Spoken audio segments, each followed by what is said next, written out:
All right, thank you. All right, welcome to the May 12th, 2020 regular City Council meeting. Madam Clerk, roll call, please. The record will reflect that all members of council are present. All right, we're going to have the invocation by Pastor Paul Hagel and then the Pledge of Allegiance by Councilmember Duffield. Is Pastor Hagel here?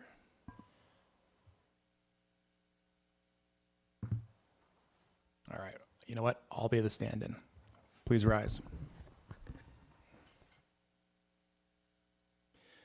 Lord, we thank you for this gathering. We thank you for the ability to meet and discuss and make decisions in a free society. We ask that you watch over all of the decision makers at the national, at the state, at the county, the local levels. Please give them patience, wisdom, and guidance. We ask that you watch over our first responders. Please keep them safe. We ask that you watch over the men and women who have been sickened by this virus. We ask that you get them better. We ask that you watch over all those people who have not, and please keep them healthy. We ask you watch over all the families who are home. Please watch over the little children who are out of their routines. And these things we ask in thy name. Amen. Please join me in the Pledge of Allegiance to our great flag. Ready, begin. I pledge allegiance to the flag of the United States of America and to the republic for which it stands, one nation, under God, indivisible, with liberty and justice for all. All right, Madam Clerk. The City Council of Newport Beach welcomes and encourages community participation. Public comments are generally limited to 3 minutes per person to allow everyone to speak. Written comments are encouraged as well. The City Council has a discretion to extend or shorten the time limit on agenda or non-agenda items. All right. Now's the time for City Council announcements and oral reports from City Council on committee activities. We'll start with Mr. Herdman. I have nothing. All right, Ms. Dixon. Yes. Forward. I think I and a number of my colleagues on the council, and I'll let the mayor speak more, were honored to stand at attention while the procession to honor our detective officer, John Jarima, who passed away last weekend, and on his way up to Pacific View Park. I stood adjacent to the police headquarters, and it just was a thrilling experience to see law enforcement officers from many, many cities in Orange County and Los Angeles County and San Bernardino County. So it's a tribute to our outstanding public safety officers and the true dedication and commitment by Officer Jarima and his family, and we grieve for his family and his 2 very young children. Thank you. Thank you. Mr. Muldoon. Well, thank you. A couple briefly. The mayor, Councilwoman Dixon, and myself have been working on the ad hoc committee to reopen businesses, and the mayor's doing a great job leading the charge. And Diane and I are equally excited to find the way to allow as much freedom as the governor and statutes will allow for businesses to reopen, specifically restaurants and service business.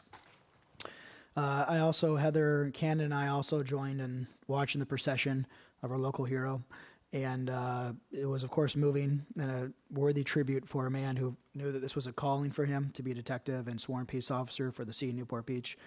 And our hearts and prayers go with his family. And I think what I was most taken back by is the solidarity shown by joining police departments. I think I saw a police officer, marked car, that was from, I think, Mammoth.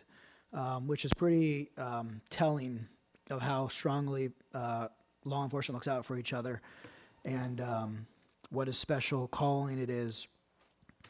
And I just want to again offer my condolences on behalf of my family to Officer Jimenez's family.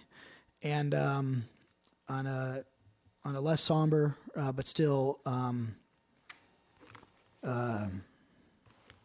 tough report, I wanted to show a video that was done on a local segment based on what people at the American Legion are doing.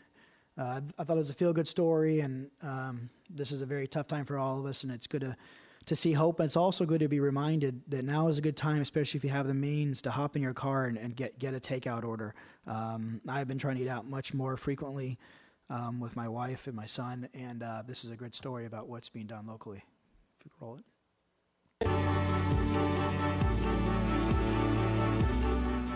As physical distancing continues, the American Legion Post 291 in Newport Beach is offering members and customers new options. They've turned their food service operation into a drive-through restaurant.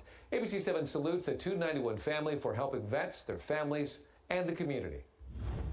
Here you go. All right.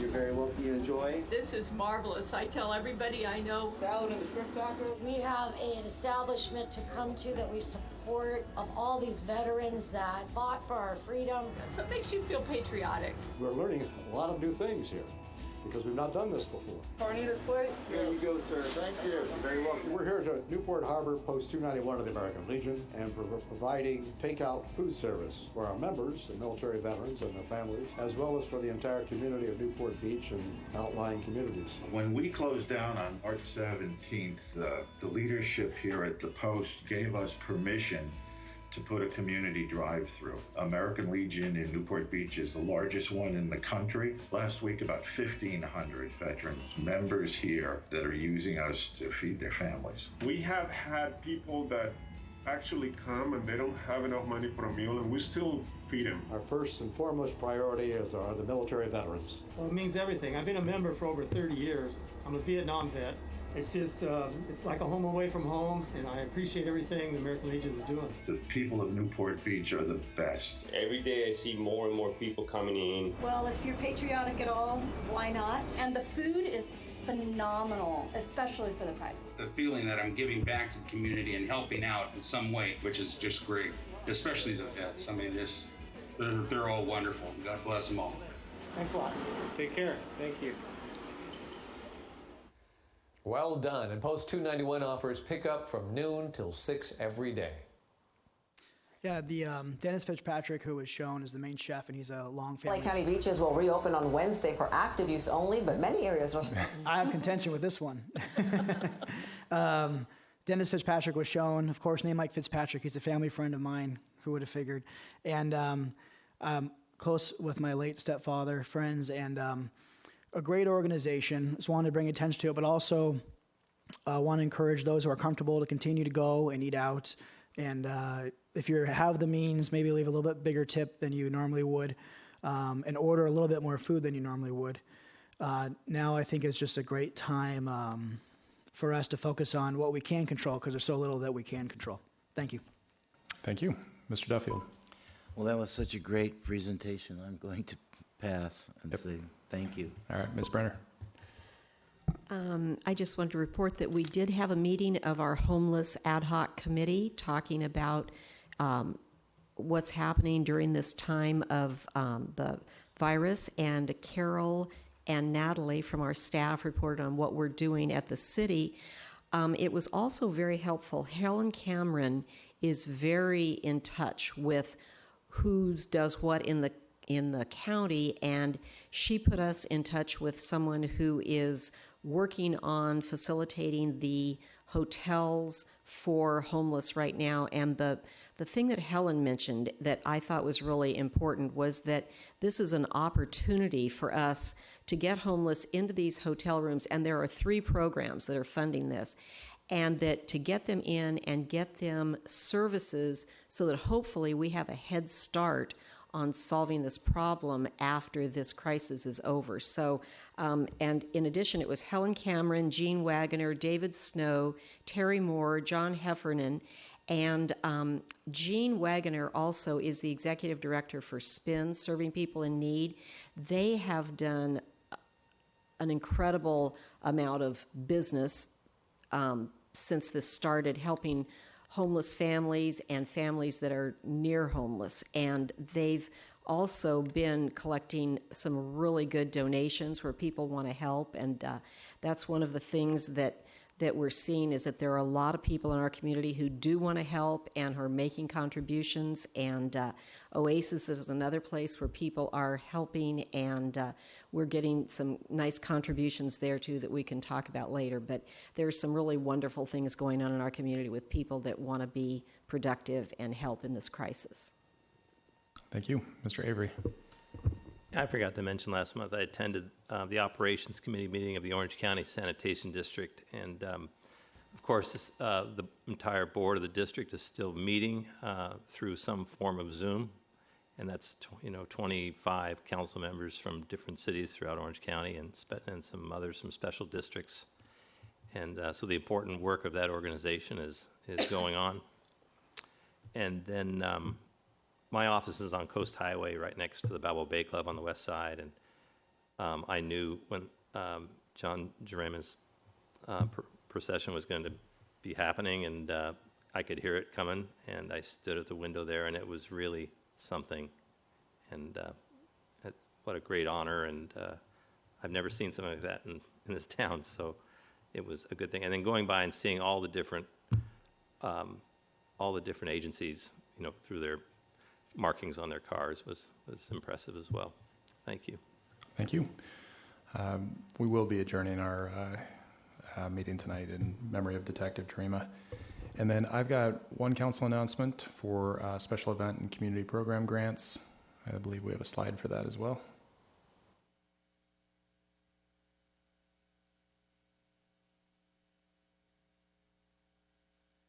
While we're pulling it up, special event and community program grants are now open. The city provides qualifying organizations with financial grants to offset special event costs or enhance services and programs. Local and regional groups offering programs or special events to Newport Beach residents are encouraged to visit the recreation section of the city website and click the Grants tab for more information or to apply. The deadline is May 27th. So please do apply if you are seeking a grant. All right, we'll go to our next item. Madam Clerk. This is the time in which council members may pull items from the consent calendar for discussion. Those are items 1 through 16. Public comments are also invited on consent calendar items. Speakers must limit comments to 3 minutes. Before speaking, please state your name for the record. If any item is removed from the consent calendar by a council member, members of the public are invited to speak on each of the items for up to 3 minutes per item. All matters listed under consent calendar are considered to be routine, will all be enacted by one motion in the form listed below. Council members have received detailed staff reports on each of the items recommending an action. There will be no separate discussion of these items prior to the time the City Council votes on the motion unless members of the City Council request specific items to be discussed and are removed from the consent calendar for separate action. All right. Actually, I'm sorry. I need to go back just one thing real quick. Councilmember Muldoon had reminded me on the business reopening. The governor today announced new guidelines dealing with issues like restaurants and whatnot, specifically referencing outdoor patios. So once our staff has wrapped their heads around what that would entail, we may need to bring it back, perhaps even at the next council meeting, to try to resolve or remove some conflicts here and there for our local restaurants. So I forgot to mention that. Okay, so coming back around to public comments on the consent calendar item itself. Mr. Herdman, do you have anything to pull? Okay, none. Ms. Dixon?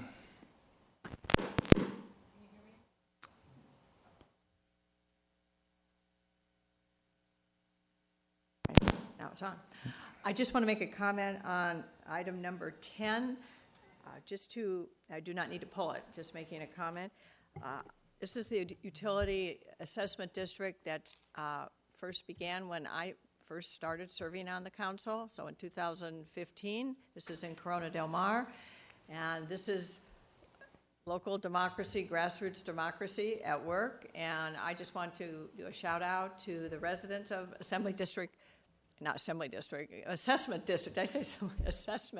117 in Corona Del Mar, a portion of Corona Del Mar, and Patty Gorsica, who led this neighborhood effort and has been working with Public Works and organizing her neighbors all these years, and now it is completed, so hats off to Public Works and to the local residents who have paid for this personally, the funding of their underground utilities, and it does work. It requires patience and forbearance, and just hats off to all the residents and Public Works to make this happen. It's the first of about 4 or 5 that are coming forward, but took 6 years. So happy to see it. Fantastic. Okay. I'll come back to Mr. Muldoon. Do you have anything to pull? I want to say that on that last item, item 10, I had a conflicts, I'd excuse myself. For business interests related to telecommunications, and this is regarding undergrounding. So I also want to lodge that same conflict for the sake of the consent calendar motion on item 10. And then I would like to make a few other statements. On item 11, if more people are interested, I'd like to either continue it, otherwise I'll just vote no on it. I don't know the staff presentation is necessary, unless other people have also questions about the $2.26 million item being important right now. So for now, I'll just vote no unless I hear other people wanting to continue or discuss it. On item 12, I'm going to vote no on that item. Also similar reasons, just not necessary.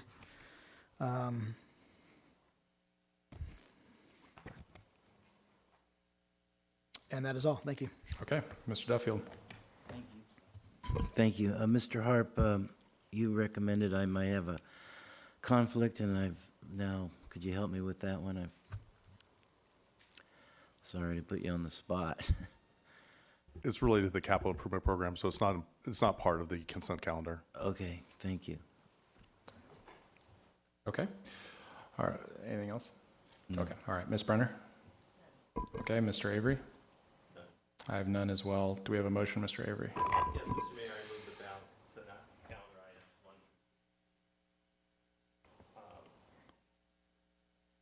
comment from Councilmember Dixon on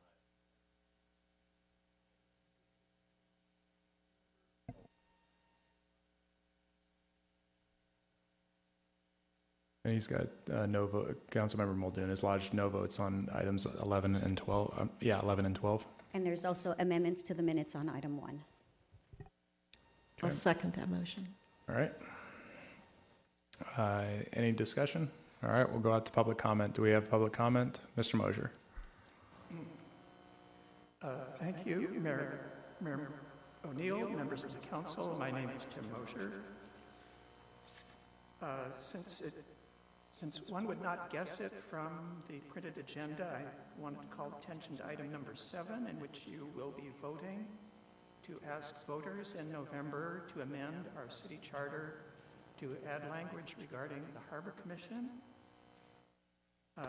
Considering that language has not been reviewed even by our current Harbor Commission, I'm surprised it's being placed on the ballot with no discussion or consideration by you.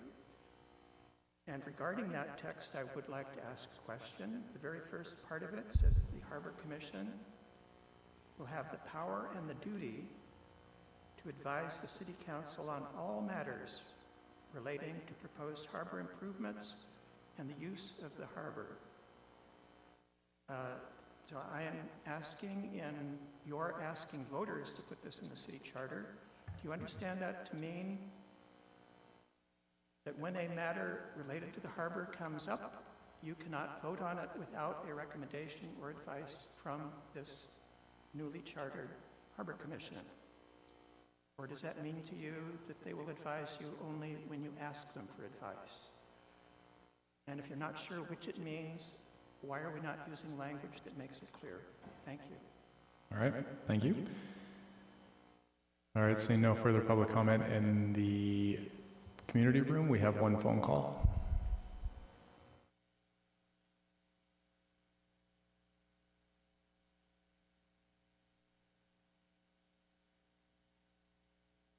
Okay, go ahead. Yes, hi.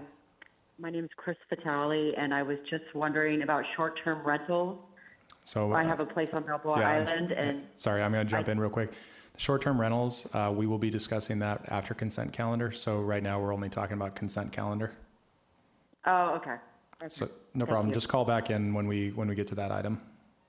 Oh, okay. Thank you. All right. Thank you very much. All right. I don't think we have any other. Okay. No more calls. So we'll bring it back up. All right. We have a motion and a second. Any discussion? All right. Seeing none, let's vote. Prior to reading the vote, I'll read the ordinance title. Started.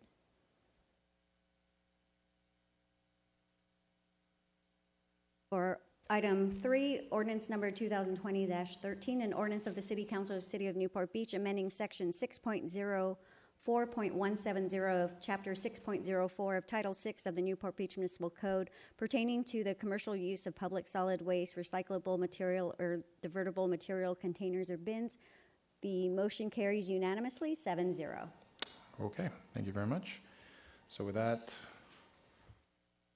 give me just one moment.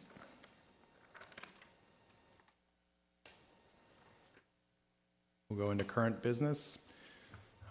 Current business, item number 17, emergency ordinance numbers 2020-003 and 2020-004, review and consider extending the prohibition on short-term lodging activity. Given the discussion on this, I'm not sure that we have the need for a staff report. Does anyone, you can certainly ask questions, but does anyone need a staff report on this item? No, okay. All right, so let's see. Do me a favor, just press request to speak so I can see if it works. Does that work? Yeah, just let me, okay, it works. Okay, all right, go ahead, Ms. Dixon. Thank you. I'd like to make a motion, please, on this agenda item to move staff's recommendation under subpart A and D with a minimum 3-night stay for all short-term lodgings throughout the city except for Newport Island, where all short-term lodgings would continue to be banned under the same terms as set forth in the emergency ordinance 2020-001 while this ordinance is in effect. I would propose June 16, 2020 as the expiration date for this ordinance or the end of the emergency. I'd second that. Just a moment, let me make sure I got the motion correct. When you say end of emergency, is that the later of the two or the earlier of the two? The earlier of the two.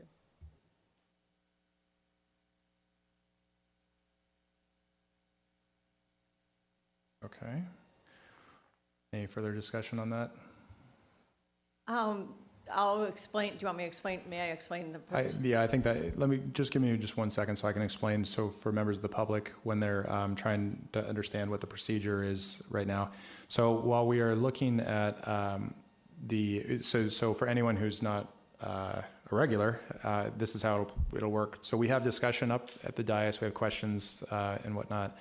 We'll go out to public comment, and then we'll vote on whatever motion is on the floor at that moment. So I just want to make sure that people understand that we wouldn't have a motion on the table, vote on it before we were able to go to public comment. So just wanted everyone to understand that. So anyway, yes, Ms. Dixon, go ahead if you wouldn't mind explaining that. Yes, thank you.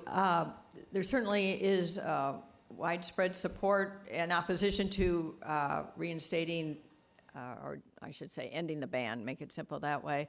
However, Newport Island, I believe, is a unique situation, and I think the residents of the homes, single-family residents on Newport Island, have experienced significant distress as well as impacts on their quality of life and on their property values due to the high propensity of short-term rentals that have appeared in the last 18 months on Newport Island.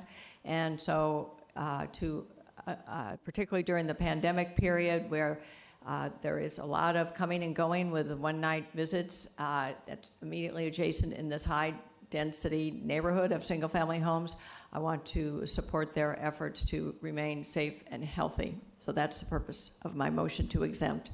And it doesn't apply, it would exempt from this ending of the ban. So the rest of the city would be, presumably, if the council agrees, to reinstate the short-term rental opportunity.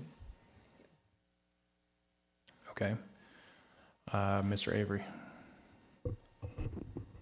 Well, I'm certainly in favor of the 3-day length of stay as opposed to the overnight, but I am concerned about sort of picking one particular area out for this change. I'm sure there's other neighborhoods in the city in Corona del Mar, certain specific little areas that have high impact because of the grouping of those short-term rentals around them.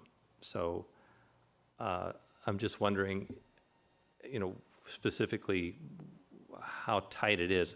Some numbers would be interesting to see for doing something like this is almost like it's really something to pull it out and not have it anywhere else in the city.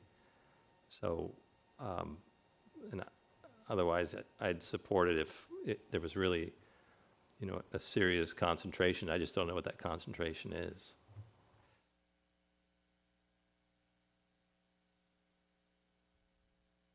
May I comment, or do you want Simone to comment?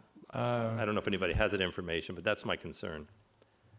Yeah, I'll jump a little bit and say I think I share the same concern. I think the challenge.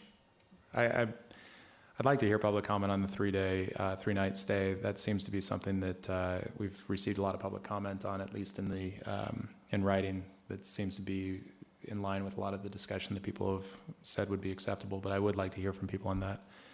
I suppose my concern is similar to Mr. Avery's. We certainly hear from our residents on Newport Island, and I suspect a minimum night stay would be very helpful for the folks who live there. The density is not much more than what we see on the island. It's not much more than I think we see in pockets of CDM, and I think it's not much more than we see in areas of the peninsula. And so I guess I am concerned about pulling a particular area out as well. I also think it would be really difficult to justify to the Coastal Commission as a matter of waiver. All right, I'll go to Mr. Duffield, then we'll go to Ms. Dixon to respond to the concerns, and then I'll probably bring it back to Ms. Brenner first. She hasn't had a chance, and I'll go to Mr. Avery. Thank you, Mayor.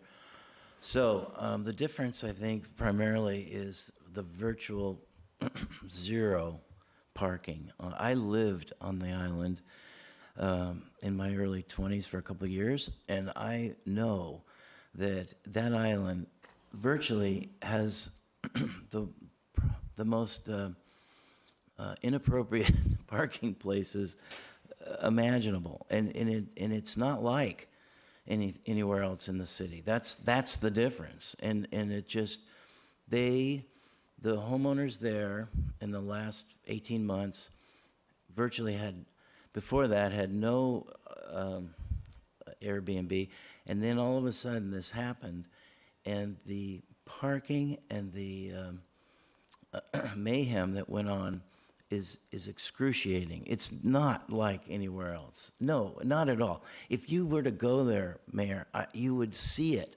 There's on Lido Island, everywhere else, there's places you can park eventually. But on Newport Island, there's virtually no place to park. If you have a house with 4 or 5 cars from an Airbnb, the impact is atrocious to those.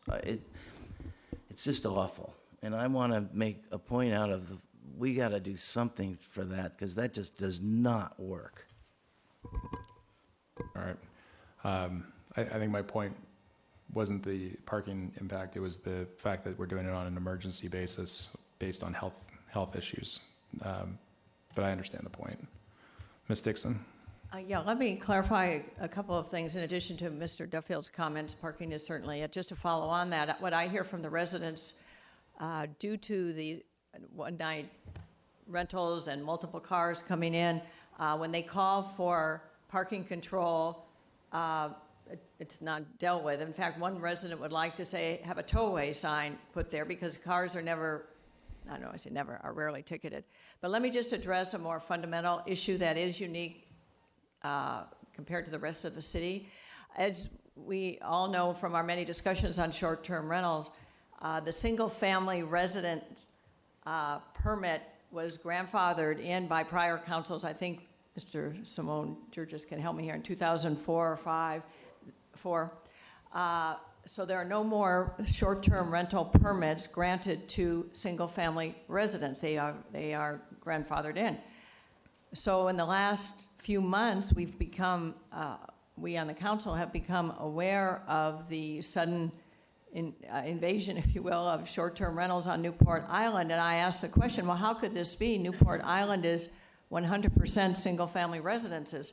Well, there's an anomaly, if you will, that during the zoning change, reform, revisions of 2010, the property on Newport Island was zoned R1/R2, which means they're all single-family homes, but some enterprising short-term rental firms identified a loophole because this was not envisioned or anticipated. It's an unintended consequence of the zoning change of 2010 because short-term rentals on this online platform obviously did not exist then. So it's created this deluge, this plethora of short-term rentals in a residential, high-density residential, single-family home entirely community, which wasn't prepared to deal with this. Now, it's different than Balboa Island and some parts of Corona del Mar, which are zoned and have been zoned for years with R1 or R2. So this was a single-family residence community that is now experiencing short-term rentals because of the R2 zoning. So out of deference to them, and while we're looking in the longer term on some potential modifications to our short-term rental codes, we'll maybe considering this more on a permanent basis as well. But just to continue the protection from the COVID issue, the pandemic, the emergency order basis, is that there are numerous cars, numerous visitors that are coming to, if you imagine 18 homes times 4 or 5 or 6 residents or more, as I understand it, and code enforcement cannot get into the homes because they cannot literally count noses, so there's an overpopulation within these homes. It is a problem. I respect the fact that the residents have really band together and rarely have made, in my 6 years, have rarely made a strident effort for some kind of consideration, and this is what they are asking for, is that we protect them, particularly during this virus period, and we will deal with this also in our potential proposed reforms to short-term rentals. So that's a unique situation that none of the homeowners bargained for when they live in a single-family residence. Thank you. Thank you. We'll go Ms. Brenner and then Mr. Avery. I'd just like to add that as with almost every issue, it's complex. And we do have people that really are good operators, that do a good job, that do not impose any hardship on their neighbors. They're good members of the community. And then we have others that are the problem ones that create this issue for all of us. And Newport Island, unfortunately, has had a preponderance of complaints about the issues there. So I would be in favor of us especially enacting the 3-night minimum and of exempting Newport Island at this point in time until we get a chance to get a handle on what's really going on there. And just to speak to the 3-night minimum, I spoke with an operator today who they themselves have taken extreme measures to make sure that they are enacting greater cleaning efforts, and they're not doing a turnover during one day, which is what a lot of them have done in the past, where they would move someone out in the morning and then do a quick cleaning and then move someone in the afternoon, and they are not doing that any longer. So if we had the 3-night minimum, that would give them a chance to rent over one weekend, thoroughly clean the unit, and then rent to another party for the following weekend. So there's some extenuating circumstances here. Okay, Mr. Avery. Yeah, I don't think I made it clear earlier. I'm very sympathetic to this issue, not only in Newport Island, but in other places where people happen to live next door to badly managed short-term rentals. But I do think most of them are well managed, but it can be excruciating to be next door, because I have firsthand experience, to a place that's disruptive, and people aren't courteous, and then I understand people's concerns about the time we're in, but I'm also concerned, and the reason I just don't want to create sort of, if you will, faulty policy in making an exception like this. It's sort of like spot zoning, if you will, and so I'm prepared to, I don't know what we can do here, but I just am not, I'm prepared to look at it further, maybe hold off for a little while, but we just need a darn good reason, and I think that reason should be based on numbers. I'd like to see a plot of the island and where the short-term rentals are, I should have done a little more research, obviously. But that's just because I can see other neighborhoods, specific areas lining up saying, hey, we'd like to have these areas switched also. So that's the thing. And we're sort of I'm on the verge, I think, of making a policy that's going to make it difficult for us in the future. Thank you. You know, actually, maybe Simone, would you mind coming up, maybe talking to the concern that Mr. Avery has listed? Because I'm struggling with the same thing. Because I do understand the issue of parking. I do understand the issue that the island is unique in some of the challenges that they're facing. And my concern, and I think this is probably similar to what Mr. Avery's talking about right here, is when we're doing it on an emergency basis, eventually you'll have to submit this as a waiver request to the Coastal Commission if passed. And so what Mr. Avery, I think, is trying to, what Mr. Avery's saying, and I'm trying to understand, I need to reverse that, is, if we're looking specifically at the standards that the Coastal Commission has set and the fact that we'd be doing this on an emergency basis based on the declared emergency that on the health issues, how would we be able to justify carving out Newport Island versus anywhere else that's in the coastal zone? Thank you, Mayor O'Neill. I think it's a good point. I think it's going to be a challenge for staff to request that waiver of the Coastal Commission just specifically for Newport Island. So from a staff standpoint, we recognize that the parking is very, very limited on Newport Island. We do know also there's been a lot of short-term lodging permit turnover on Newport Island. For last year, Monique was letting me know that 15 permits were turned over last year alone. So new permits were issued last year. So some permits would get closed out, new permits get issued. So it had a lot of turnover. So there's a lot of activity on Newport Island. I think one of the arguments that from a staff standpoint that we could make is that with the limited parking, you slow down that response time with our fire life safety services. And again, it's a COVID environment. I think it's all new ground for us, and we're kind of struggling also with trying to justify and carve out Newport Island. But I think those are probably the three key points that I've brought up. It's limited parking. It may limit fire services or restrict the response times, and that we've had kind of a little bit more activity on Newport Island. So those are the three areas we would focus on. Whether they would accept it or not, whether the Coastal Commission would accept those arguments for requesting the waiver, that's a different story. You mind if I ask one other? So, and I'll get over to Mr. Herdman. Have we actually seen, they've had short-term lodging for a while, which we've seen, obviously, the complaints coming from our residents. Has the fire department ever complained about access issues on Newport Island in the past? They have not, no. Okay, Mr. Herdman? Seems to me that a fourth issue, Simone, to present to the Coastal Commission would be the unusual circumstances we're under right now, which is a state of emergency and a national pandemic and a high concentration of short-term rentals in a very small area of our city. It could be justified that way in terms of people coming in and out, in and out, in and out. So I don't think that should be left off the list. Understood.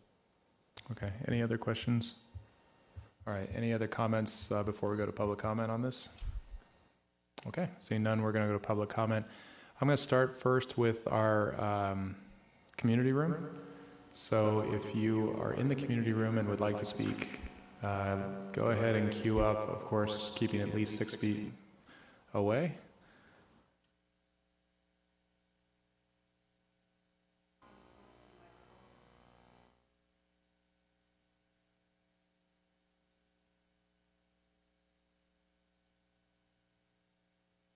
Mayor O'Neill, members of the council, this is Jim Mosier. First of all, I do not believe Newport Island is entirely single-family homes. It has, according to the city's mapping, at least 20 duplexes on it, and I believe at least some of those predate the 2010 zoning code changes. Regarding the ordinances that you may be adopting, first, as I tried to explain in writing, I believe in the absence of any other council action, our local emergency is expiring on Sunday, so you may need to do something to clean up your language about when this ends. And then secondly, the question about the 3-night minimum stay. I did think about that a little, and I think the language you're using is not, if that's the direction you want it to go in, and I have no strong opinion about this, I don't think that's the correct language. It would be very difficult and not actually in the city's interest to force people to stay for 3 days if they wanted to stay for a shorter time. And what I would suggest is 2 alternatives to that. One, either you have a minimum time between the start of one booking and the beginning of the next one, or you have a minimum no occupancy interval between stays, which would make more sense from a public health standpoint, since it would give the time to make sure that the unit is unoccupied for a small interval, and the virus that was there would have time to dissipate. But in any event, I don't think a 3-night stay is something you could enforce or want to enforce, but what you want is an interval between bookings. Thank you. Thank you. Next speaker, please. Good afternoon, Council, Mayor. My name is Connie Adnoff. I am co-founder of Beachview Realty.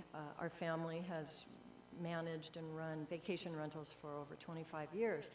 We have never allowed anything less than a 3-night minimum in our operations, simply because the cost factor isn't very economical for folks coming for anything less than that, probably due to the cleaning fees and linen fees and things like that. Plus, a 1-night or a 2-night booking usually means party time. And that's something that we have gone to great lengths to avoid and to prevent. And so we've found over the years, for 25 years, that that's the best way, one of the ways besides screening, to keep folks that will not be invested in our city when they only come for a short amount of time, like going to our restaurants, going to the grocery store, planning excursions, that sort of thing. So, Mr. Mayor, when you asked what the public sentiment might be for requiring a 3-night stay, all for it. It's happening already. I don't know of any other agencies necessarily in town that do rent for 1 or 2 nights. One other thought is that I've noticed within this last year the language that's been used pertaining to short-term lodging permits is that it is not a property owner's right to have one, but it is a privilege. If it's a privilege, then I don't understand why it's not possible then to regulate and to be able to pull a property's short-term lodging permit if they are not following city ordinances or becoming a nuisance, a chronic nuisance in a particular part of the community, whether it's Newport Island, Corona del Mar, anywhere, especially in high-density areas. And I think that's it for now. Thank you so much. Thank you. Next speaker, please. Mayor and Council, thank you. Chris Nilsson. We own short-term rentals here in Newport and have enjoyed being part of the community. I just want to commend you on your work thus far. I know it's not easy. I don't envy the position that you've been in. I do support opening up and moving forward, and today just want to express my appreciation for what you've done, but also my hope that we will give some clear guidance out of this meeting today to be able to move forward. We have a lot of people that are wanting to come and to socially distance and be good residents of Newport on a temporary basis. They have been for years and years and years. A lot of the families that have rented from us have done this. We have some families prior to us owning it, but have been in the same property for 42 years. And when they come up to me and say, "That's my grandfather's unit," I say, "Yes, it is." And hopefully it is for the next 20 years on that week. And and they love Newport, and they're responsible families. I have no opinion on Newport Island. I wish I could lend something there. I don't, but on the 3-night rental, we don't rent less than 3 nights, but I do want to express that a couple of our vendors have told us that they do depend on that income, some of them on the 1, 2, and 3. So I'll leave that to you, but I want to have that input on their behalf, that's an important thing for them. I do believe in managing these rather than legislating them, and I for one, as a property owner, would be, and management company would be into helping the city with this in the future. I think something that comes out of COVID that could be really good about this, our families tried to focus on the good things that come out of COVID-19. One of them is a real wake-up call for us as managers, not to just rely on you as the government officials, but to do what we can as private property owners to make sure that our industry is doing what we should do so this doesn't fall on your lap. So I'm volunteering my time and energy and effort of our company to help participate with you and not just say, hey, solve this for us, but to say, let's work on this together. These are businesses we need to save and make work well and do it hand in hand. I was here a couple of years ago on the bed tax. You know, we collect, we're licensed, we expect to maintain and manage these units and to pay that occupancy tax. And when I get on the other side is I'm with the R1 owner that has a pop-up next to them that's not a licensed unit or a mismanaged unit. I'm in line with those R1 owners that are in that area.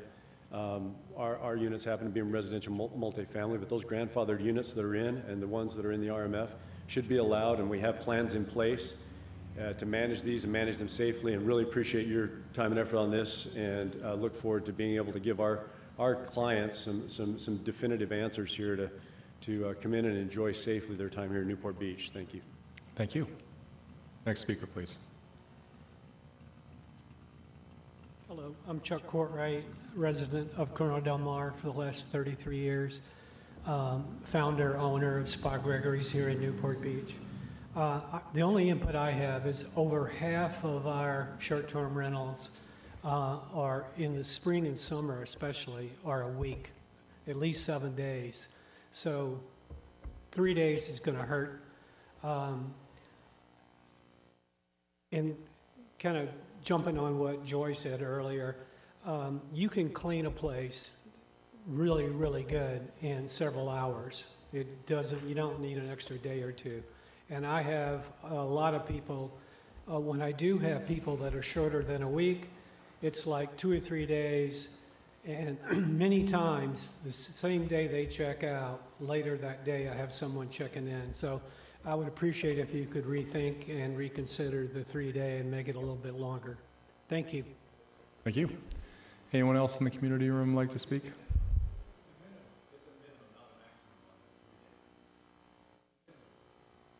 Yeah. Oh.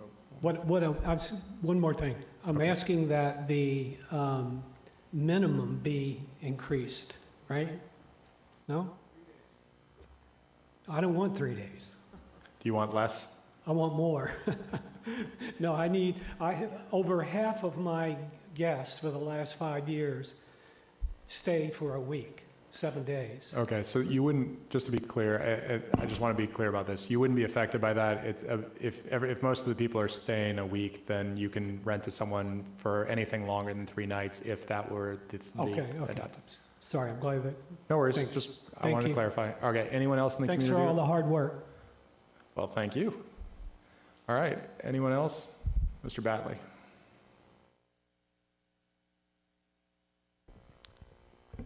Hello, I'm in favor of the motion, but I heard a date in the motion. I didn't hear it read back by the clerk. I think I maybe need a clarification on the date in the motion. It was the earlier of June 16th, 2020, or the end of the emergency, whichever happens earlier. So what you're saying is if the short-term ban is going to be lifted on June 20? 16th. 16th, okay. I'm sorry, Craig, let me clarify. We'll give you your time back. So to be clear, the short-term ban that is in place currently would go through May 20th. The motion that is on the table is to extend the ban on short-term lodging that would be less than 3 nights through at least June 16th, through June 16th or the end of the emergency order, whichever occurs earlier. So you're extending the ban? The ban would only be extended as to short-term lodging that is less than 3 nights, if that motion passed. Okay, so the ban is lifted except for 3 nights or less. Okay, go ahead. I'll give you your time back now. All right, thank you. You know, the impact of short-term lodging on the peninsula, of course, compared to the overall visitors on the peninsula, with the millions of people that come down the beach, is very, very insignificant. You get right down to it. And so I appreciate the council considering the lifting the ban. And I'm in favor of that. And the other thing that's a little bit awkward, though, for a lot of operators who have reservations in place, when you make retroactively changes, you have to go back to the reservation and maybe change the dates or modify all this stuff. So I can live with the 3-day, but any other restrictions would be very, very awkward. As far as the carve-out on Newport Island, I don't really have an objection to that, if that can be done. I understand why. So I'm not sure how that would work, but if it detracts from the lifting of the ban, I would suggest that the council bifurcate that motion and approve the lifting of the ban and then discuss the carve-out separately.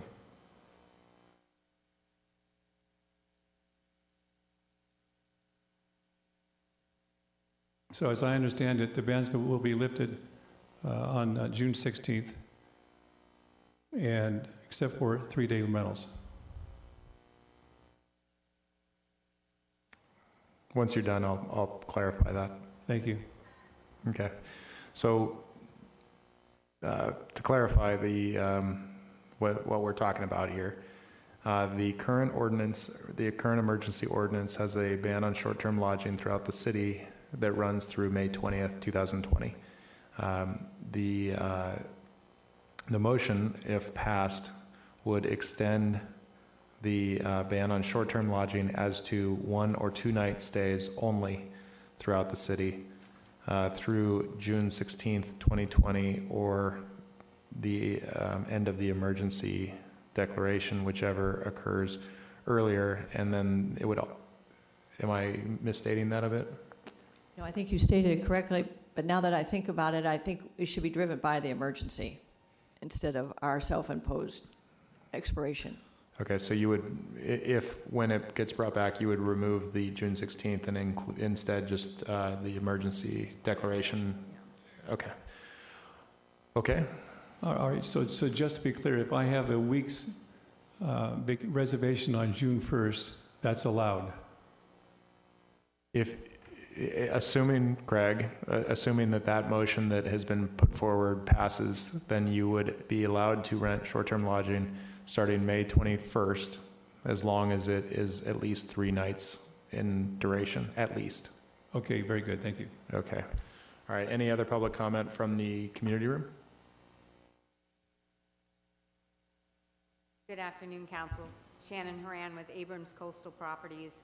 I am in favor of lifting the ban, and we are great and understand that 3 nights minimum is.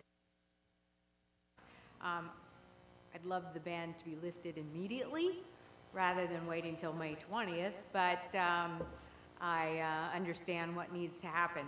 So I just wanted to state that we are in favor of your motion, and hopefully we can move forward on that. Okay, any other public comments from the community room? Okay, seeing none, we'll go to the calls.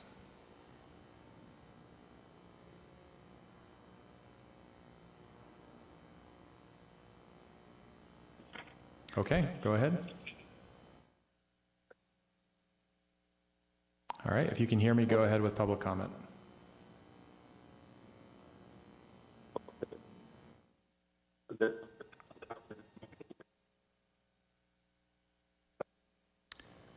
I think we're having a bad connection. Can you hear me? Now I can. Go ahead. Newport, and I've been a resident since 1989. And I've written most of you regarding this, and I appreciate that the mayor and one or two others got back to me. First, I just want to echo what others have said. You know, everything sounds good on that. I also don't have a problem with the 3-day ban. I'm sorry I'm breaking up because everything I'm saying is being repeated back to me for some reason on my phone. But there were points I wanted to make that I wrote in my letter. I work as a CERT volunteer for Newport Beach, and in fact, did 3 COVID-related shifts this last weekend, and I chiefed up oil and Matt Bisbee, and I picked a thing about this and getting back to the original reason. Sorry, you're still breaking up. If you can find a place in your house that's better for reception, that would be helpful. Okay, I'll try to go. I was able to talk to the fire chief and Matt Bisbee, who's in charge of CERT, and talk to them about this and pick their brain, as well as hundreds of residents that were wanting to cross the Goldenrod walking bridge. And everybody seemed to think everything was all right now, as long as they were given proper safety instructions and things like that. So trying to remember the talking points I had now that I'm outside.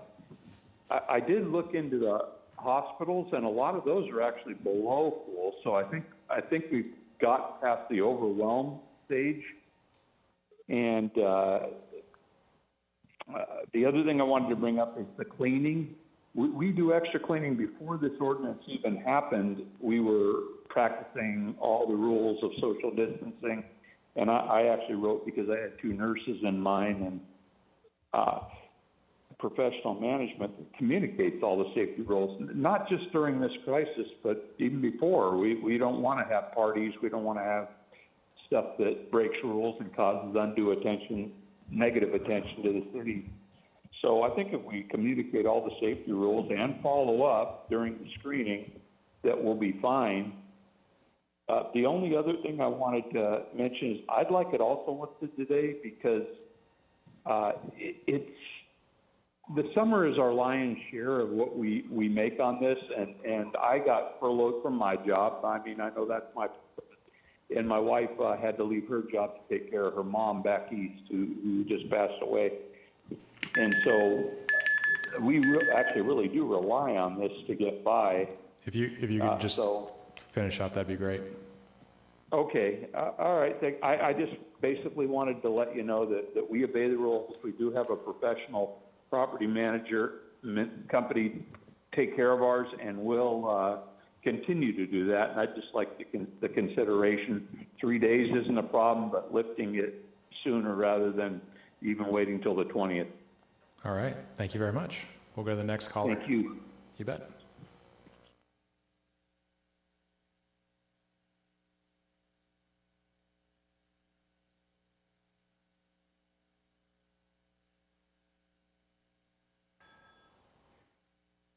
Okay, go ahead. How's it going? My name is Rick. I've been a permanent resident on the peninsula for over 22 years.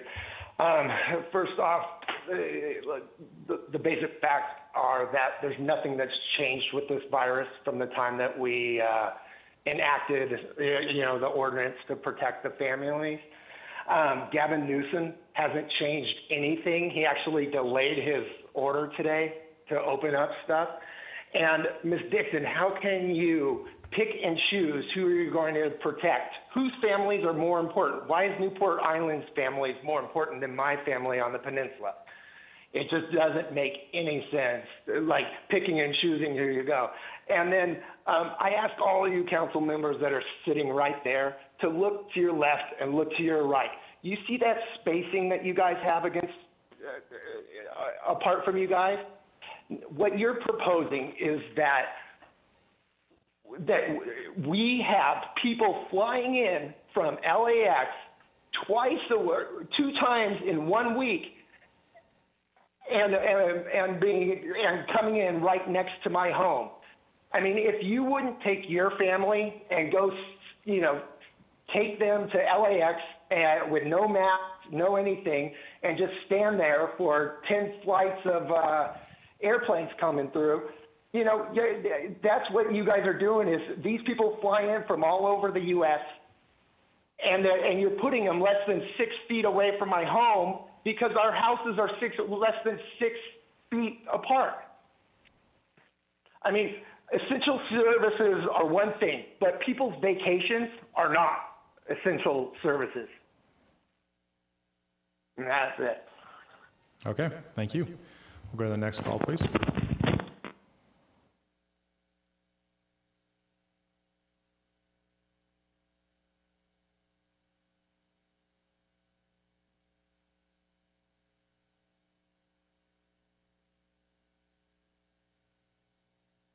Okay, go ahead. Good afternoon, Mayor, council members. This is Pavement. For orientation, I am a resident on the oceanfront. I sent some written comments in. I'm just going to summarize.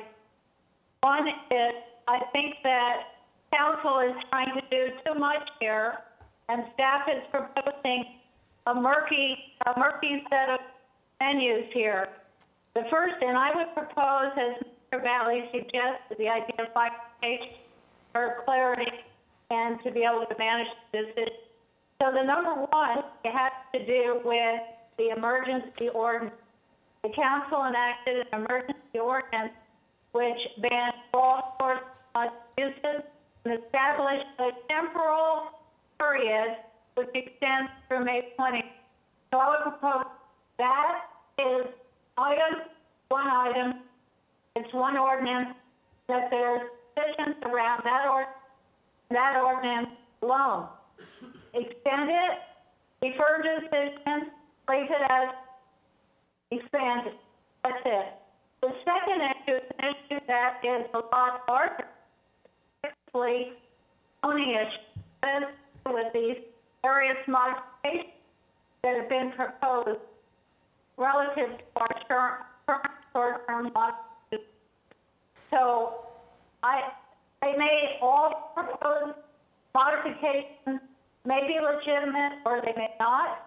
I don't have an on Newport Island. I do tend to agree with the mayor and other members of the public that one neighborhood should not be singled out without some rigorous system. There may be other neighborhoods that have the same type of problems that should be considered in that type of modification to our lodging ordinance. As to the 3 days or more, I personally believe it should be more. But again, these are comments that relate not to the ordinance, but which relate to the city short-term lodging ordinance photos. So I would propose, and then there was another comment about emergency professionals or other first responders. There's no way to administer that. So I asked the council to do 2 things. One is consider clearly item 1, separate item, what are we going to do with the emergency ordinance creating temporal prohibition of short-term lodging? Number 2, if we wish to consider a set of items to potentially modify the ongoing short-term lodging, let's do that in a thoughtful manner. Let's do it and COVID may be one consideration, but it's certainly not the sole one. So let's do that separately, a thoughtful and manner, the subsequent council meeting. So that's my request of council. Thank you. Okay, thank you. Man, she nailed it. Right on the dot there. All right, we'll go to the next speaker. Next speaker.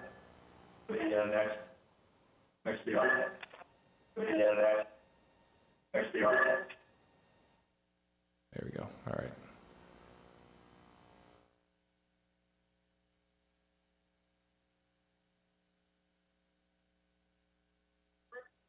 Okay, go ahead. Hello, Council. My name is Donald Abrams.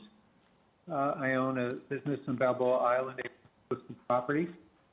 I want to thank you for making this an item of priority before you. I know you've got lots of business. We appreciate your attention. I support Diane Dixon's motion to reopen short-term lodgings. We are good with a 3-day minimum. We have that. We've had that for years. We take no reservations less than 3 days. We're not interested in bringing party groups or one or two nights stays. So we're good with that. This past month was the poorest rental month I've had in 22 years. It's probably no different than many other owners of beach and around the country. But it was not only not good for me, it wasn't good for all the owners of properties that we manage. So if the ban can be lifted, this will certainly help everyone.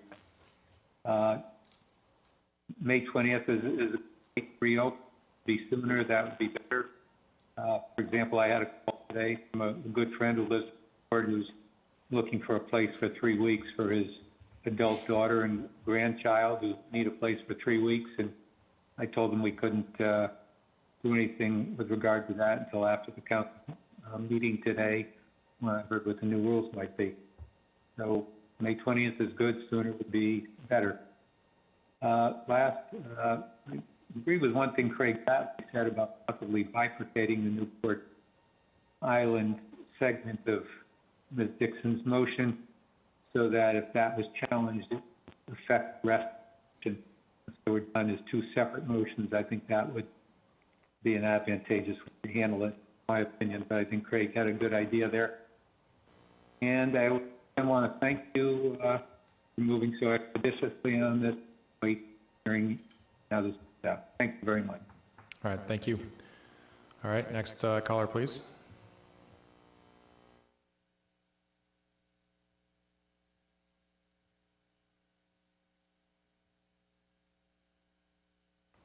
Okay, go ahead.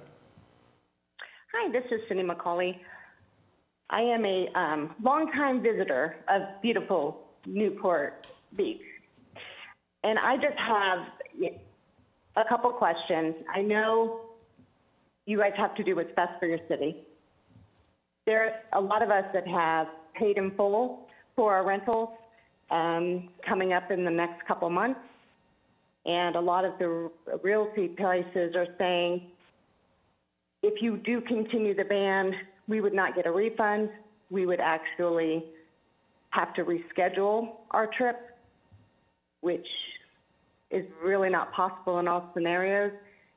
Have you guys considered how that looks for those people wanting to travel into the city or to the beach?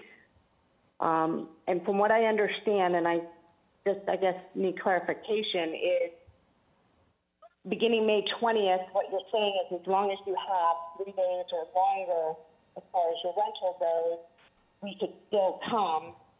Anything shorter than 3 days would not be. And that's just, all I have. Okay, it's three nights. Just wanted to clarify that. 3 nights, yes, sorry. Yep, no problem. All right, we'll go to the next caller then. Thank you. You bet, thank you.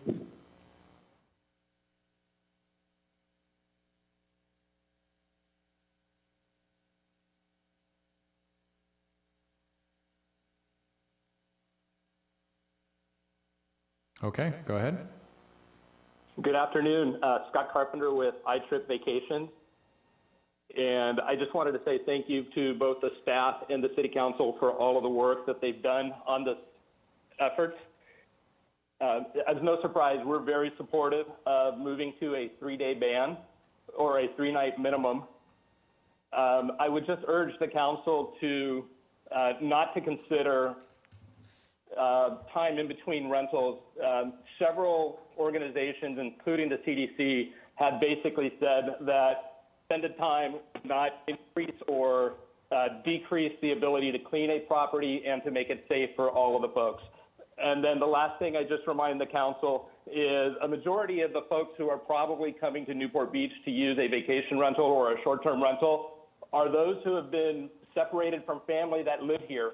The majority of who have contacted me about a short-term rental are simply looking to come and visit, grandparents come to visit grandkids. So it's a great opportunity for us to allow families to start to reunite as we start to exit this crisis. Again, thanks to everybody for all of the efforts, and we really appreciate it. All right, thank you. Next caller, please.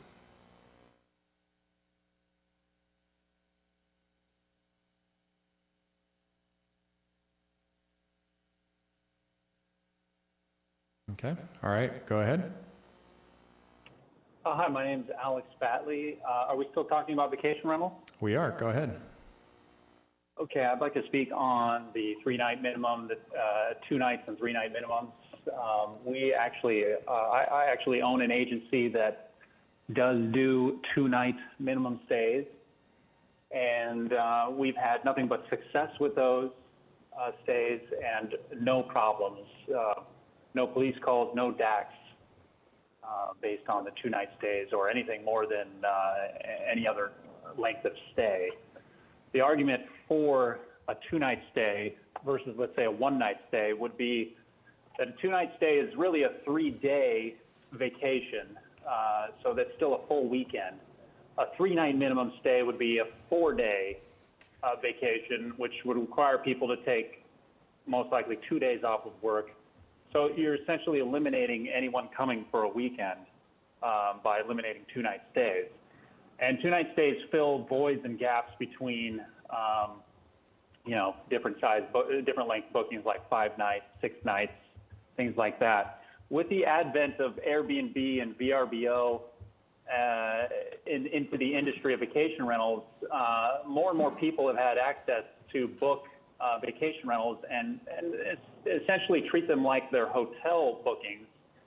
And so you get a lot more people coming for business trips, and things like that are taking advantage of staying closer to the water or having their own space versus a hotel, and enjoying the city in that way. And it also provides a little more income to the owners. And frankly, we're seeing a lot more of that, shorter stays in general than what used to be historically 7-night minimum bookings. People came for the week. That was kind of traditionally the vacation rental industry if you went back 20 years ago, maybe even 10 years ago. But it's changed more and more towards the shorter stays. And we booked our company, which is a small company. We only manage about 40 plus vacation rentals. We booked about 200 plus stays of 2 and 3 night stays last year. And again, like I said, we had no problems. You can look up the properties we manage for police calls and things like that. And, to take that revenue away from the owners and us, it's going to hurt. And you're going to not be able to fill some of those voids. So I think if it's done responsibly with a viable operator, which I'd say is the majority of the people, a lot of the homeowners that do it themselves, they take pride in what they're doing and, want the guests to have a good experience. I think most of the operators, the larger companies, try and do the same. And so really we're fighting against the few people. Wrap up. Okay, we're fighting against the few people that are bad operators that, slam people in there just for income purposes and, maybe sell the property later after a couple of years. And sort of punish everyone for that, I don't think, it should happen. So. All right, thank you very much. We'll go to the next caller.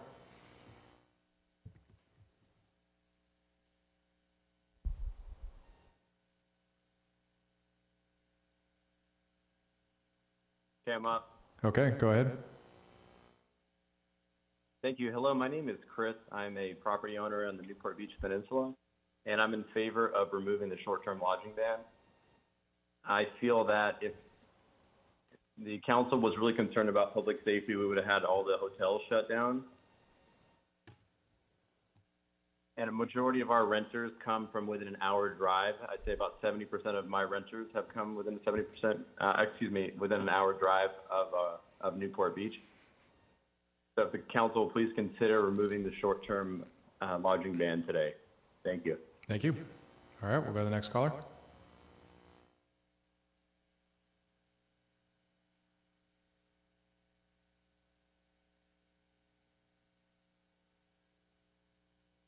Okay, go ahead. Hi, my name is Carmen Rosa. I support the motion put forward by Councilwoman Dixon, and I support the 3 nights minimum. I understand some residents are concerned about people coming here to stay in the short-term rentals. However, they are not different than the people that visit every day. If you live in the Balboa Peninsula, if you live in the ocean front, you can see it not during the day, but during the night. We have thousands of people coming here and congregating at the end of the street. So they are guests come to the short-term lodging units. They are not a higher risk than the people that visit our beaches and our town, our city every day. And I hope that you vote yes, lifting the ban.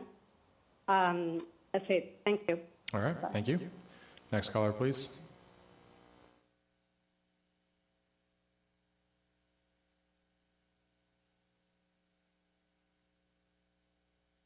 Can you hear? Okay, go ahead. Yes, hi, this is Jeff Lawson with Seabreeze Vacation Rentals. I want for the council to take a minute and consider the purpose of the emergency ordinance was obviously to make sure that we don't overwhelm the medical facilities, which we're not in danger of doing anymore. And so I do support Ms. Dixon's ordinance. I support the 3-night minimum, as we always do at Seabreeze Vacation Rentals. I just wonder if she'd be willing to start the 3-night minimum immediately rather than on May 20th, and then extend the 1 and 2 nights to June 12th. That's all I have. Thank you. Okay, thank you. We'll go to the next caller, please.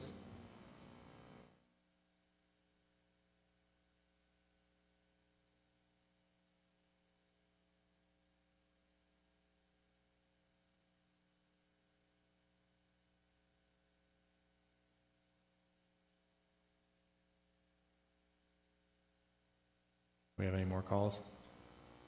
Okay. All right, go ahead. Larry Pine.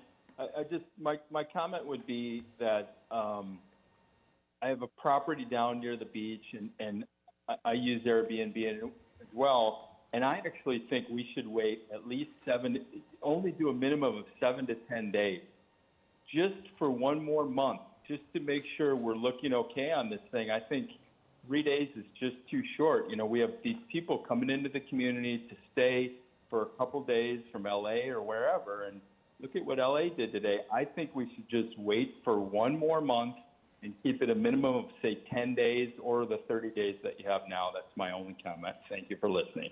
All right, thank you. All right, that was the last one. So we'll bring it back to the dais. Ms. Dixon. Well, these were good comments. I want to amend my motion. I think Craig Batley had a good suggestion to bifurcate it so let me just restate it, to remove the ban with the exception of Newport Island, where the ban would continue. And then secondly, or is it a second motion or a second item, is to establish a 3-day minimum stay.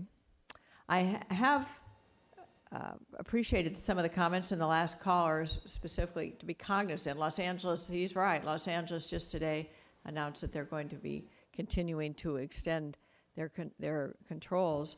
So I'm open to my colleagues' suggestions of when this should take effect. May 20th, I was thinking almost to do it sooner, but I think I'd leave it at May 20th.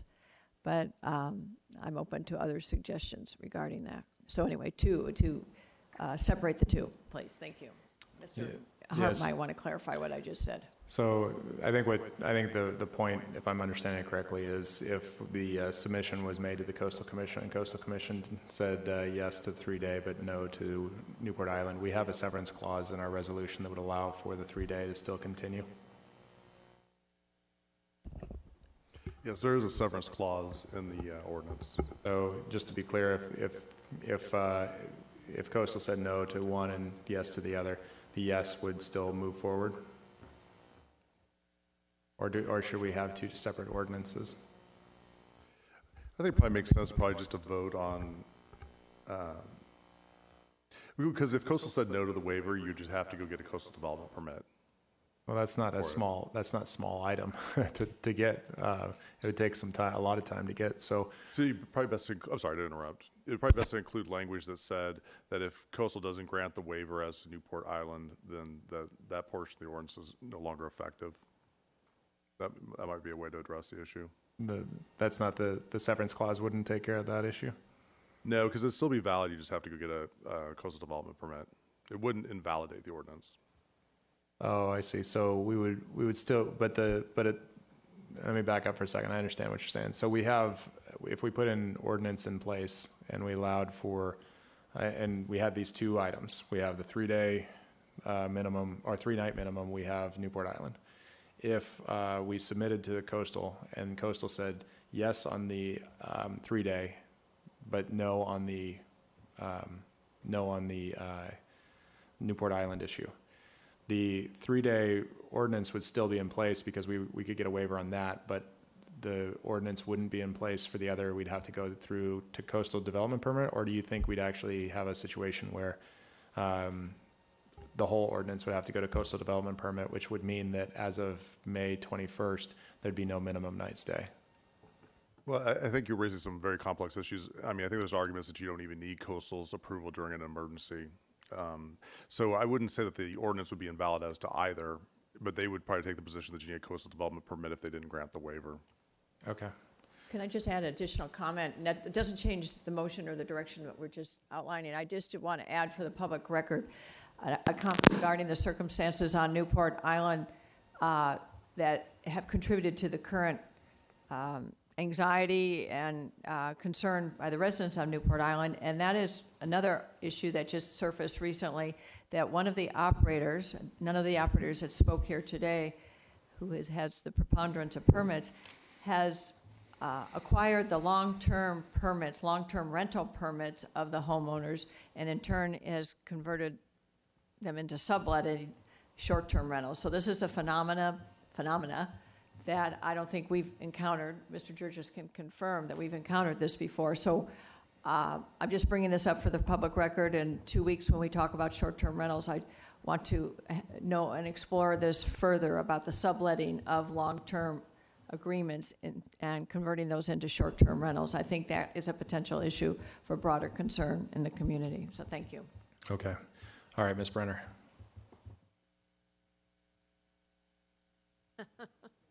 We can come back. One thing I wanted to add on that is that I've had some people who've been doing some research about short-term rentals, and a lot of cities ban subletting for short-term rentals. So that's something that we will be considering in greater detail. And it sounds to me like with this back and forth, like would we be safer having two ordinances here rather than trying to figure out what Coastal's going to say? And it sounds like it might just be simpler to have the two ordinances. Thoughts, Mr. Harp? That's one option. You could break them apart into two separate ordinances if that's something you would like. Okay. It's probably a safer way. All right, Mr. Herdman. Oh, I'm sorry. No? Just as a point of order, Mr. Mayor. Yep, go ahead, Mr. Muldoon. Does Mr. Duffield accept the amendment to the motion? Oh, I was going to come back and have to restate it anyway, but... Okay, great. Yes, then I was going to ask secondly, could you please restate the... Yeah, thank you. No problem. Yep. All right. So the motion that's on the table right now is a 3-day minimum. You know, actually, we're going to have to modify the motion anyway to break it up into two different, so we probably need to take two different votes. If I'm understanding this correctly, Mr. Harp? That'd be correct. So it'd be to adopt an ordinance. Actually, you probably could, it'd be adopt an ordinance that just had a ban on Newport Island, and then is it for the duration of the emergency? Councilmember Dixon? Yes. For the duration of the emergency, so there'd be no end date for reconsideration of it, and that'd become effective May 20th. So that would be one motion. And then the other motion would be staff recommendation A and D, with D being a minimum requirement of 3 nights. Yes, and that'd also be effective May 20th, 2020, or did you guys want to alter that to have it effective sooner? Okay, it would remain at May 20th. That's the motion. Why don't we take the easier of the two first? I suspect the easier of the two is going to be the minimum night stay. Yeah, I think it's minimum night stay. So why don't we take that one first? So the motion on the table that we would be voting on is recommendation A and D, D being a minimum night stay of 3 nights. Do we have, and that would extend through, it would be effective May 20th, and it would be extend through the duration of the emergency declaration. Is that acceptable as a second, Mr. Duffield? And that has properly stated your motion, Ms. Dixon. Okay, before we vote, just real quick, one of the issues brought up was whether we need to continue the emergency declaration. My understanding, Mr. Harp, is that the original executive order specifically spoke to that and withdrew the 60-day requirement, but I want to defer to you for just a moment on that. Yes, that's correct. The proclamation of statewide emergency included a provision that eliminated the requirement that you review it within 60 days and renew it. So that's not a requirement for local entities to do. The emergency will remain in effect until the local governing body terminates its respective local emergency. Okay. All right. Any discussion on this specific motion? Okay. Seeing none, let's vote.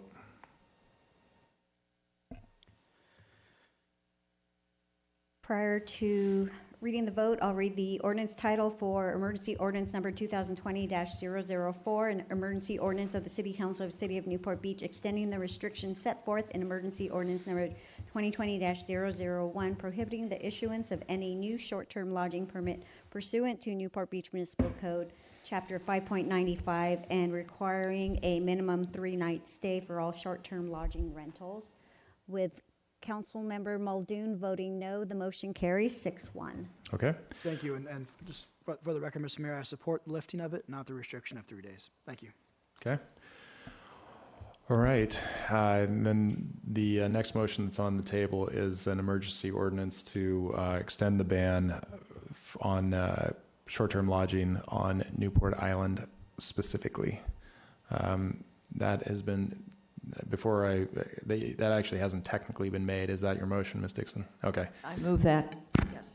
And the duration would be through the end of the emergency. Emergency, okay. And then since you had originally seconded it? I'll second it. Okay. All right, Mr. Avery. You know, I've been thinking about this.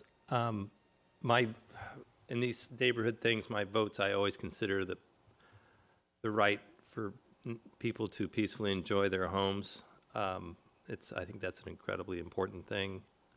And given the emergency and the relatively limited time this will go on, I'm going to support Ms. Dixon's motion, and with the caveat that I will not support it generally going forward after the emergency. But I think during this time, I'm going to make an exception to my sort of overall view of not sort of choosing things out of the community to get special attention. But I do understand the pressure they're under, and I'm going to just make the assumption that it's serious enough to warrant this during this time. Thank you. Okay. Ms. Brenner. I'd just like to add that I think if we vote to approve this, it doesn't dismiss the concerns of other parts of our community that are also suffering because of this. And the frustration expressed by at least one or more of the peninsula residents, especially down near the Wedge, is that those people are suffering exorbitant kinds of misery during this whole time. And it doesn't, just by exempting Newport Island, we're not saying that we're not recognizing that they are really being unduly pressured by this whole thing. So I do support this, but I wish we could support it even more broadly for the ones that really need the help. Okay. Well, I think I can count, so I think I'm going to take the vote now. So we'll go ahead and take the vote. And just real quickly, I hate to interrupt, but I think you can adopt emergency ordinance number 2020-003 to cover this issue, but it would just be specific to Newport Island.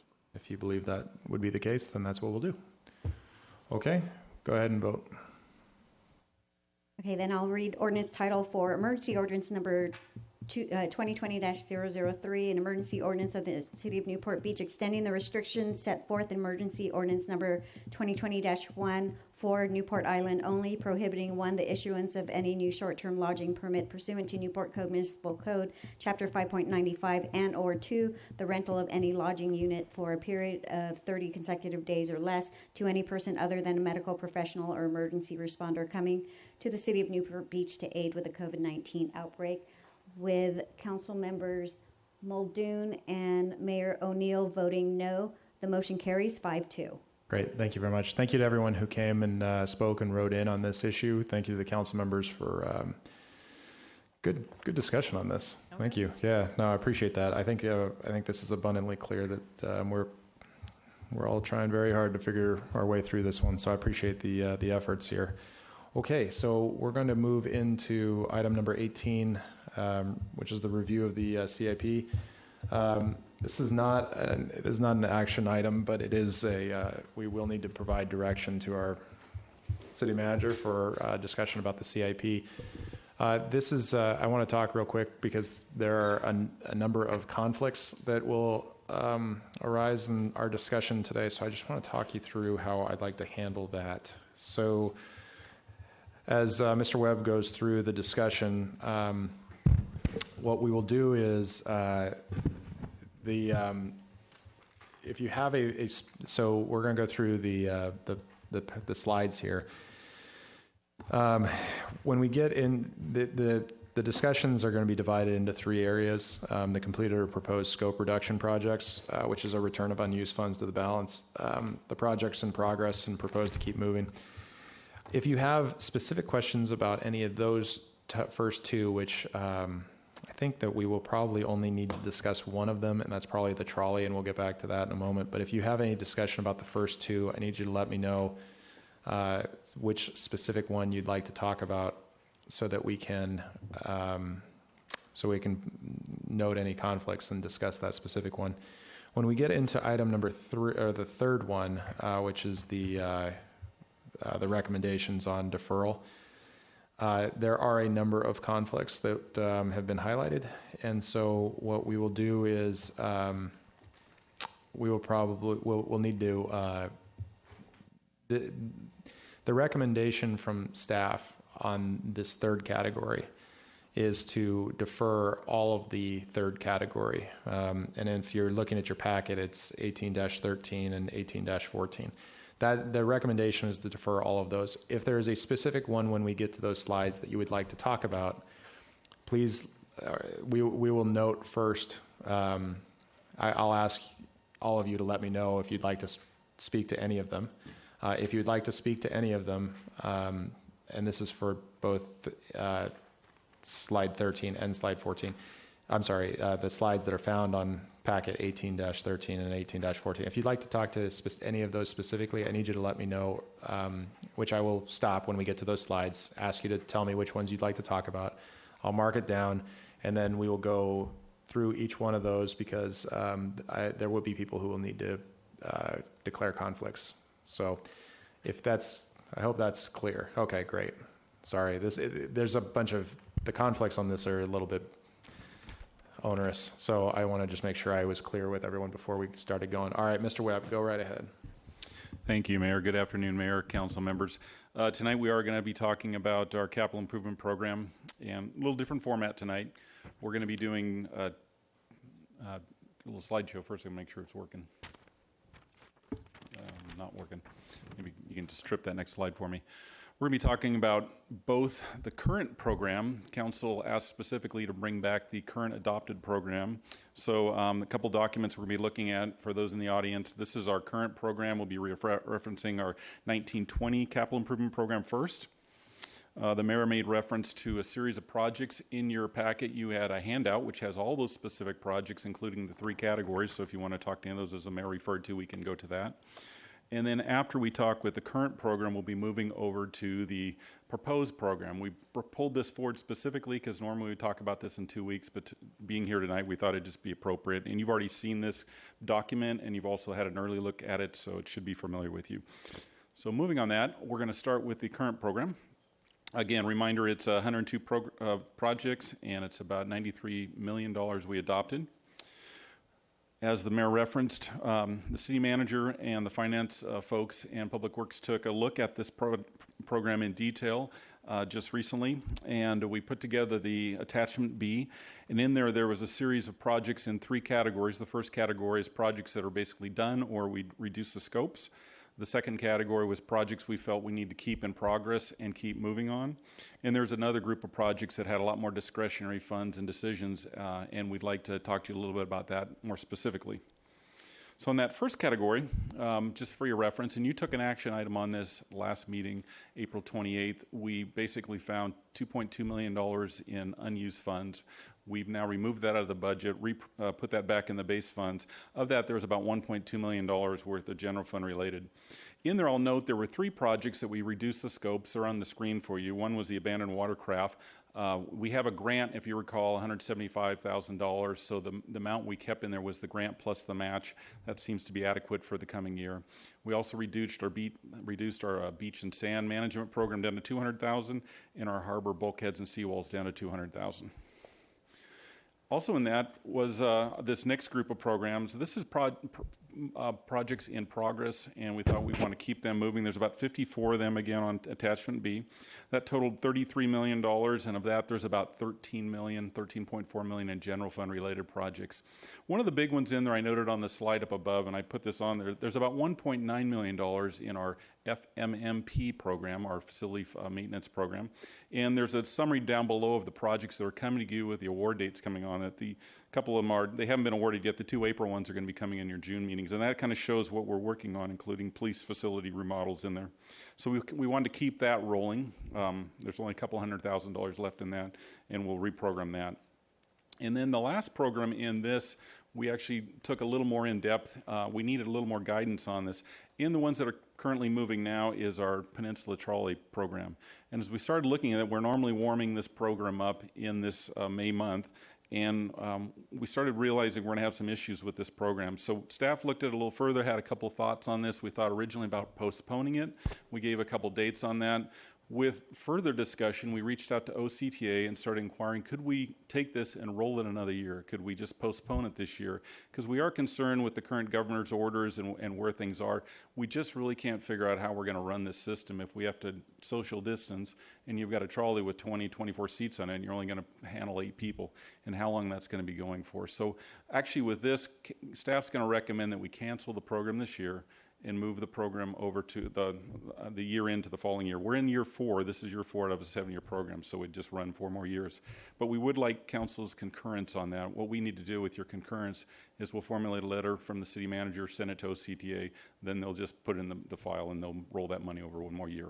So that needs some action tonight by you folks.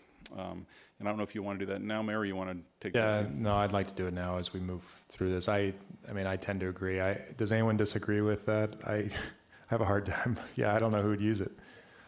I don't know how many people would get on it. Yeah. I support that to extend it over to a year, postpone it for 1 year. Okay. We apologize for that. It's probably the best move right now. That's the right decision.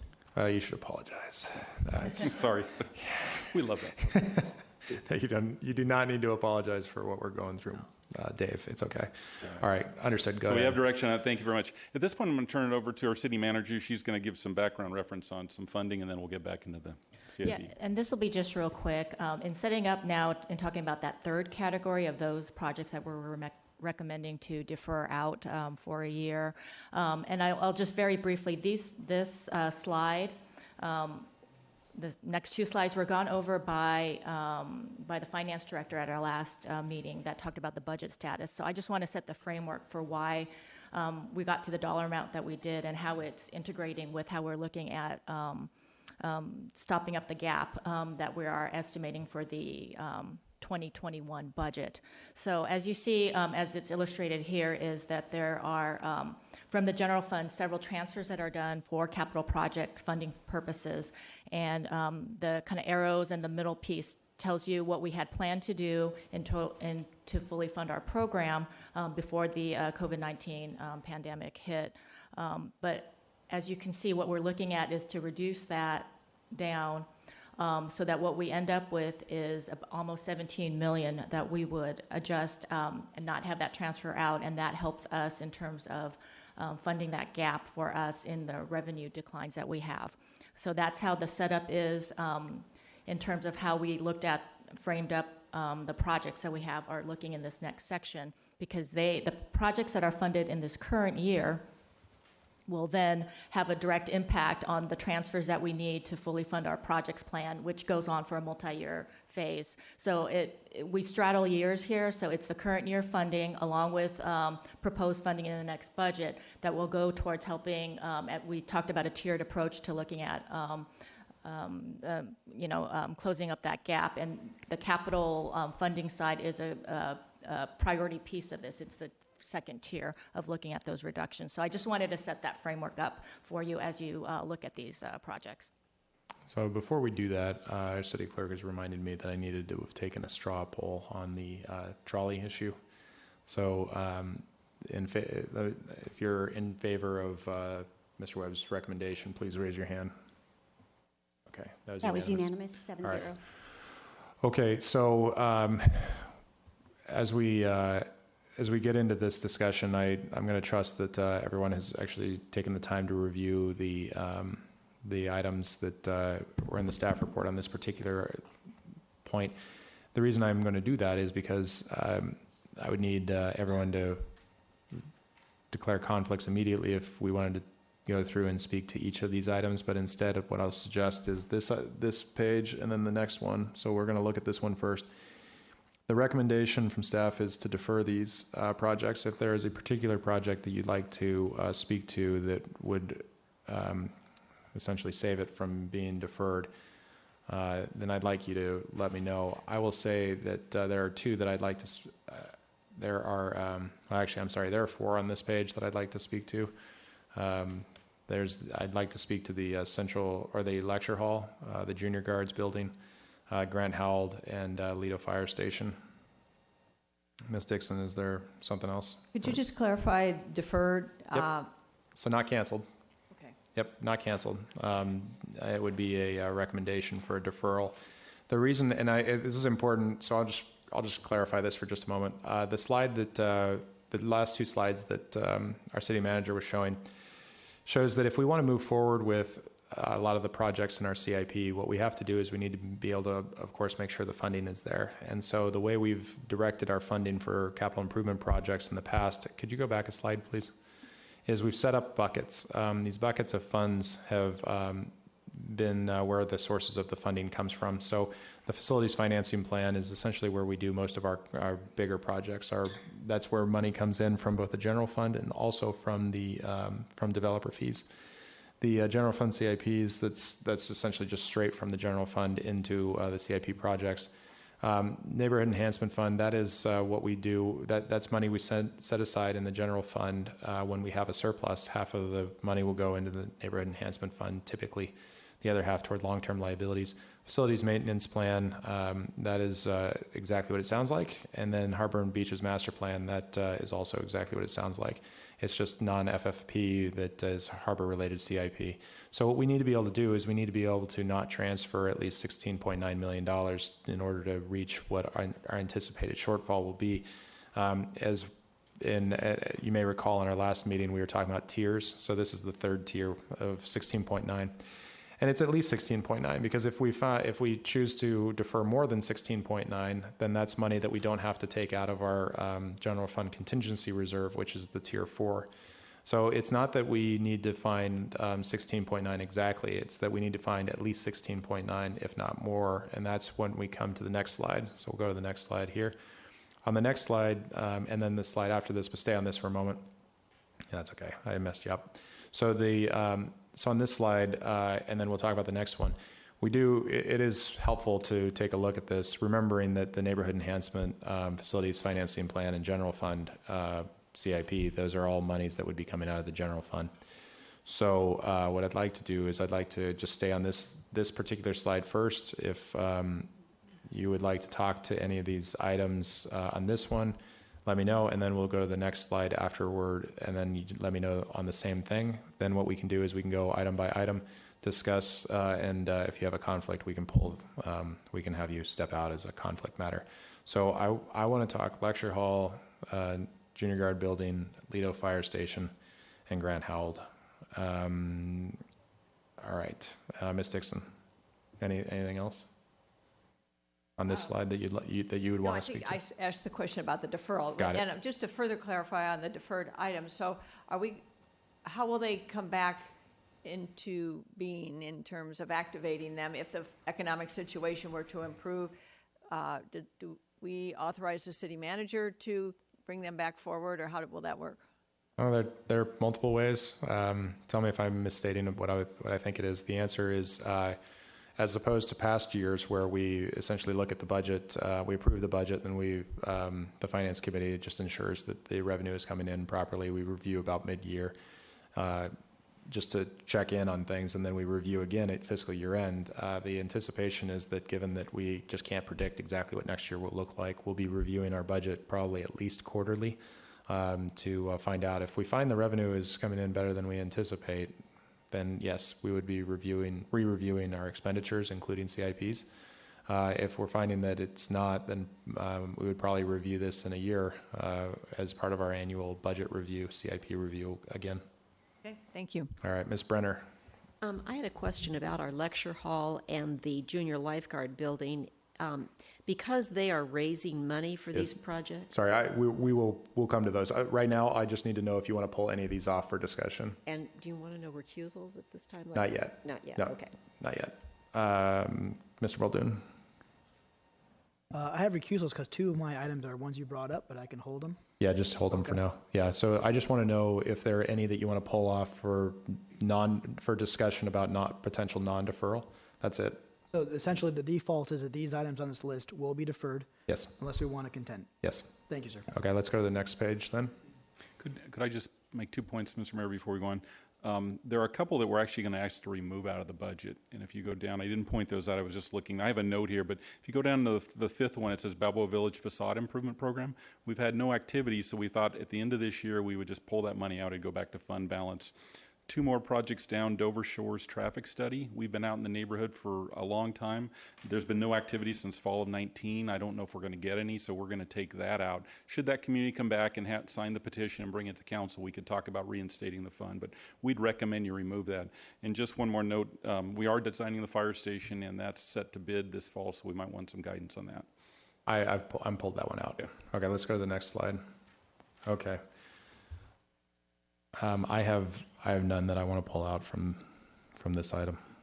And if I could give 2 more comments on this. Go ahead. As long as it's not Ocean Boardwalk or Streetlight Rehab. Okay. If you want to talk to either of those, then you just need to wait until we declare conflicts. I will leave Ocean Boardwalk out. Just some good news on the third to the bottom, the vessel pump outs. We did apply for a state grant. We just were told we awarded that grant to replace those pump outs. So we'll only need about $32,000 of that $125,000. That would be the match to the state money, but we'd swap that out and ask that we keep that so we could replace those stations in the future. Okay. Ms. Dixon. Newport Pier, so where are we on that? Yeah, we'll pull that one out. Okay. For discussion, no problem. Okay, any other discussions? All right, let's go back to the slide before. Yeah, so I wanted to actually take both those together that Ms. Brenner was just referencing, the junior guards building and the library lecture hall. Here's my suggestion, which is why I wanted to pull this out and just discuss. we do need to defer the capital costs at least a year. There's no way either is going to get built in the next year. And I think that I can't really anticipate a situation where anyone would think otherwise. I do think we ought to at least include some of the design costs in our capital expenditures. If I could interject on that too, just to lay out of the columns here, that first column you see that's shaded is expenses to date, and in that particular project, the council's already awarded the design contract, and those costs are shown in that column, so they're not shown as the amount that you want to defer, i.e. the design would keep going, we defer the construction. I didn't understand it that way. Yeah, so okay, well then. Several of the designs are already underway. I made a little notes here. It's currently under design. So that means you've awarded a contract. For instance, Newport Balboa Meetings, the first one is under design, but the construction money is still not programmed. After that last column too, we added on here next year's funding, actually this year's budget that we're going to talk about next. So if you defer the project, you're also deferring money in this budget, which is already programmed in here. Yeah, I mean, okay. All right, in light of that, then I would suggest that it's a simple deferral. I didn't realize that the design money was already programmed in on the expenses. Oh, well, then that's the only reason I pulled them So to we talk can keep about. moving and get to a conclusion, but the construction is then deferred out. Yeah, and to Ms. Brenner's point, we haven't met with, we haven't even gotten to a draft yet of the, so the subcommittees that I'm on both of them, we actually haven't gotten to a draft yet of the money that would be coming in. We were about to start putting pen to paper on that, and then COVID happened. So they're not exactly, there's not a mad rush at the moment for that.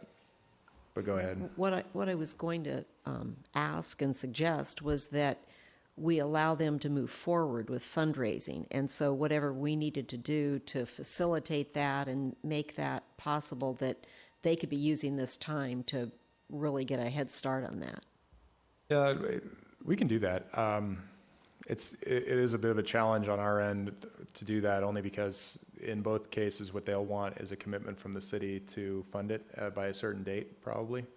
And so I'd have to bring that back to council. Yeah, I know, this is the challenge. So I will tell you, the lecture hall committee has not met with the folks who would be representing the lecture hall. The lecture hall subcommittee for council members has not met with the folks on the other side of the table, which would essentially be Larry Tucker and others. And the reason we haven't is because this happened. So I've talked to Larry. He does understand. He understands the deferral issue. So and they're not pushing back on it at the moment. So we can certainly start working through. I think the challenge is going to be the city's commitment. And so I would need a lot of. I'd need which we haven't scheduled for today, but I would need to have advice from council probably before we would do that. So we can do some kind of draft, but I would need we wouldn't be able to negotiate too far with them until I got better go ahead. And that's true for junior guards too, I think. I guess, they could, these organizations can certainly, what's publicly known now is that it's being deferred, it's not being canceled. So on that basis, there's a slight amount of risk, but it's up to them, I guess. Yeah, we can work with them. It would just be it's more of a challenge now than it was before. Yeah. All right, Mr. I'm sorry. Are you done, Ms. Brenner? Okay, Mr. Muldoon. Thank you. So I don't know. First, for the audience at home, we would be deferring for the library lecture hall $7.34 million, for lifeguard junior building $3.05, for the planned budget of 2021. And is that correct, Mr. Mayor? Is that a correct synopsis, Dave? I need clarification on deferral because we're just about at the end of this fiscal year. So what I'm hearing a deferral means not into next year, but into the following year. We're pushing it out a whole year plus a month. Yep. And then council can always pull it forward, but we'll program it a year and a month from now. Yes. Is that correct? Yes, that's how I understand it. So those at home know that's $10 million right there that we basically put off until we know what's going to happen. And I don't know if you want me to put in that form of motion or just straw vote. Well, it's okay. I'll take a straw vote. But I do want to defer over to our city manager because Go ahead. Yeah, and I'll just note that it's 10 million budgeted, but the funding source for that was supposed to, how we put in the budget was 50-50 with the contributions coming in. So Thank you. in terms of the So it's city, 5 million. yeah, 5 million Excellent. Thanks for would be pointing that that. out. And then also, I think there is that direction then, because we have let out design contracts for both of these. And so that's what we would continue on the design pieces for that. So that would be the 600,000 for the lecture hall and the 420 that's already in the far left column. That includes the design right now. Yeah, so that's going to continue to do what you've been doing. Contracts have been entered. That's fine. Okay, I think it's pretty clear.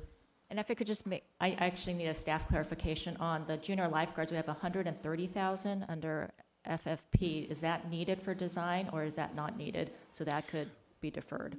Right now, it's not needed. We encumbered the money for design, and that was what's left in the budget that has not been encumbered. That would actually go into the construction side then? It would move over to construction. Okay. So, yeah. Very good. Okay. All right. So on those two, the deferral of a year, I need a straw vote.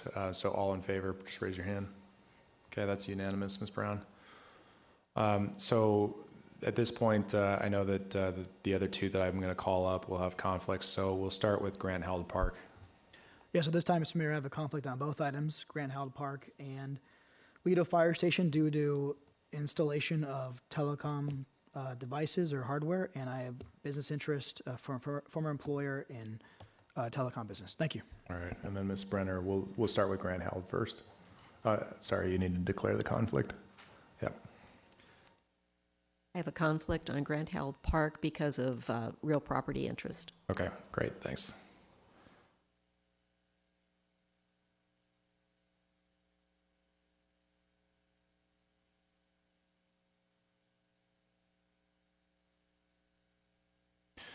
Okay, so I actually recommend that this go forward.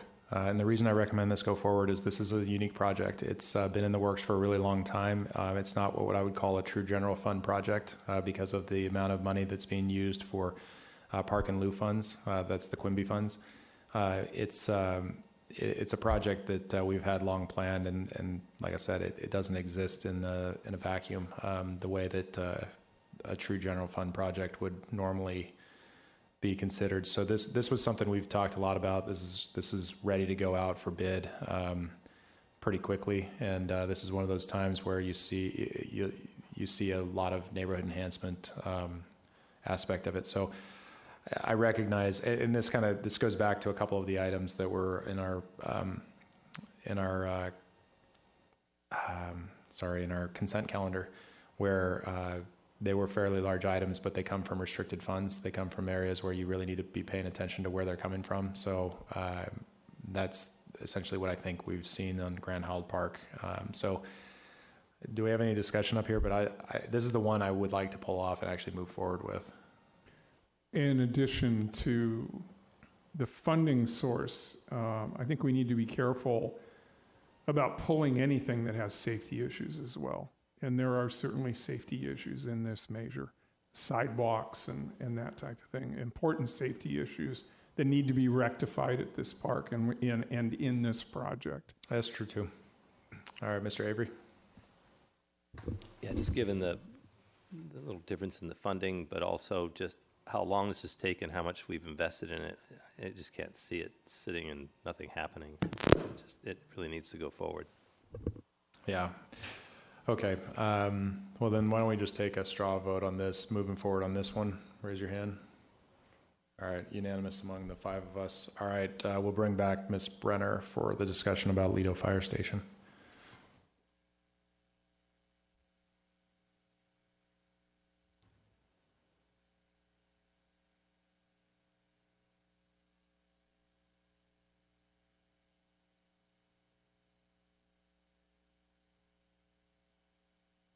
Okay, I'm going to say something that I didn't really think I'd ever say up at the dais, but let's talk about financing something. So the Lido Fire Station right now is a $9.1 million project,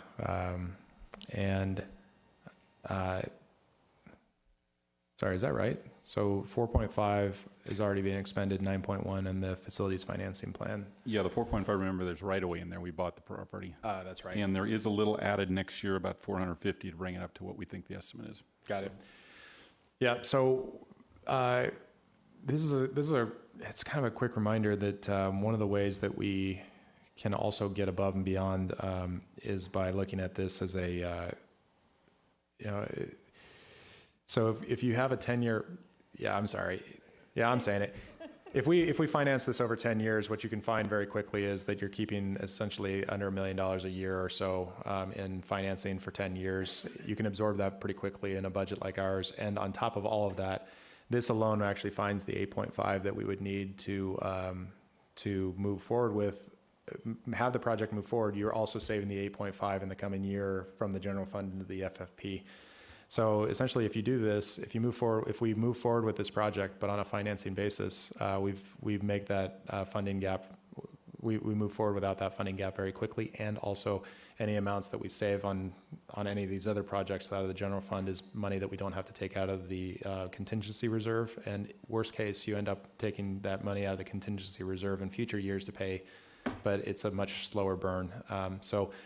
Like I said, didn't really think I'd be saying that, but also didn't really anticipate being mayor during a year of a pandemic. So I think that we ought to move forward with this project, but on a financing basis over a 10-year period, maybe longer if the financing shows that it makes sense. But I think that we ought to be angling toward 10 years.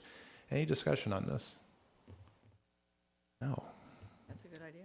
Okay. All right. Well, then, if you're in favor, just put your hand up. Okay. Unanimous. All right, we'll bring back Mr. Muldoon. We have one more project to discuss, which would be the Newport Pier building platform and piles. I think I'm guessing Ms. Dixon has the same question I have, which is, should we move forward with this? What are we doing here? It's sort of changed from time to time. And thank you. I'll give you just a quick overrun. This particular project primarily is replacing all the old piles at the end of the Newport Pier. As you imagine, we've had a building out there for years and years, and those piles under them we can't get to. So our first thought was, when we were going to get rid of the building, let's take care of the pile work down below. So we do have a large project here. Understand the current need. There's also a building at the end we're not quite sure what to do with. Our recommendation, we were going to come to your next meeting with a design award for this. It's about $350,000. My guess, between getting the design done and getting through the coastal permit process, we're probably looking at 8 months to a year, way before we can even do the construction. So I know there's a goal to take the building down, but I would recommend at this point, I would at least start the design, and then you could hold off on the construction, but we do need to get going on something. I'm a little worried. If we get a big storm, you get some real old timbers at the end there, we should probably address them. It is Titleland's money, by the way, which is, I know, connected to general fund, but yeah, I think it's Titleland's capital primarily. All right, Mr. Avery. That building is the worst looking building in town out there. Just the only thing that people just don't notice it, but if you go by it in a boat or you walk out there, it's pretty dramatic, just sort of going to the seed. And the other thing is, I think Dave is absolutely correct about the winter storms. Those that have been around the water, they've definitely increased in terms of their velocity and their suddenness. And so it's much better to shore up the pier sooner than later instead of having to rebuild a large part of it because of a big storm. Thank you. Okay. Ms. Dixon. Yes, I support this. We've been hoping we'd put a restaurant out there. We can't continue to wait for that to be consummated. Maybe it will be, but we still need to do, most importantly, we need to do the infrastructure repair for the pier. So I fully support that and keeping it on a go-forward basis. Thank you. I just want to ask clarification on both of your comments first, if you don't mind, before I get to Mr. Herdman. There are two options available to us. The first one is move forward with the design, move the construction out into the following fiscal year. So not this coming fiscal year, but the one after, sorry. But we could get the application into the coastal in the meantime, right? We could get the design done and then put the application in and get that process started.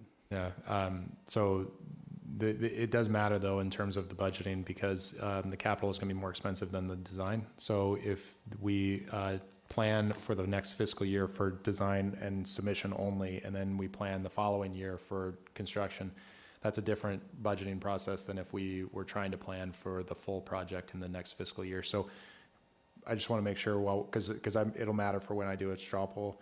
Are you, which one are you recommending we do out of your comments? Mr. Avery? Sooner than later on the shoring up of the pier. Okay. Well, this is taking it from Tidelands too. It's not general fund. It could be. We do transfer some money into the harbor capital from general fund, but I do think from the risk factor. So it's a program, the whole thing into the next fiscal year. Okay. I mean, it's a long time in need. All right, Mr. We would Herdman. rebudget this then in the next Yeah, year. it would be a rebudget. Yeah, Mr. Herdman. Dave, we could classify this as a safety issue as well. I think you're going to get to that point at some point. Again, we got a derelict building out there. We at least need to address that. We've got fire issues and stuff, but I am concerned. I've talked to some of the old engineers that some of those piles they say are more than 70 years old. We just can't get to them, so we need to get out there. Mr. Duffield. Thank you. I just real fast would encourage our design staff to use composite pilings and not wood pilings. Thank you. There you go. I can talk to you later about that. All right. Then what we'll do is I'll take a straw poll on moving forward with this in the next fiscal year as a whole project. So if you support that, it's the dollar amount on this is 1.9 out of Tidelands operations and Tidelands capital. So if you're sorry, I need to take it one more time. Okay. That was 6-1 with Councilmember Muldoon. Did you want to say anything? Sorry. Yeah. Go. Which one? I wanted to ask Dave to clarify on the Marine Avenue rehabilitation portion that this is just trees, benches, and island drainage. This is not the Sorry, whole... hang on. If you're going to ask about that, we do have a conflict. Oh, okay, right. That's okay. So Mr. Herdman will declare a conflict based on real property interests. So just a moment. Yeah, I have a conflict based on real property interest. Okay. What... Hang on. Okay, all right. I know that we have to wait. All right, now you can ask. Go ahead. Okay. That this is not where we're talking about taking the businesses down and really rehabilitating the street, because I would like to see that postponed for probably 5 years. Our Balboa Island businesses, I don't think, could handle anything that was really disrupting business. So this is just drainage and trees and benches, correct? Actually, this was the project in our budget that was going to rehabilitate the street, not the buildings, just the street. So what we're recommending, again, deferral of this, because we currently have a lot of things going on the island between the trees and the benches we'll have to get back to after this event. We have drainage going on. I don't know if now's the time to design that street. We have a lot of decisive cross currents we have to work through, so it's going to take some community effort. But for now, we're recommending you just defer that, because that was the money for that project. Okay. So you're not talking about doing any benches or... Up above, there was money for benches too, Okay, but you're okay. recommending deferring that too, Okay. so we'll just let that sit for the year. Okay. All right. Thank you. Yeah, that's good questions.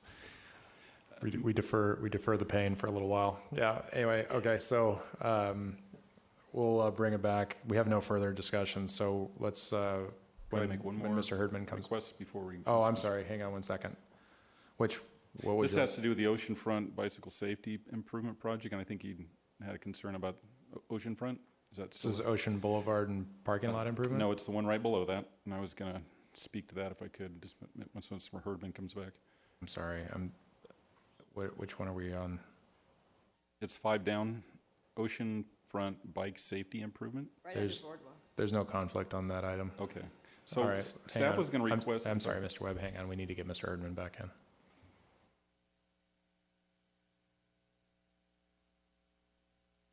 Okay, go ahead.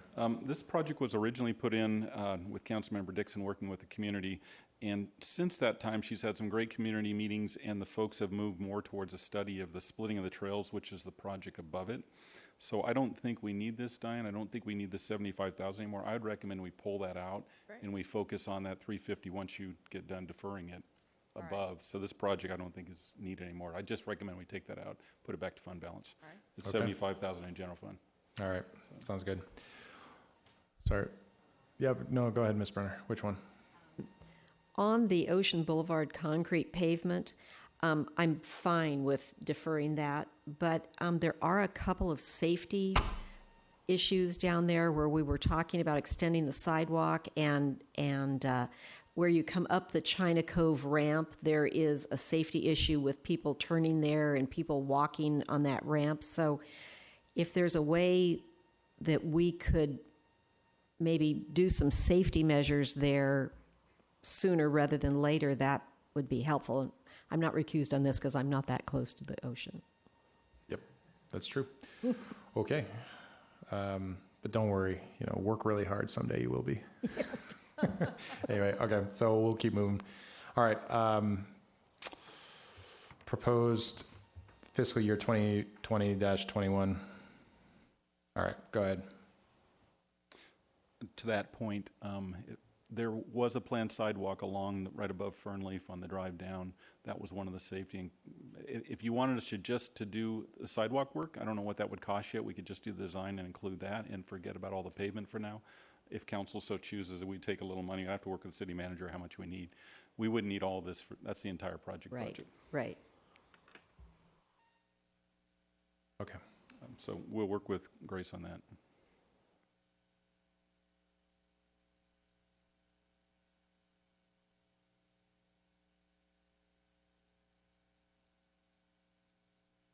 So do we have final direction, sir, on all this? Yes, you do. Okay. Let's move on to the next budget then. I'm going to turn our attention to this coming up budget.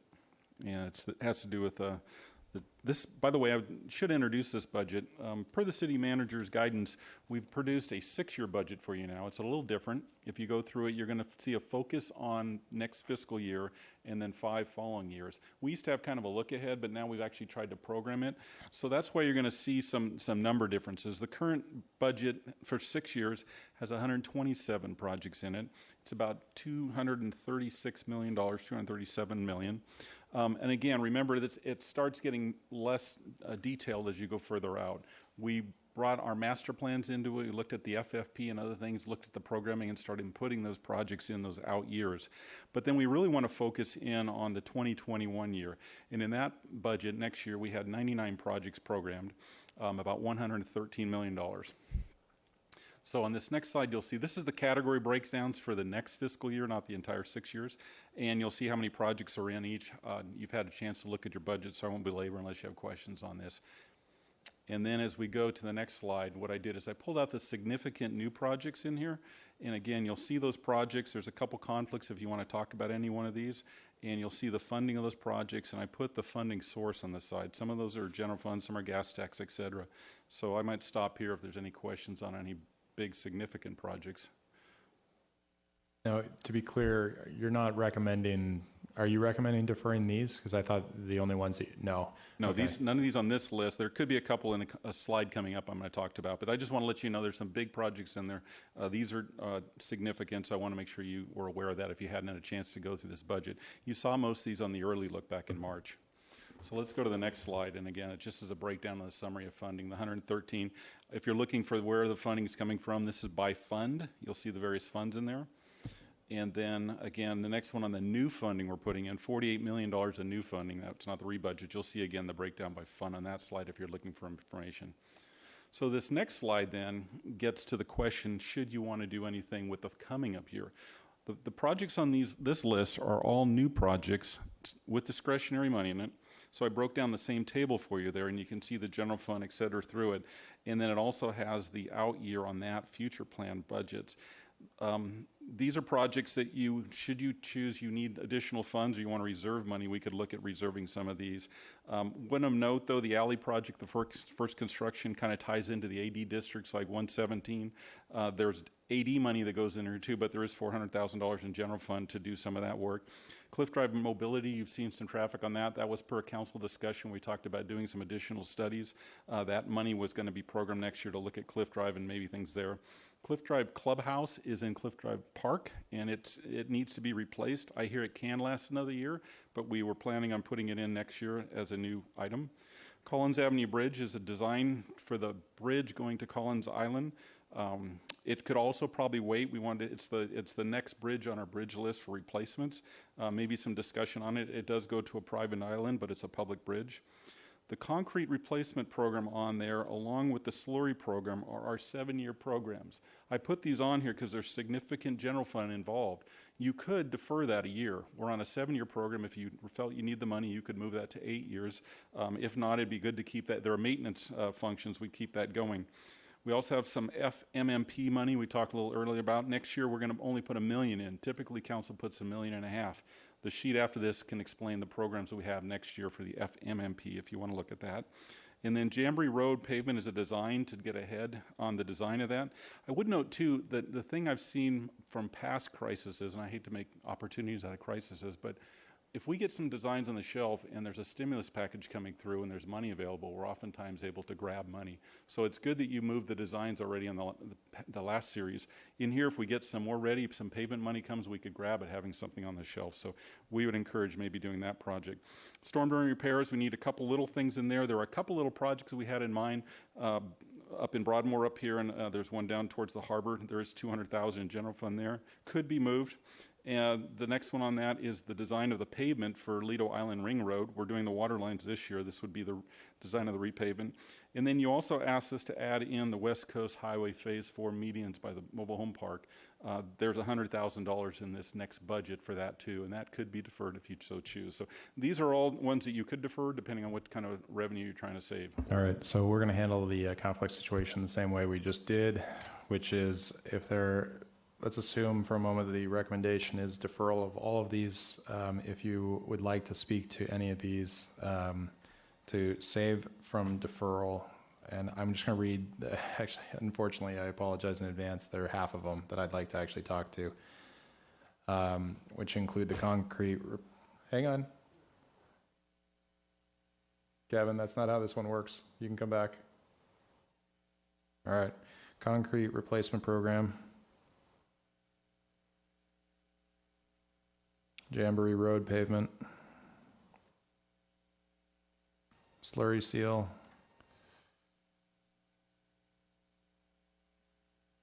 storm drain replacement, storm drain repair, and then the Via Lido outer ring.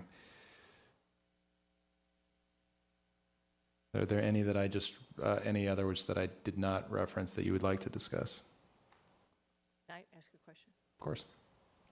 So the Lido is really tied with the water pipe replacement, correct?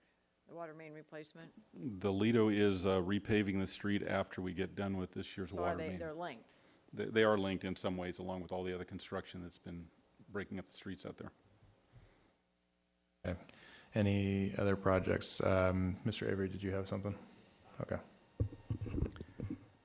I think there's some things here clearly that we can defer, and then the mayor's pointed out, listening to him, going forward, these pretty serious public works projects that, I guess my couple questions, obviously there's a ranking and ordering in your mind, I'm sure. I apologize. Because there's a bunch of conflicts on this item, I just need to be able to pull out specific projects so we can have people declare conflicts, and then I'll call on you first. Great, thanks. Okay. Mr. Muldoon. Thank you. Just traditionally, conflicts are declared before, so I just want to note for the record I left when the auctioneer was listing off all the items, Mr. Webb. Mr. Hart, would you like to declare any conflicts that I had when Mr. Hart was speaking that I may have missed? So you have conflicts on the Balboa Island CDM microtransit feasibility study, as well as the undergrounding District 113, the traffic signal rehabilitation program. And that is all, and they're all related to business interests. Okay, thank you. So when Mr. Webb was giving that presentation, I had to excuse myself for business conflict interest. Thank you. Yeah, my apologies. I did not get the conflicts marked on these things. Okay. Any others? Well, Ms. I have Dixon? a conflict. Well, yeah, I'll go line by line. No, okay. So let me just read them out, because if people don't, if we might be able to just handle them pretty quickly. Concrete replacement program. Anyone have a conflict on that one? Jamboree Road. I'll look at Mr. Harp. Jamboree Road. So let me just announce the conflicts for this one and see if anyone disagrees of the ones that you highlighted. So I already announced Councilmember Muldoon's conflicts. The only other one would be Councilmember Dixon regarding the slurry seal program on Balboa Peninsula and West Newport. And so that would be the end of the conflicts. Oh, okay. So, all right, I'll tell you what. We'll take concrete replacement program, Jamboree Road, and storm drain, and then we can handle the other two that would have Ms. Dixon's conflicts. The reason I pulled these, and I'll just talk to these three only. You know what? I'm sorry. I was about to step on. I was going to say, okay. The reason I pulled these is because out of these particular ones, oh, I'm sorry. Hang on one second. Mr. Harp, the concrete replacement program also says Lido Isle. Does that affect Ms. Dixon as well? She does not have a conflict on that one. Okay. So the reason that I pull these out, these are the kinds of projects you defer, they get more expensive because you just have to do them. It's not a situation where we can't not do them. We eventually do have to do them, and the longer you allow it to go, the more expensive it becomes. So you're essentially putting additional costs on future budgets in a way that just is not a great, it's not a great approach. Anyway, Ms. Dixon. Just to follow up on that comment, I was talking with Mr. Webb today on some of these programs, and given that we are in economic challenge, certainly nationally, there is an expectation, I don't want to put words in your mouth, but that labor costs and material costs may be more competitive as we go forward because people will be looking for work. We have seen that in prior downturns, that it gets a little more competitive. So I would expect to see in some cases maybe our fire station or some of our bids start going down. I don't know where the asphalt is. Obviously, the oil prices have gone way down, so maybe we'll see some decreases in things So like that. maybe these are like worst case cost scenarios, and if we keep them on the list, they may be more advantageous financially. Yeah, when we put them out to bid, yeah. Mr. Avery. Yeah, I think another factor would be there's only so much public works to go around. So as you defer things, other things are slipping back in the schedule. I'm sure if you look out, it's just a constant stream of projects. And so, yeah, I agree. We need to do these important ones to keep from a backlog. And I know what a great job Public Works does, and the pressure that you're under all the time to get to these things before they fall apart, before there's a real problem. Right. So that's, so any other discussion on those three? All right, well, on straw poll in terms of moving those three forward. That's okay. The concrete replacement, Jamboree Road, and storm drain.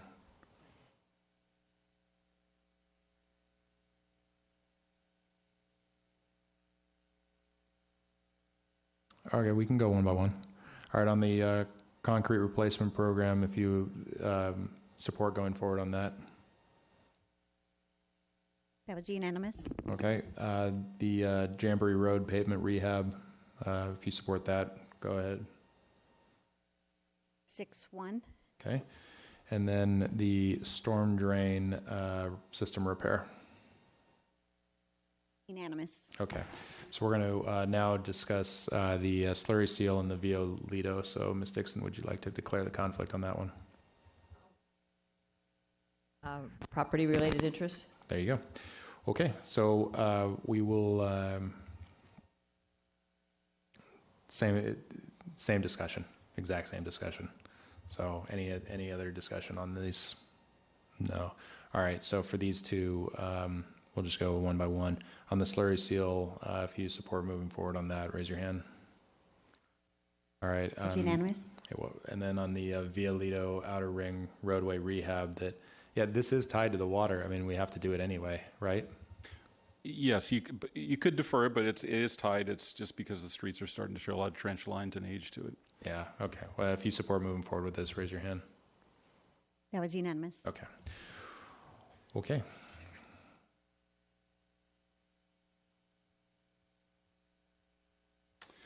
So then this last slide, again, that's just the, for your reference, this has to do with the FMMP and the projects proposed for next year. Again, we're only programming $1 million next year, but we do have a backlog on that. And that concludes our presentation. We'll answer any other questions. All right, before we go to public comment, any other questions or comments? Fantastic. All right, we'll go to public comments on this.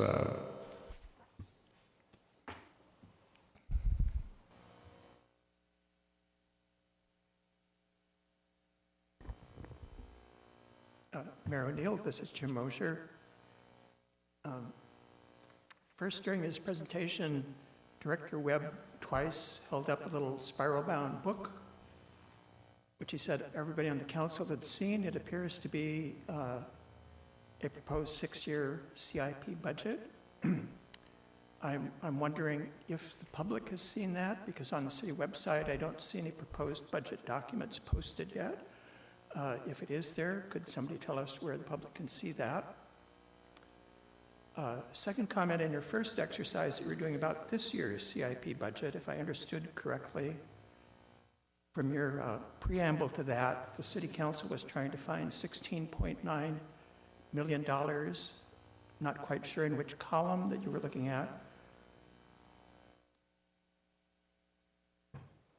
$16.9 million that would remain on the deferred list, and you pulled several items off of that, and it seemed like there was not a whole lot on the list to start with, so I'm curious if anybody kept a total and we know how much we ended up deferring. Thank you. Thank you. All right.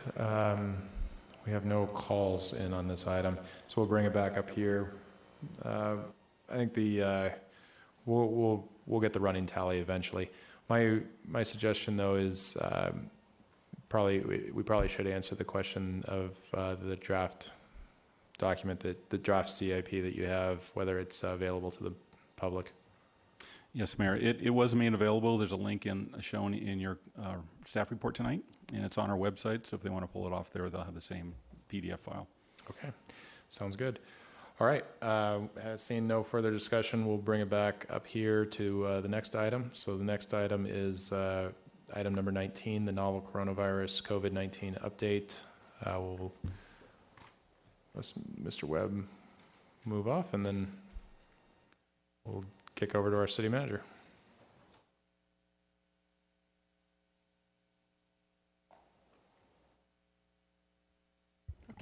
If it's all right, I'll present from here at this table. Very much. Okay. Go ahead. All right. Thank you so much. This is our regular standing item we have right now through the course of this COVID-19 response. So I do have the both chiefs here, and also Dave Webb is available as well to talk a little bit more if there's detailed questions on our on the actions we've taken. So for today's update, I really wanted to focus on. Okay. I really wanted to focus on the reopening, the reopenings as a whole. I mean, that is where I think we're out now looking, as we're looking forward. That's where we're seeing the guidance from the federal and the state and the county coming forth is, and that's really our focus right now.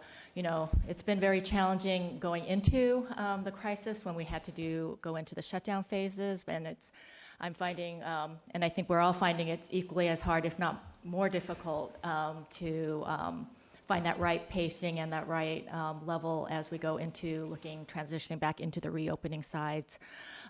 We have a real focus here, I think, on the recreational space piece, both for the physical and mental wellness of our community, and also that has been the guidance and the direction from the governor's level. Of even while we had the shutdowns, that it was very important to have that outlet for people. So I think we've really had that focus. And I think we've really been looking at that focus in terms of what can we open in a safe manner, and as much as we can open to disperse the people that we have, both for our residents here, and then it's a fact of the matter that we have people who come here to enjoy our city. So finding that right balance through that. In addition to the reopenings of just our physical space, recreational spaces, we're really looking at the reopening of our facilities and our programming, and that's been a lot of work done through the county guidelines that we've seen. We are working through when we see guidelines coming from different types of industries and where we can push that open. We've been looking through that and are very actively in there. And then finally, and last but not least, of course, is our businesses and supporting them through that, and certainly with the work that the ad hoc committee is doing right now there. And really, I do want to emphasize, because this transition is really challenging to find that right balance. And we do work really hard. I know the council does, as well as on our staff side, all the way down to all our employees here, is that we want to do this in a way that has a priority for the safety and health of residents, for those who are using our facilities, and for our employees too, who are supporting all of these assets and facilities to ensure that they are open in that manner. We do focus on the education and outreach first. I know that's a challenge, but that has been the guidance and how it's been structured from the state level, in the fact that really the push has been to do the education and have that societal pressure through it, not really on the enforcement arm that's been emphasized throughout this whole COVID-19 response period, and we continue on that way. That doesn't mean we don't enforce on our city laws, and we are, while we're really pressing forward on all of our resources, we are very mindful of that we need to make sure that our laws that we have, such as our beach curfews, our no alcohol, open alcohol, those types of laws, and to ensure that we enforce them. Have we always done a perfect job on that as we're transitioning? No, but we're working on it. And every weekend we learn a little more. We do adjustments and adapt to that. We then focus in different areas, focus on different times. You know, we've noticed on our beach side, there are more people coming in late at night. We didn't have that before, but I think with the lack of entertainment and other venues for a nightlife, the beach has become an attraction point at night that we haven't had before. We need to adjust to that. So we're continuing to work. I will, without a doubt, say, there's always more we can do to get better on that, and we'll continue to work that way. Do we know when the bioluminescence is going to stop? I mean, that seems to be the attraction at the moment. I know once in a decade thing has to happen now for whatever reason. I do think I've been reading that it is fading now at this point. So for all those out there, I think it's pretty pretty low at this point. Maybe Jeff could, our Chief Boyles can talk to that a little bit more. All right.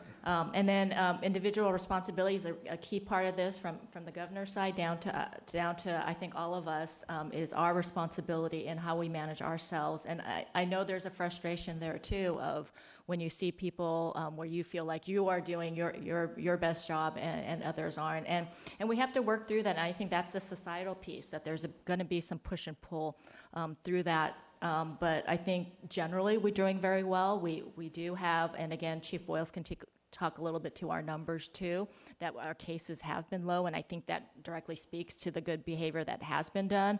But we have to keep pushing on that, and that's just a big challenge here. And then I do want to emphasize, I did bring up a little bit ago with the safety of our employees. We really have a lot of we have a whole new level of services we're providing here in managing a response to the COVID. While we still have a city that we are running, we still have crime still does occur. We still have infrastructure we're maintaining, yet we are moving ourselves, putting our staff at a higher level with.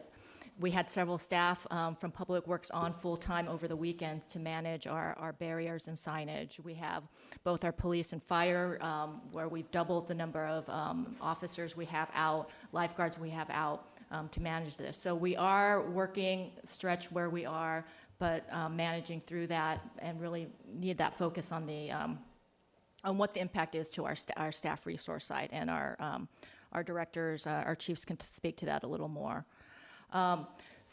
Just very briefly, the beaches, there's been so much on this, so I think most people know we have opened. We opened last week for an active use only. It's been challenging to manage that active recreation, but we are working through that. I think it'll help with additional areas being open, particularly with LA counties, beaches being open for active recreation this week. Tomorrow. Yeah, Yeah. Wednesday, right? Yeah, tomorrow. And then we have also opened up the wedge area of our beach area today.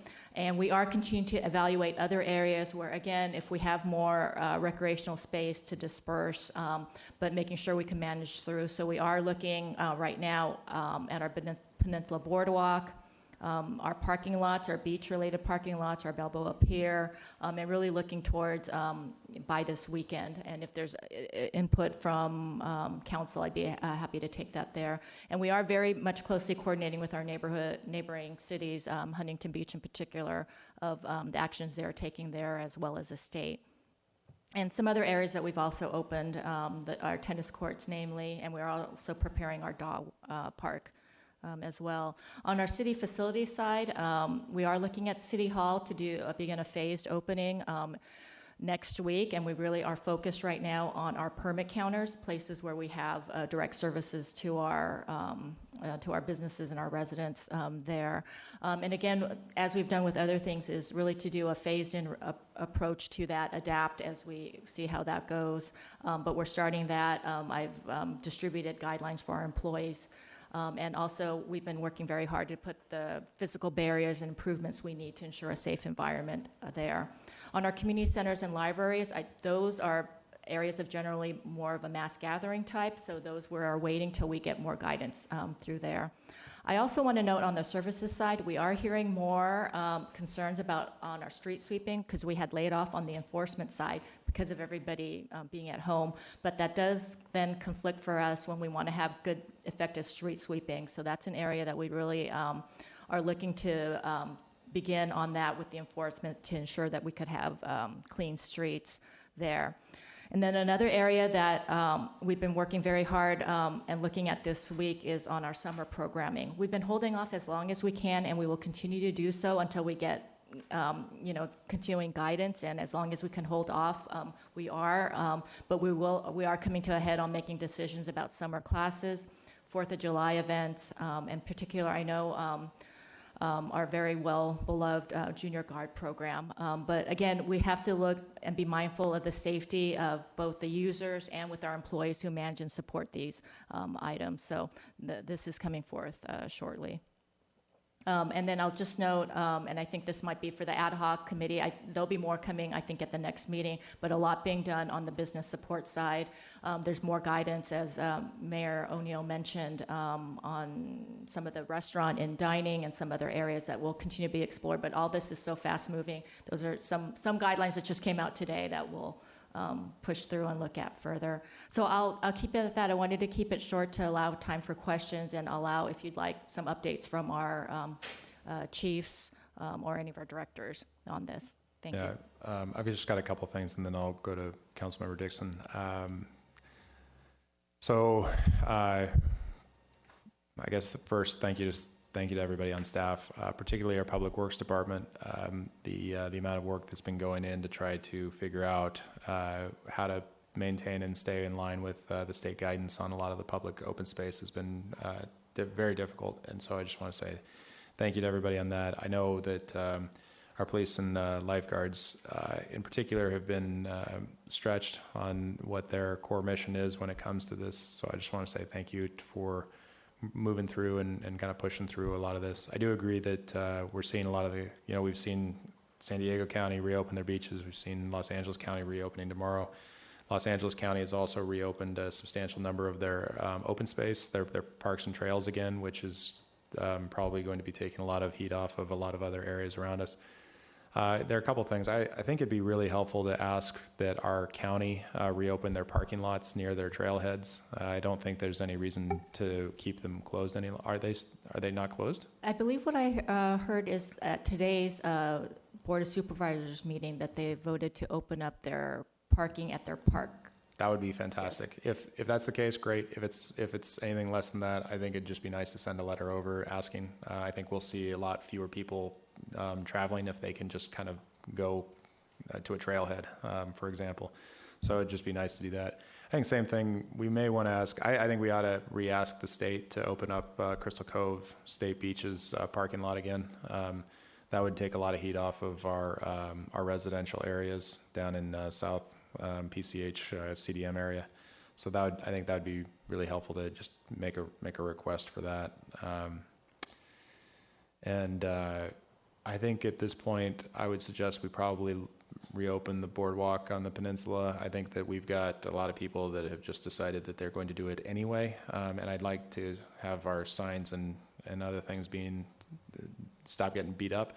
And also, I think we know a lot more than we did 7 weeks ago, 8 weeks ago, when we started shutting down a lot of the open space. I think we've seen a lot of studies now coming out in the last couple of weeks showing that outdoor transmission is rare, and or it's less likely than keeping people indoors. And we're seeing a lot of that coming out of New York and China and Italy, and we're talking with our community. And so, but on that end, you had mentioned our positive counts in our city being low, except for a temporary spike. And I'll just stick to the public statement that the city had pointed out, which was one or multiple skilled nursing facilities. I do want to just point that out for our general community when they're looking at these numbers. I do recommend you take a look at the county website, because skilled nursing facilities are unfortunately seeing a higher number of cases across the board. And there's a lot of data showing that, and they have a disproportionate number of COVID-related deaths in our county, and I'm sure in other counties as well.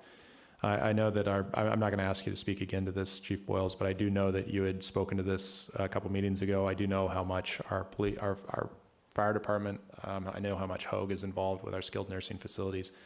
But I just caution people to, that's an area where we've all got to be hypersensitive. I mean, hypersensitive. When I talk to other mayors in other cities, they're saying the same thing. You saw the same thing happen in Huntington and Anaheim, in a whole bunch of areas. We've just got to be really hypersensitive to our skilled nursing facilities. And so I appreciate all the work that our fire department does to make sure that they are going in and talking, and also to Hogue Hospital for the partnership on that. All right, Ms. Dixon. Well, thank you for that. Thank you, Mayor, and thank you, Ms. Leung, for the summary. A couple questions I have. Well, let me just first make a statement of thanks. Thanks to staff. I mean, I'll say this every 2 weeks, if not more frequently. Thanks to staff, thanks to our life safety, public safety personnel dealing with extraordinary circumstances of the normal core mission, as the mayor said, and placing these undefined, ambiguous, unenforceable requirements on beach communities to, I hesitate to use the word enforce, because we cannot enforce active recreation. So I know it's a real challenge for our public safety officers, our frontline personnel out on the beaches. It's also confusing to residents. And so let me just spend a minute talking about this, because this has been a work in progress, and we're continually trying to calibrate how parking lots open, restrooms open, parking lots closed, restrooms closed, boardwalk, West Jetty Park, seashore parking lot. It's just a giant puzzle that we're constantly trying to determine what works best. And as the police chief said to me about a week ago when we were I was listening to his plans, that neither option is an ideal option. If we open the parking lots, then the word gets out on social media, Newport Beach is open, and everybody comes. If we close the parking lots, then the residents are impacted because people are looking for places to park in and out of the streets. So it is not ideal. I want to just make a comment or a question. In terms of the city's own management of or just existing with this disease, I understand that not a single city employee out of how many, 727 employees have not contracted this disease. Is that correct? At this point, we don't have any cases. No cases in the city. And that is fabulous. That most employees are here or working at home, but they're still performing their job at either location. The majority of employees, yeah. We do have part-time employees who have, some are on no work hours because some of the services can't be provided, namely in the recreational area. But Yes. I think that's just outstanding. And just to Newport Beach as a whole, I just want to remind everyone, when you look at these numbers for number of cases, the case numbers are going up in Newport Beach. I think it was 130 something today. That's because we have people in Newport Beach are getting tests, and that is a good thing. The important number that people need to focus on is hospitalizations, and hospitalizations in our local hospital have been stable. And now, and we've talked about this, the mayor and I have talked about the other medical services that are provided by the hospital that are non-COVID related had been empty. The beds had been empty. Now, because we've been talking about it, they've been talking about it, people who really need medical attention for cardiovascular or other types of diseases, and they were hesitant to go to the hospital. People are now going to the hospital and getting medical treatment where they need it, and the beds are filling up. So from a financial standpoint and for a community health standpoint, that's really good for the hospital. So I continue to be confident that we are a healthy community. Being on the beach, fresh air is not the breeding ground, according to studies, and I'm receiving studies, as the mayor is, from the Hoag infectious disease doctors confirming this. It's nursing homes or confined living environments that are breeding grounds for the spread of the virus. So our challenge as a community going forward, the beach and the residential areas. So last weekend, I feel it was pretty much under control on the streets and on the beach. I was on the beach myself, going in and out. Just some anecdotal personal experience at 11th Street and Boardwalk. I'm looking at the dismantled barricade that had been done by whoever, not staff, and a young couple on their bikes were walking their bikes onto the boardwalk and working their way over the literally riding over the barricade, wheeling over the barricade, and we have the signs that said no pedestrians and no bicycles, and they didn't know who I was, and I just said, you know that you're not supposed to do that. And they both looked at me, hopped on their bikes, and said, catch us if you can. So it's a challenge, and I just am so cognizant and appreciative of what our lifeguards and our police are trying to deal with, encouragement and education, because people are just ignoring that, and we're seeing the barricades come down. People write to me every morning and tell me the barricades are down on the boardwalk, and then Public Works goes out 3 or 4 times a day to reinstall them. So I, too, believe that barricades should come down. I believe that the parking lots should be open, and I think the restrooms should be open. My only concern is, as you mentioned, Grace, the existing code requirements we have in the city on the beach closes at 10 p.m., no alcohol on the beach at any time, and no speeding in our residential streets. And these are ongoing issues, and I know because of the increased crowds that we cannot predict or prevent are creating burdens on our public safety, and I understand that. What I would like you to do, and maybe the police chief could address this, is help all of us, help yourselves, communicate to our community their set of expectations, because I know you're out there working. I know you've got full employment of our available public safety officers, but with the crowds that are coming in, sometimes you can't be everywhere at all times between 10 p.m. and midnight. Could you just help me understand how we could level set the expectations of our residents? Because I know you're there and I know you're doing exemplary work. Sometimes they'll say, I haven't seen them, so tell me how it's working. So a couple things. The issues that we had this weekend were unique. So we had we're responsive to some concerns that we had, particularly in Peninsula Point in that area, about crowds and traffic, and we had staffed up to address that, and we doubled down on our efforts in those areas to impact that. And what we found during the day is that we were struggling with some of the barricades in some of these areas, and a lot of that is just there's more people out, and there's more of an inclination to try to access the beach. And I think there's also some lack of understanding about, what's open and what's not, what does active use mean.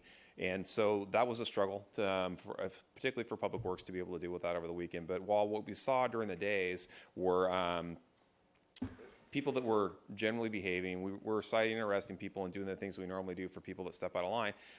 But the evenings were significantly busier. And so I look at our calls for service on Saturday night in particular. So while we have been busy, our calls for service initially at the beginning of the pandemic compressed. All right, we've seen them gradually come back up, and we've seen our service level demands increase significantly. Saturday night was the busiest night, substantially busiest night that we have had since the pandemic. So we are taxed right now dealing with police work, in addition to all the other restrictions that have come along with COVID that frankly are changing every day.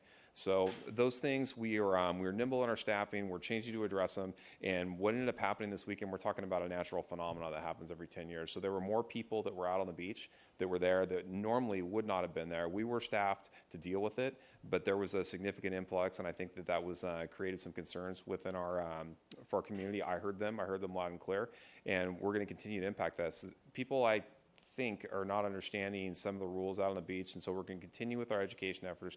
But there's also a hard beach closure, and that has always been at 10 o'clock. The beach closes in Newport Beach, and it's closed from 10 to 6. So we're going to double up our efforts out there this weekend, particularly on our Friday and Saturday nights to make sure that people are getting the message.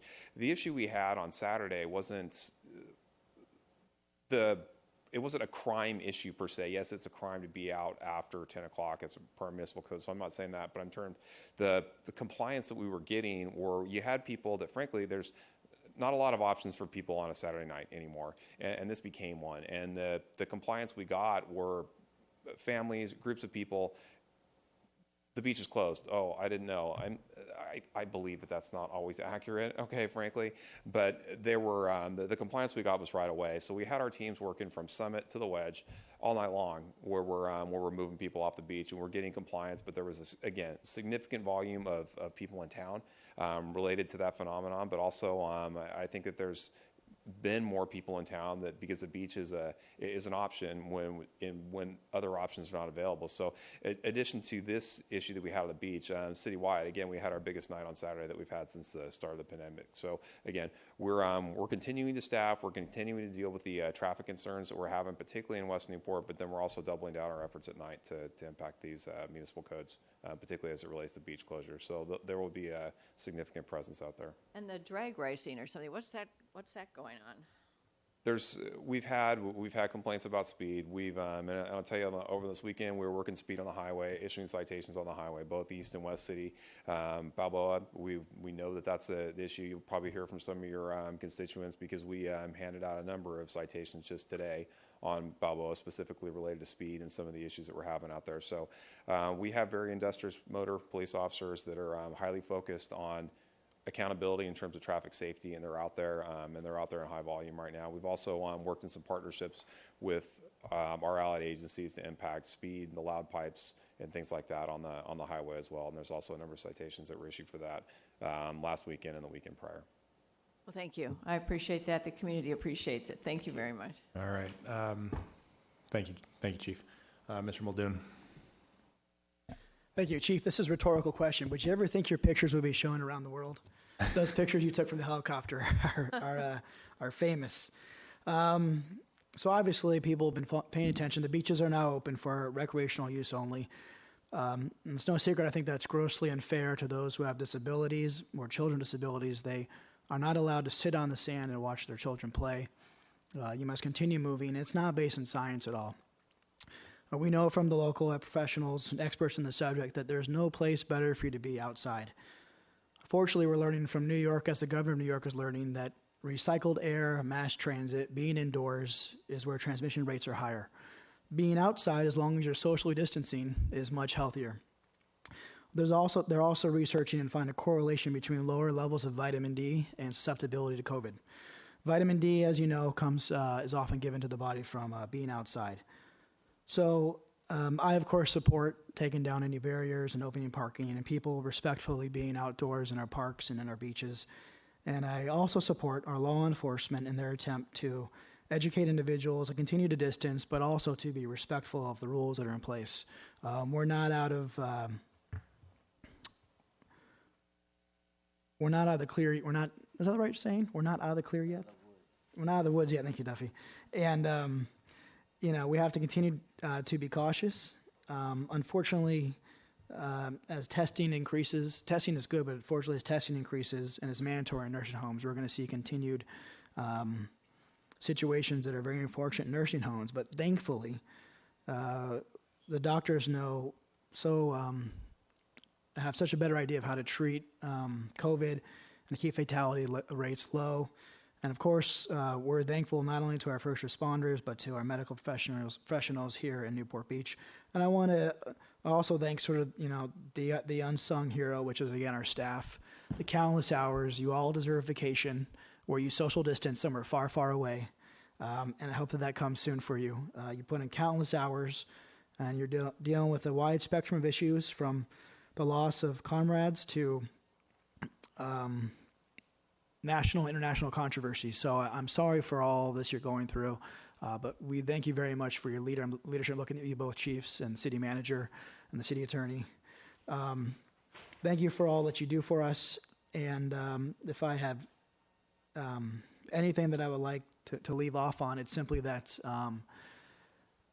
I think we made it through what has been the most difficult part. That has been the part that we don't know or we don't understand. We're learning more and more, and now I think is a time to increase kindness and to look past the fear as we step into what I think is going to be a promising summer, as we're more prepared for a tumultuous fall should it come. Thank you. All right, Ms. Brenner. I had a couple questions for Grace. Did I miss, is the Corona Del Mar parking lot open or closed? At this time, it's closed, but we are evaluating that as we're evaluating all of our beach-related parking lots. Sometimes people ask me, and then they'll tell me it's open, and I don't know. So it is closed. We had, not this last weekend, the weekend before, we tried opening it once we saw a lot of heavy usage in the congestion, to try some different alternatives there. Okay. And I wanted to mention I drove down all the way to San Clemente, just checking things out yesterday, and San Clemente has barricades up on the street parking for like 3 blocks up from the beach, and you can't access that public street there down by the pier. And I know, and we have struggled with that so much, and I know you have struggled with that all along the way, but I was just surprised to see that they had blocked it off completely down there. I wanted to mention, I think that it's really hard for parts of our community that don't live right down on the water to understand the real hellish conditions that those people have been going through down there. It's just, it seems like they're complaining a lot, but it really has been awful. And especially, it's like, what more is God going to throw at us after the pandemic and the bioluminescence? And it's like, we don't need any more. We're good. So, but I think it's hard for us to not, to take them seriously and still be compassionate, because it feels like they're complaining all the time. But it really has been awful for those people. And, and we hear a lot of the really sad stories, but it's been even just inconvenient for the people that are not complaining to us. And I'm wondering if I had a long conversation with John today, and I have such empathy for all of our staff and all of our emergency personnel, and I even have empathy for our council. Everyone in the city has been trying their best to figure out the best way of dealing with this. But I'm wondering now if maybe it's the time for us to either put out a press release or do some sort of public education about that we are enforcing our 10 p.m. and that we are enforcing no drinking on the beach, and that we are enforcing against loud vehicles, because the loud vehicles on the highway have just been unbelievable. And I can hear the motorcycle packs when they start at MacArthur and they go all the way through Corona Del Mar, and I'm 2 blocks off the highway. So it's really the people that we've been dealing with are not just our normal citizens. We've even had complaints from people. Well, maybe making us aware. A complaint is an overstatement, from people telling us how far and wide the license plates are coming from that are parked in our neighborhoods, that are going to our beaches. And so a lot of the people, some of the people that are on our beaches that are defying our orders are people that would like nothing more than to start something, a bigger confrontation, and would like to stir things up. And so our police officers are walking a really fine line, and our lifeguards, about educating and trying to be respectful and not giving some of these people who would like an excuse to make trouble the avenue for doing that. So it really is such a far-reaching, complex issue, and anyone that tells you there are easy solutions to these problems is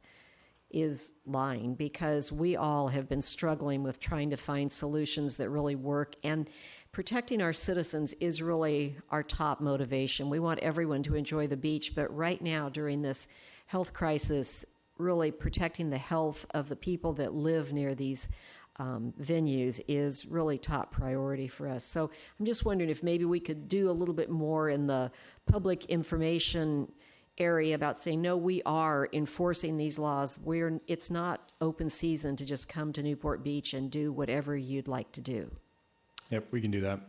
All right, it's 7 o'clock, so I still need to take public comment on this item.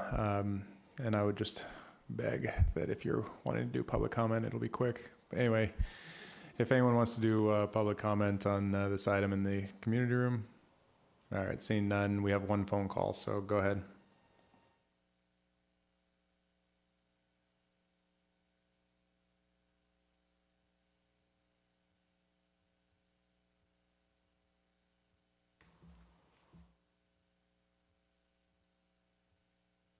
Oh, they hung up. Well, they listened to me. All right, so we're gonna need to move closed session to the back end of our calendar. Given that we need a little bit of a break, I'm gonna start the regular session at 7:10. Does that give us enough time? 7 o'clock right now. 10 minutes, or do we need 15? All right, so we'll restart at 7:15. Thank you.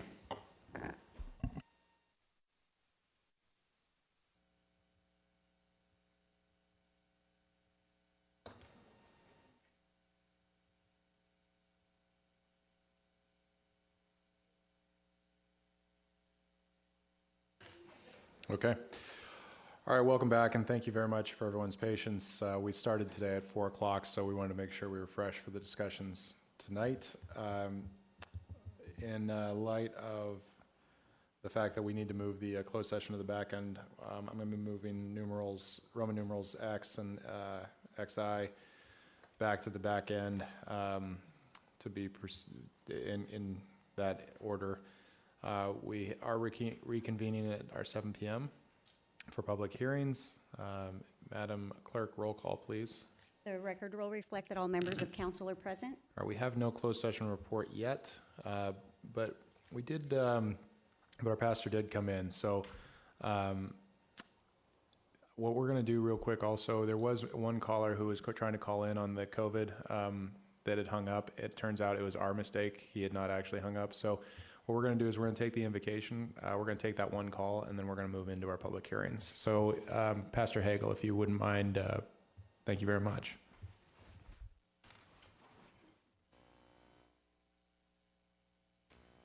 Ladies and gentlemen, I was asked to give this some months ago in the darkness of winter. It still is apropos. In the early 1750s, John Clifton of Philadelphia decided to brighten his dark corner of the world. He had a large two-story brick house in central Philadelphia, but it was dark on the streets around it.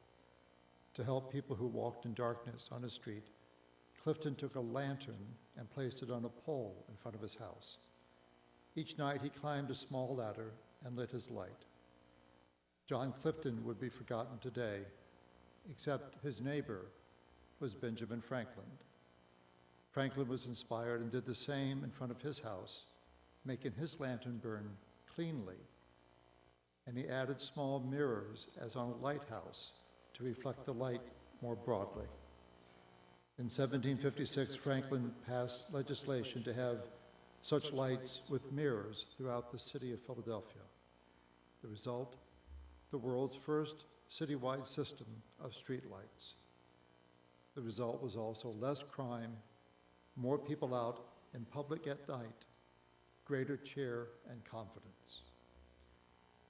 I serve a Lord who said he was the light of the world, and he also told us to be each the light of the world. We can't light every dark corner, but we can light our community. And we do it the way Franklin did.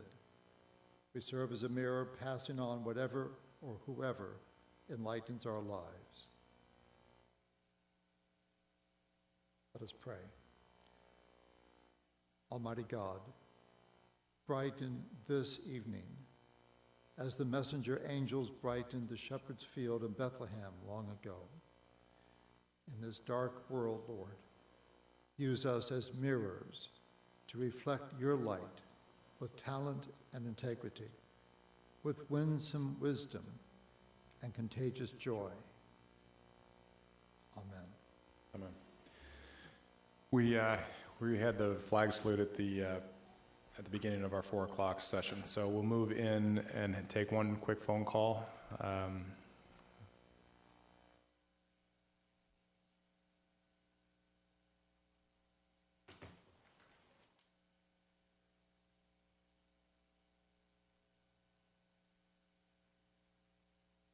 Hi, go ahead.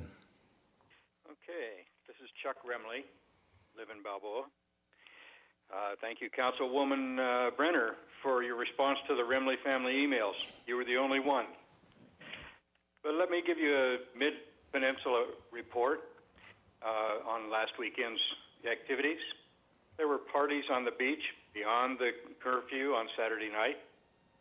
Multiple thousands of walkers, bike riders, and skateboarders on the boardwalk were on Friday, Saturday, and Sunday.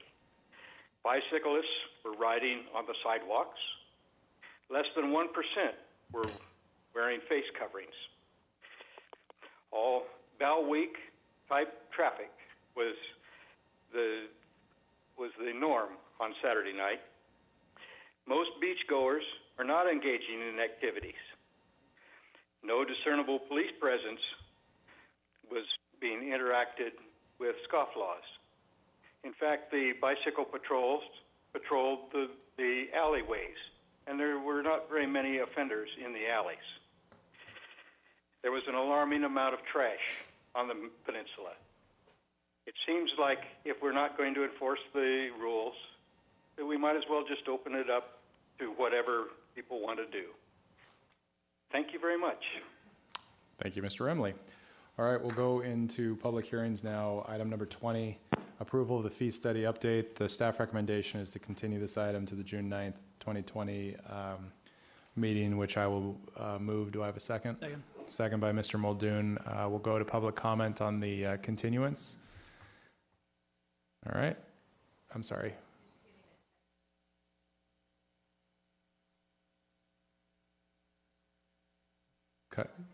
Cut off from public comments before? We didn't have public comments before we went into closed session. Okay, we'll have public comments later. All right. So we'll go into public comments on this item. No calls. There are 2 calls on this continuance. I suspect they're probably calling on something else, but let's try. All right, go ahead.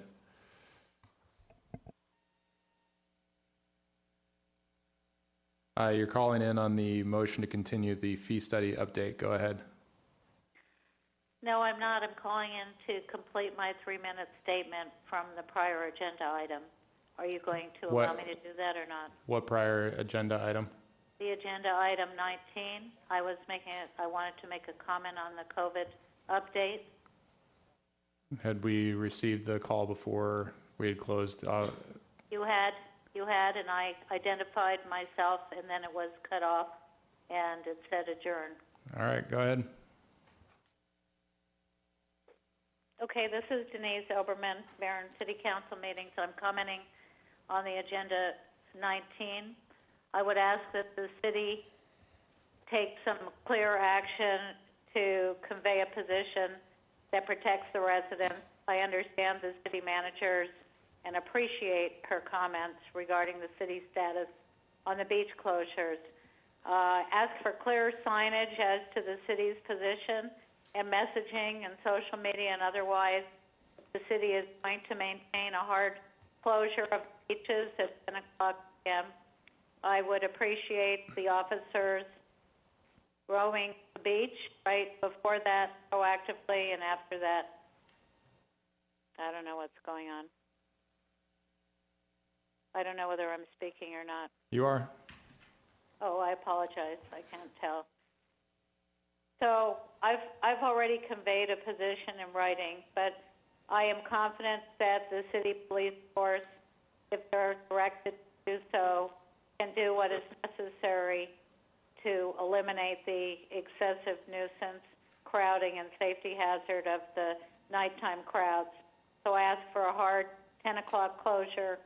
The police can go back and forth and prevent it. Blue phosphorescence is done.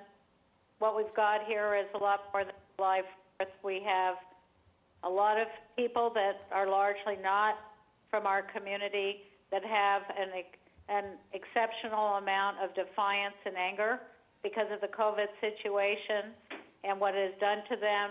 They've lost their jobs, lives have been disrupted. But we should not have to be the objects of that anger. And we are hoping that the city will move assertively and clearly to state the rules and keep its residents safe. Thank you. Thank you. All right, do we have another call? No, okay. All right, we'll bring it back. Seeing no discussion, let's go ahead and vote on the continuance.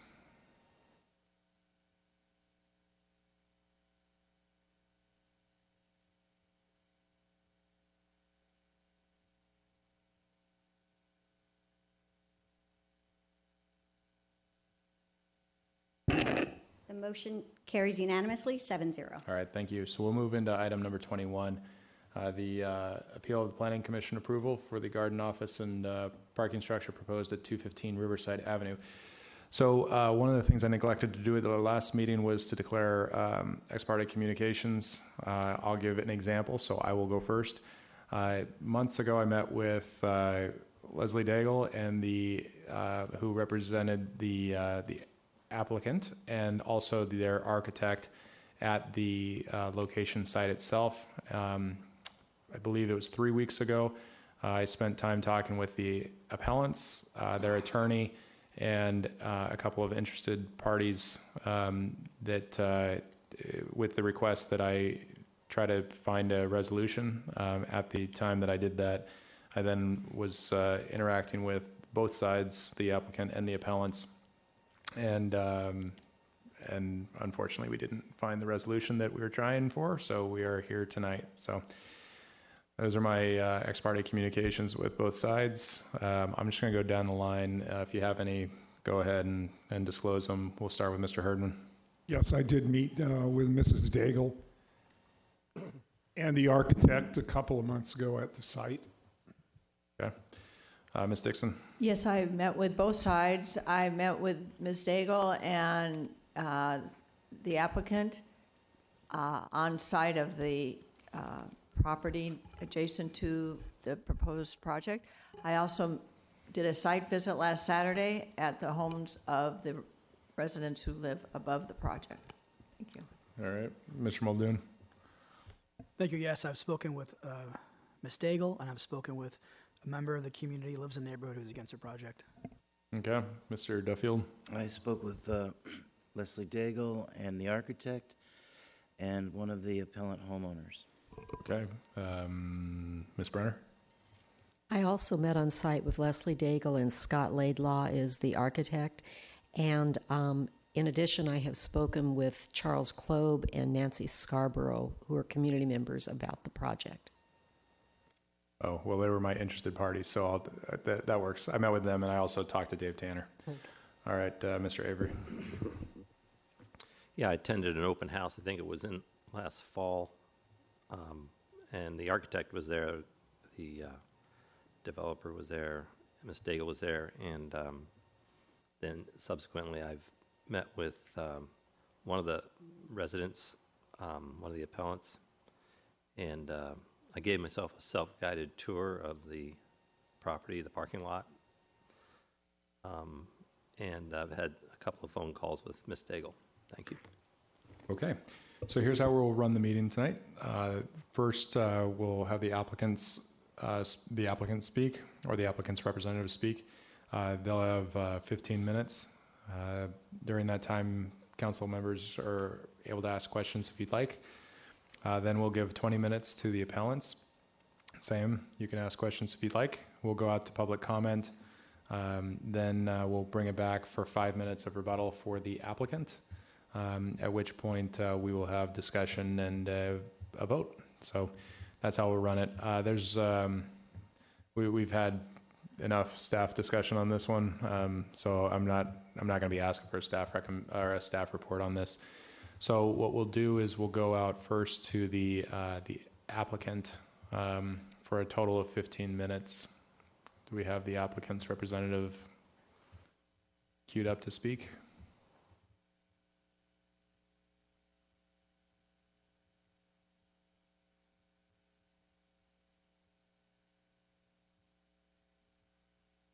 Project architect and applicant, and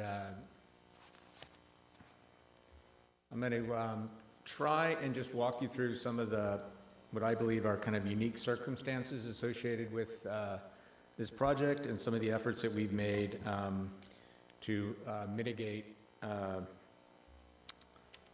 some of the issues associated with surrounding neighbors. So thank you, Mayor O'Neill and members of the council for letting us come back. And I think the most difficult thing to really understand and embrace about this is that we have this existing condition, and the existing condition, to be honest with you, is the best example. It is actually the best, excuse me a minute here. It's the best precedent for actually what we're proposing. The existing condition is an 8,000 square foot building, and it has elevated parking. The parking's between 9 and 17 feet above the street, and the parking is set into the hillside and surrounds the building. So that's the existing condition. We're proposing replacing that with a significantly smaller building, but more parking. Our building will be 2,750 square feet, and we'll have a total of 40 parking spaces where the current building has 16 parking spaces. So I think clearly the project is a positive improvement over what currently exists for the community at large. I mean, it's a dilapidated building. It's ready to be torn down. It was built in 1960. And obviously, Planning Commission agreed because Planning Commission approved this project. And so our plan is to replace that building, but we're doing it in a way where we're being no more invasive to the surroundings. In fact, we're going to be less invasive to the surroundings than the current situation. We're not going to be any higher. And Greg, if you'll go to the next slide. And you can see here in the existing and proposed images that our project is, again, significantly less massive. I think that lots of people have portrayed the parking component of this project as a two-story structure, and that's just not the case. In no place is it more than 1 story above grade. And you can see, compared to the 2-story office building, that's being proposed at the corner. And I don't think you should compare this project to a commercial project that's built on a flat site. Everybody's nervous about comparing this to other locations in the city, but this is not like any other location in the city. This is, like I said, it's a hillside site, and we've done everything we can to actually take advantage of that constraint. Next slide.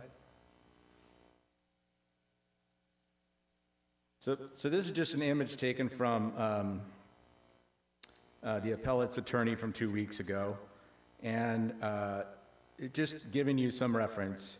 And again, if you look down on this, what do you see? You see a building that is located at the corner and actually extends down Avon and up Riverside, surrounded by parking to the rear. Next slide, please.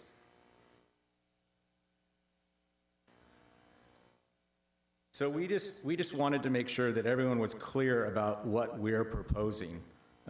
We think Mr. Ehrlich's yellow line was slightly misleading. What we're proposing is something that is set well within the existing condition. In no place do we go beyond the existing parking that's there, and in fact, we're reducing the footprint significantly.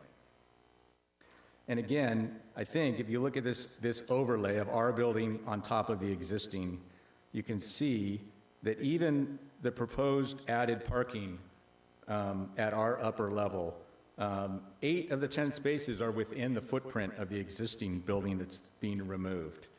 And that's how we get to reduce the footprint of the parking overall. Next slide. So I think the other thing that's important to understand about the site, and you can see these areas that I've labeled as existing slope to remain that wraps the uphill perimeter of the project. That again is not being touched other than with some new shrub landscaping. And then we have additional areas where the parking exists now that you can see the triangular area behind the one trellis structure, which is labeled parking removed and replaced with landscape. And there's another section on the far left where parking is being removed and replaced with landscape. And in addition, parking is being removed from the public park and the landscape rehabilitated. So in no way does anything that we're proposing actually getting closer to any of the existing structures, to the parkland, or even to the roadway, as we also have increased setbacks. Next slide, please.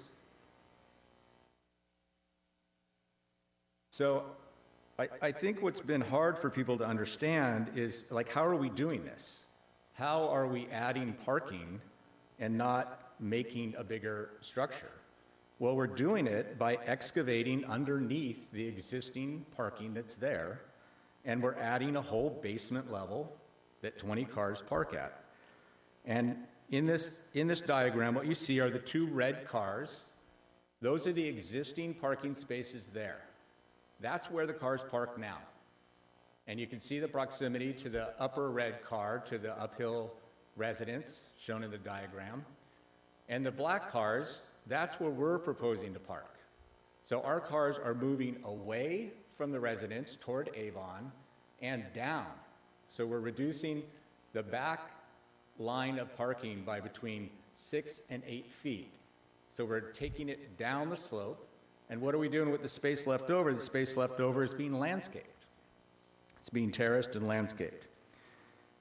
So again, the best description is that we have and the only area where we're actually increasing the mass of the current site to be used as parking is the small blue shaded triangle you see there, which again is within the footprint of the existing building. So I want to repeat, we're moving away from the residences. We're lowering the height of a significant portion of the existing parking, and most of the added parking, except for 4 spaces, is being created by going completely underneath what's currently there. We slope down from Avon, and in fact, our lower level meets the building code definition of a basement, completely meets the definition of a basement. Next slide, please.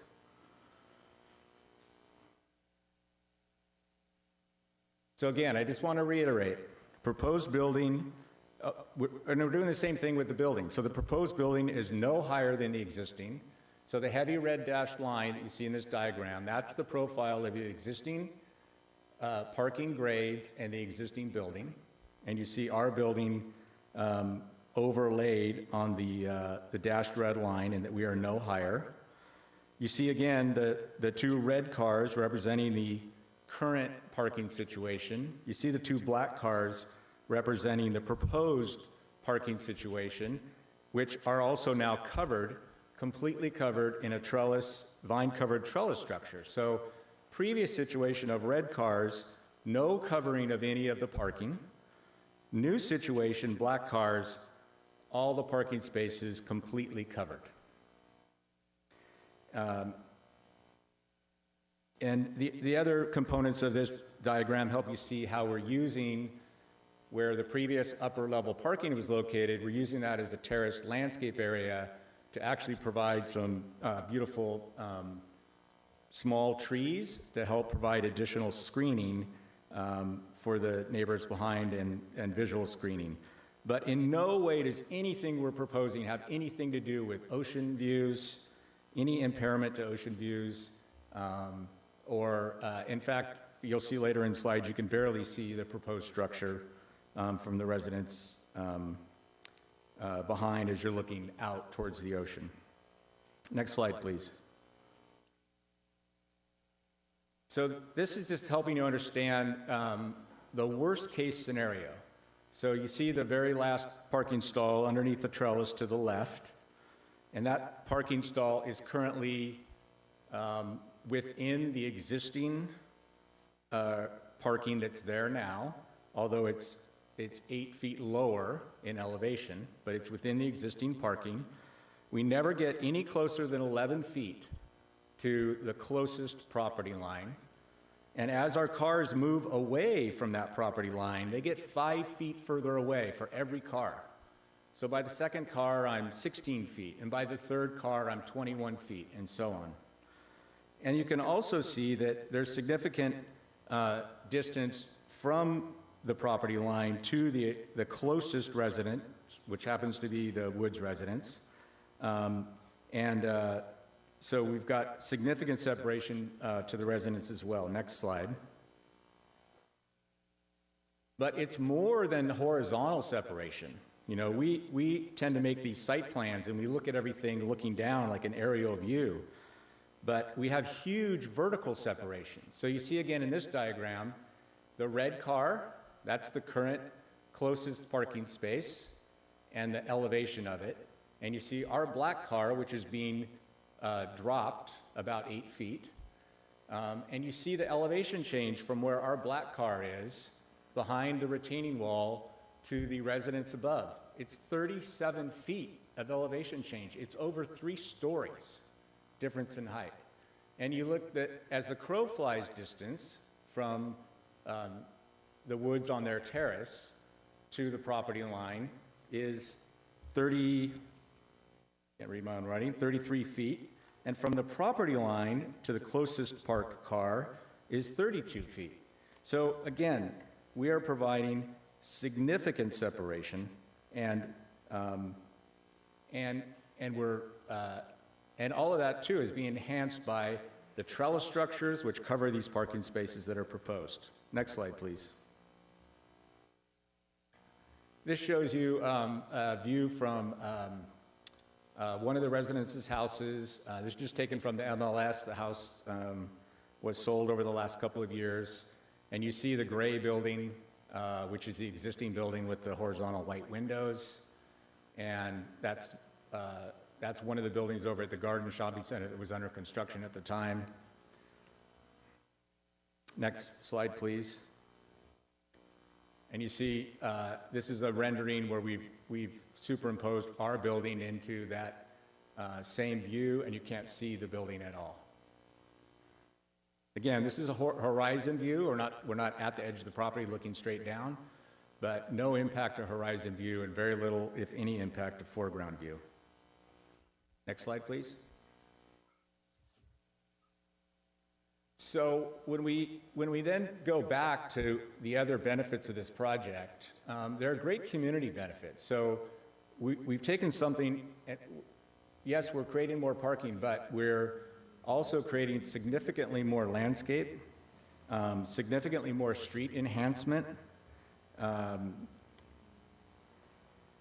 So this is an overall landscape plan. You see the building at the corner, the two trellis structures that cover the parking, and you see the new trees proposed behind the trellis structure, also at the ends of the trellis structures.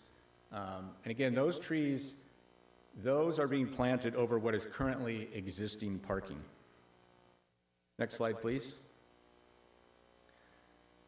So we have a smaller footprint, which now allows us to have increased landscaping. So 33% smaller footprint. Building plus parking, we're 33% smaller than building plus parking, our proposal. We have a 150% increase in landscaping. Again, because of the shrinking of the building footprint. We have 300 square feet of new streetscaping along Avon and Riverside where none currently exists. And if you add in the trellis structure and the vines on that, there's another 3,350 square feet of green that you'll see from above. Next slide, please. So you can see in this rendering from the rooftop of the building across Avon, that trees, shrubs, and vine-color trellises provide screening of the parking from above, and the increased setbacks that we're providing along Avon and Riverside allow us to do significant street landscaping where none currently exists. I also think this is a good slide to help you understand the scale, that really you drive down into a basement and you park on the roof of that basement. And so we have a single-story structure as seen from Avon. You can't see the structure at all as seen from Riverside. And you can see what a two-story structure looks like. That's the office building on the corner, two-story structure. And that structure is between 4 and 6 feet below the allowable city height limit. So we're not even pushing the envelope there. Next slide, please. This is just a blow-up to give you a sense of what that trellis structure is, the substantial character of it. Next slide, please. One of the other items that came up recently. Sorry, hang on 1 second. How many more slides do you have? Just, I don't know, 3 or 4 more. All right. How much time do I have? None. Okay. So you have 5 minutes of rebuttal if you'd like to hold until then. Okay, thank you. All right, great, thank you. Okay, so is the appellant going to be appearing online? Okay, so we'll get him up on.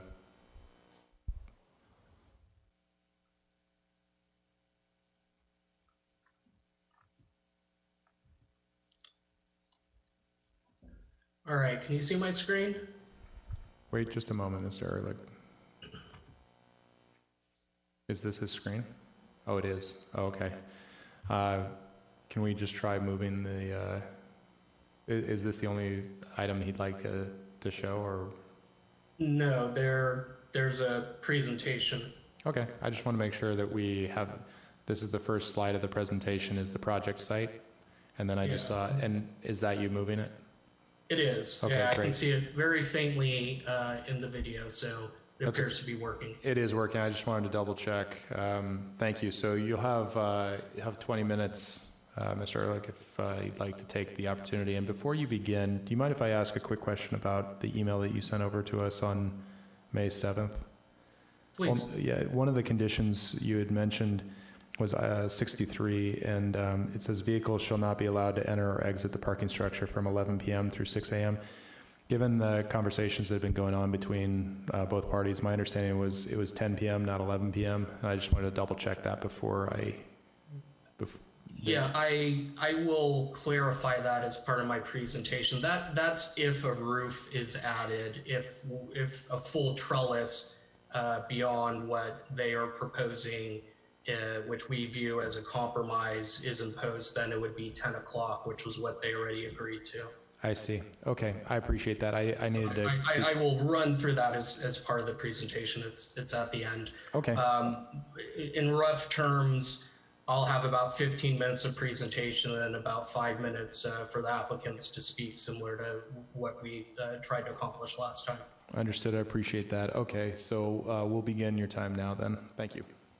Very good. Well, thank you, Mr. Mayor and council members, for your time and consideration on this matter. This, as you previously saw, this image depicts the project site, not the proposed building. I never represented that this represents the proposed building. It's simply the project site, and those are the boundaries of the project site relative to the four appellants. So I fail to see what's misleading about this image. It is very critical for you to understand how these homeowners will be affected by this proposed project.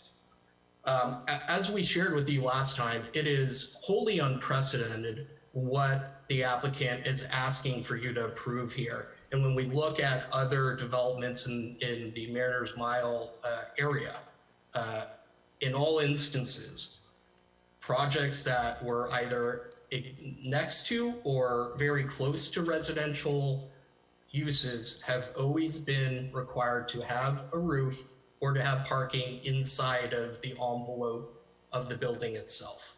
Examples of that would be what we now know as Sterling BMW on Avon. It was conditioned to have a covered multi-level parking lot for car storage. We talked about at the last council meeting the project at Dover and PCH, which was conditioned to have all the parking required inside of the building or with the roof so that it's fully covered. The same thing was true for the 330 Old Newport Boulevard commercial building. This has been the council's way of proceeding for a long time.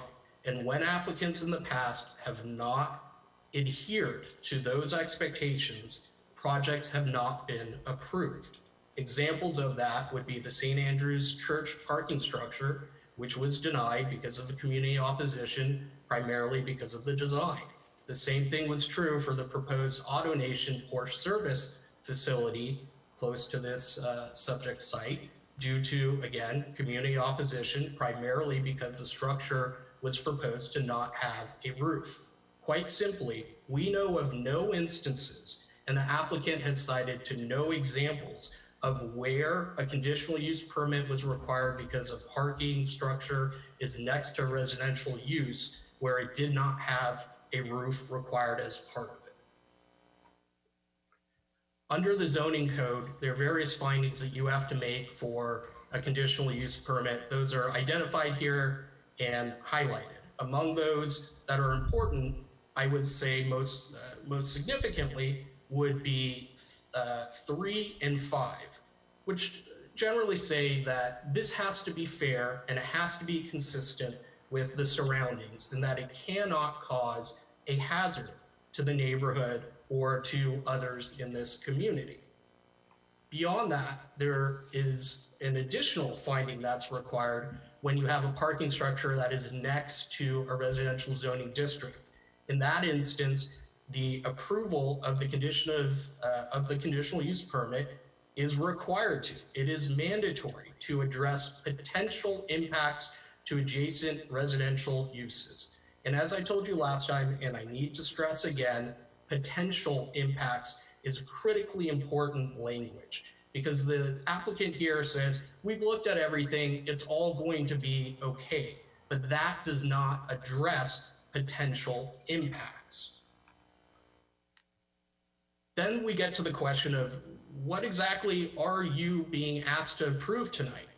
Well, what I find absolutely incredulous is that the applicant in their presentation failed to make any disclosure that they changed their project plans as of last Friday. You're looking at an email from the applicant to the city submitting revised plans. Those revised plans appear to have been given to the city council last Friday. However, we, the appellants, were not given a copy of the revised plans until yesterday at 4:42 p.m., roughly 24 hours before this hearing. So we've had 24 hours to review the new revised project plans from the applicant, which is consistent with a series of actions on their part to undermine public participation in this matter.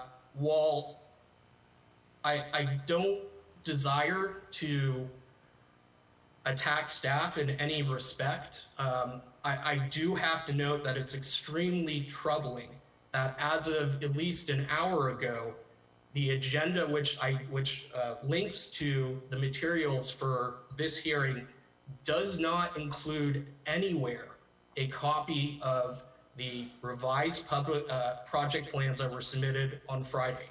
If you click on the attachment H project plans, that's the old plans. The staff report that was circulated doesn't identify, doesn't discuss, doesn't disclose that there were new project plans that were submitted on Friday. And under correspondence, the communication of Friday and a slew of other communications that I know have been submitted to the city is not linked there either. So I think it's fundamentally unfair that the applicant is asking you to approve a project that we, the appellants, have seen for 24 hours and that the community still has not seen at all, period. It is not available to the community. They have not seen what is being proposed to be approved tonight. That creates really profound legal procedure issues. Now, I take issue with the representation by the applicant that I somehow misled the city council about the proximity of this project to my client's properties. You're looking at here the prior version of the plans that were submitted.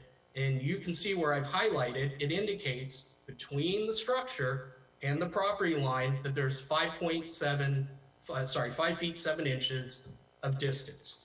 On the right-hand side, it has 5 feet of distance. Well, they changed the building envelope as part of the revisions submitted on Friday, which the community hasn't seen. So what they did was to marginally increase from 5.7 feet to 9 feet 10 inches. So they've increased it a couple of feet by changing the configuration of the wall. On the right-hand side, though, they've done nothing to change the fact that it is within 5 feet of Mr. Staub's residence. When you travel to these homes off of Cliff Drive, it looks like any other homes in Newport Beach for the most part. When you look behind in the backyard of those homes, you see something radically different. And these are pictures from Mr. Wood's home, which is the house on the far right here. You can see that it is directly on top of this parking lot.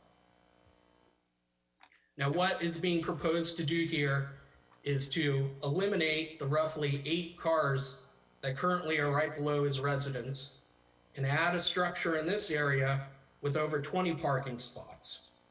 So they are more than doubling the number of parking spaces that will be impacting these residents.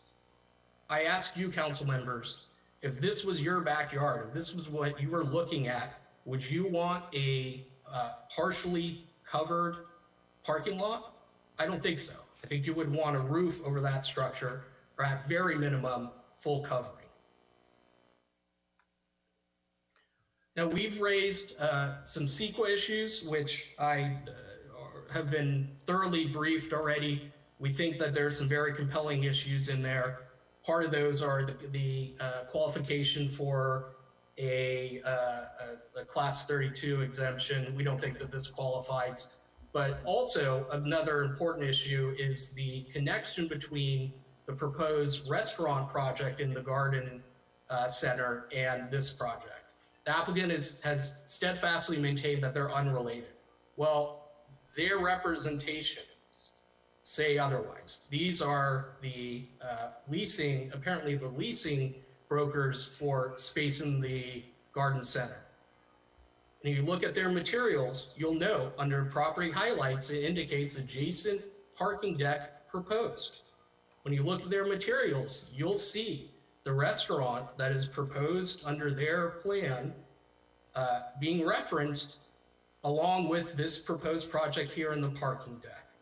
So we find it highly uncredible for them to continue arguing that the two projects are unrelated. Under CEQA, when projects are related, they need to be reviewed together, and we believe that that's appropriate for this project.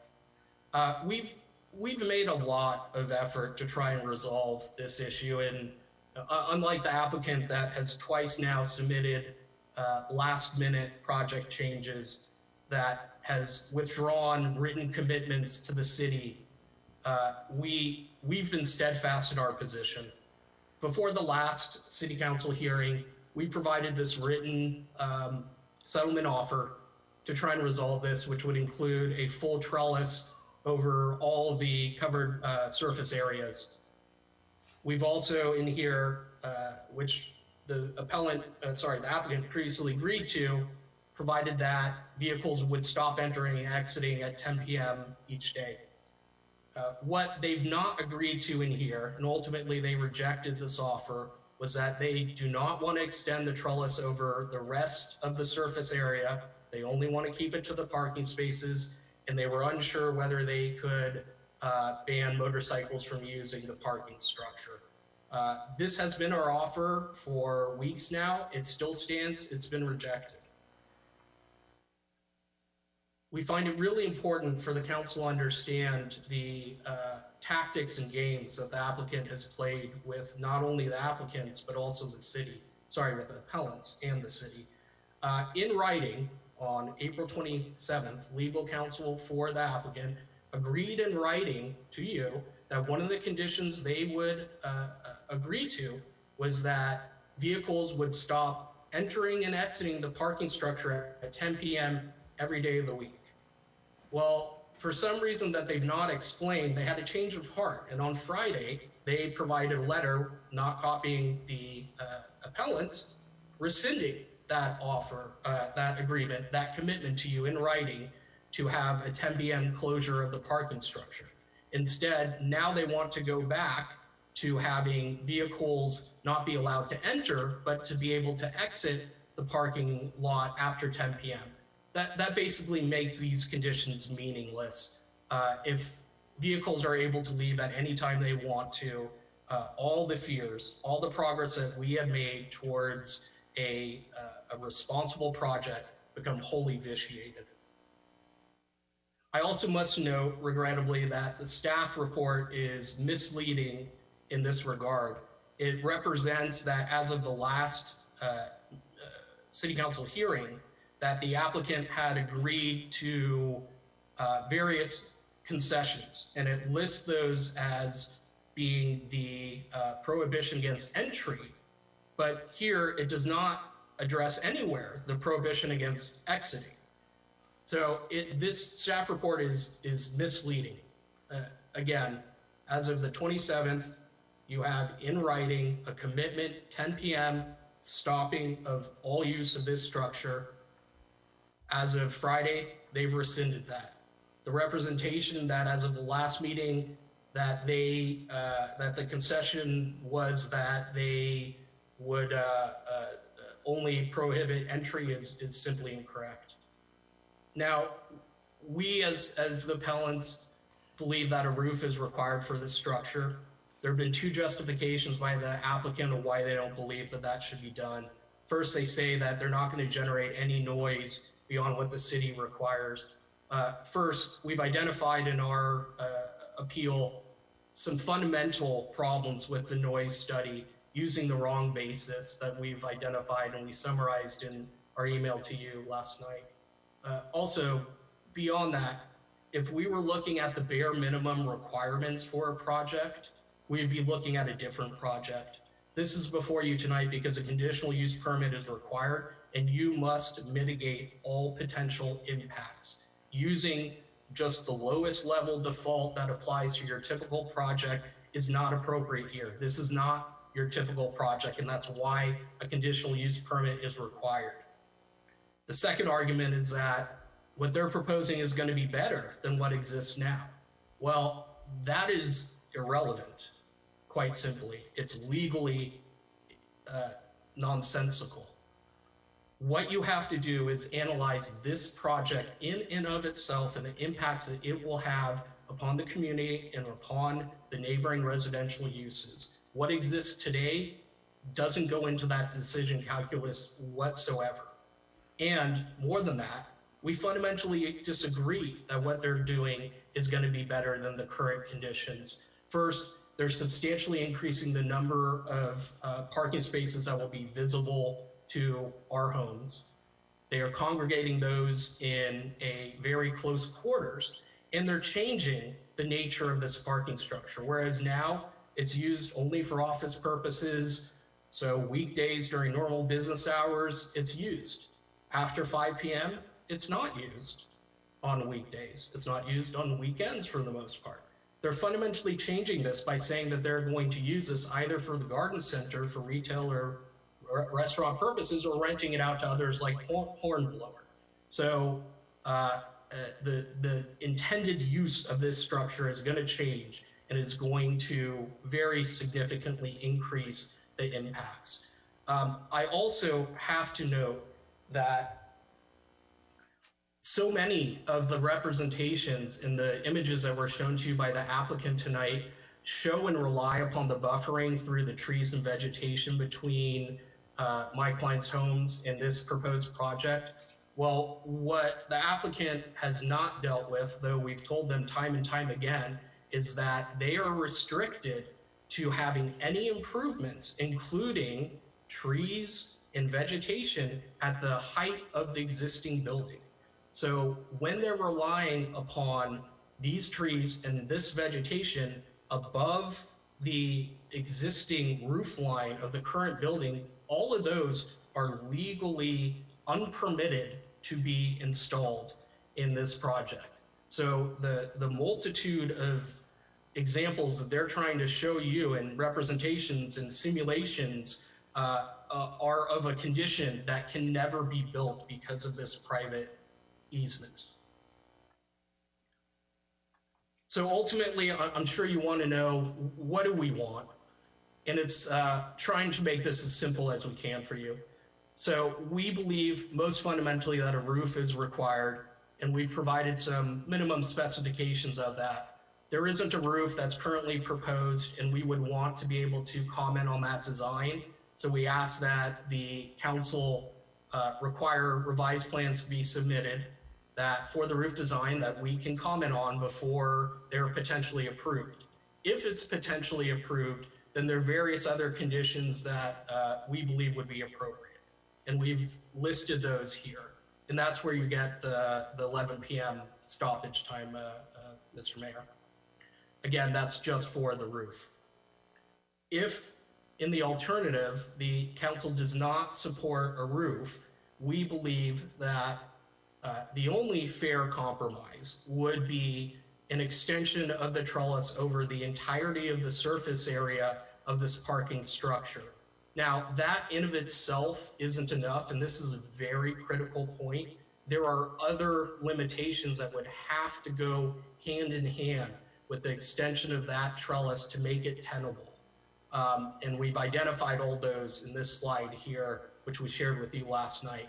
And that includes very significantly the prohibition of any vehicles entering or exiting the upper level of the parking structure after 10 p.m. There are various other requirements as well, but for brevity, you can review this. Well, you may have reviewed it in the email that I sent last night, and I'm happy to share this slide with the city clerk for distribution.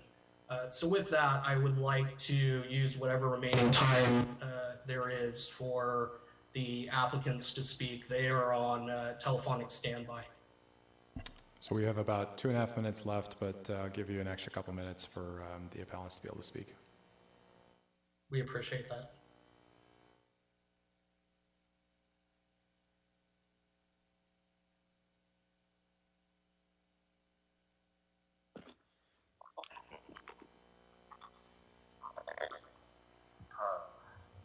Good evening, Mr. Mayor and members of the council. My name is Hal Spitz, and I have resided at 2919 Cliff Drive for the last 30 years, located directly above and adjacent to the 215 Riverside proposed project. As I've stated many times in the past few weeks, I strongly believe in property rights. I'm educated and trained as an architect, and I'm also a licensed general contractor. And I am the developer.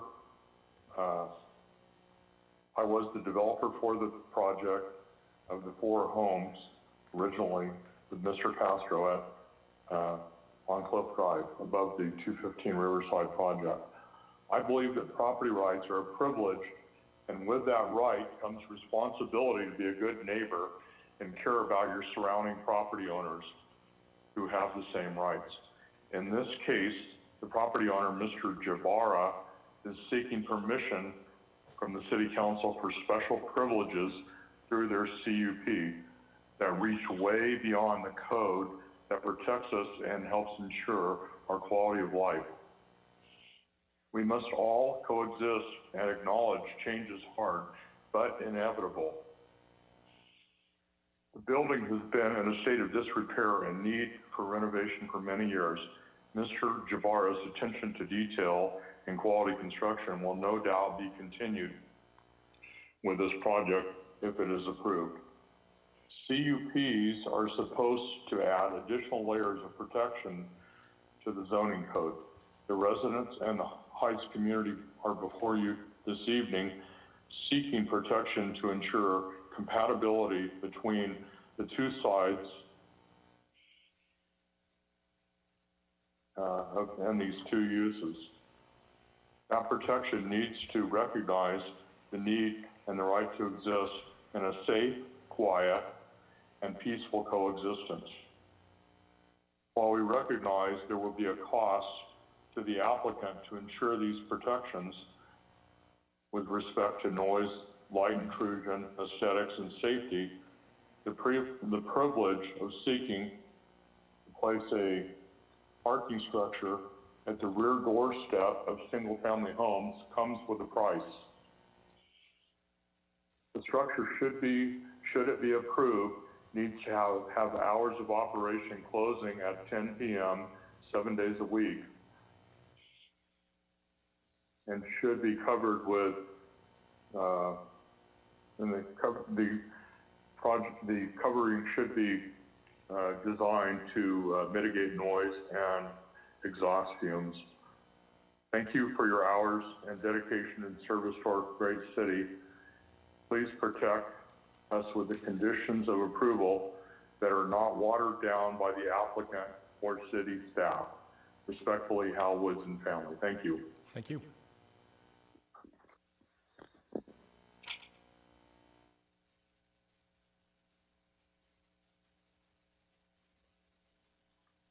Mr. Castro, if you can speak next.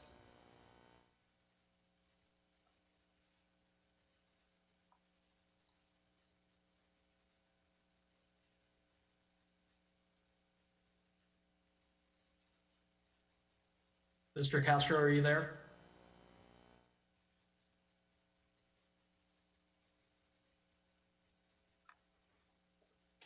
Why don't we temporarily skip over him and we can go to... Okay, I'm here. Oh, I'm here now. Thank you. Sorry about that. Hello, Mr. Mayor and council members. My name is Ernest Castro. I own and live at 2915 Cliff Drive, Newport Beach, California, 92663, with my wife for the last 30 years. The rear property line of my home abuts the property at 215 Riverside Drive, and we are within 5 feet of the proposed 2-story parking structure to be built. To begin with, I am very disappointed that this hearing wasn't postponed due to the coronavirus issues.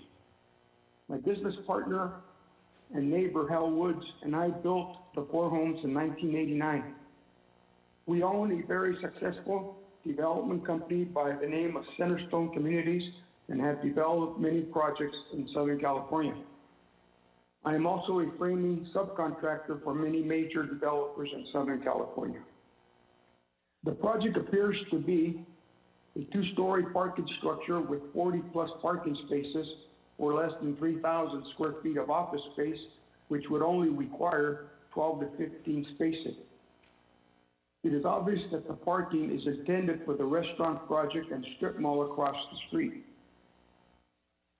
I was misled to believe that they were going to build an office building similar to the existing building and footprint with the ground level parking as required.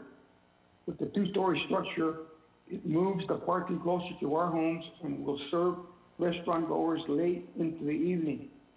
Instead of an office building which generally closes early, there will be parking and people activity well into the evening with light pollution, noise emerging from cars, and noise also from revelers attending the restaurants on PCH. As it is now, we hear a lot of commotion from the 4 restaurants and party boats along the harbor directly across from us. This will dramatically impact our quality of life. This is not a normal project within the normal city guidelines for city review. The proposed parking structure is almost within touching distance from our homes, something that's been denied before at other locations. I believe the height of the structure is figured to be parking deck level and not the top of the trellis or roof needed. An approval of this project will potentially impact all homes that have similar situations forever changing Newport Beach. I don't think there has been any other parking structures approved so close to a residential property. As you may know, there has been discussions with the developer as to how to mitigate Mr. the Castro, impact I need of you the to finish parking up, please. structure if it is approved. If it is approved, there needs to be limits of hours of operation, and the structure should have a solid roof and sidewalls to limit noise and light pollution. Can you hear me? The Okay, sorry, the Mr. developer- Mr. Castro. Yes? Yeah, Yes. we've far exceeded the time that was provided to the appellants. So if you could wrap up very quickly, I'd appreciate that. Okay, I'm just about done. The developer has suggested a trellis covered with vines on half the roof. Sound consultants will tell you that sound goes through vegetation. Why only half the roof? Common sense would dictate that it should be covered with a solid roof and solid rear and side walls, only open to the front facing Avon Street. Vegetation and vines can be placed on a solid roof for visual effects. Preferably, the structure should be Mr. denied, Castro. and they can build an office building with ground level parking as required. Okay. Thank you, Mr. Mayor and council members, for your time, and I hope you will require changes to be made to limit the negative impact to our homes if this parking structure is approved. Thank you, Mr. Castro. I appreciate that. I have a couple questions coming out of that presentation. So one of the allegations that Mr. Ehrlich has made is that there were revised plans provided to the council that was not provided to them until 24 hours ago. So I'm gonna need Simone. I'm gonna need you to come forward and explain anyway, I'd like you to respond to that because I'd like to hear what the answer to that is. So, thank you, Mr. Mayor. So the applicant did send a revised plans. I think it was 2 or 3 sheets. I haven't really spent time to look at it. It was sent to the City Council yesterday, so about 24 hours ago, and at the same time, we had sent it to the appellant, Mr. Ehrlich.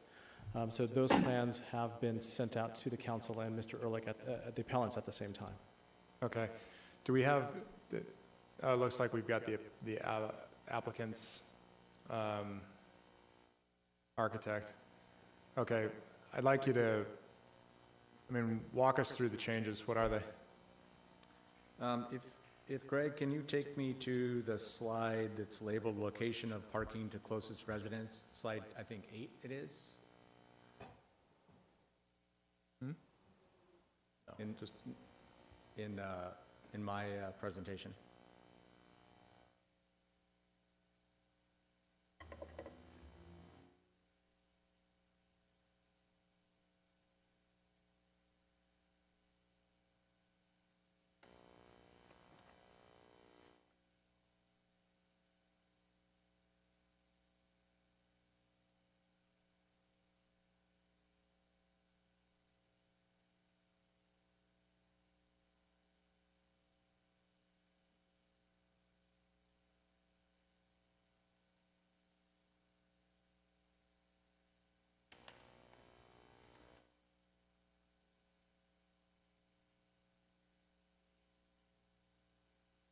Can you tell us again which slide you want? I think it's going to be slide 8 or 9, so you need to back up. Keep going back.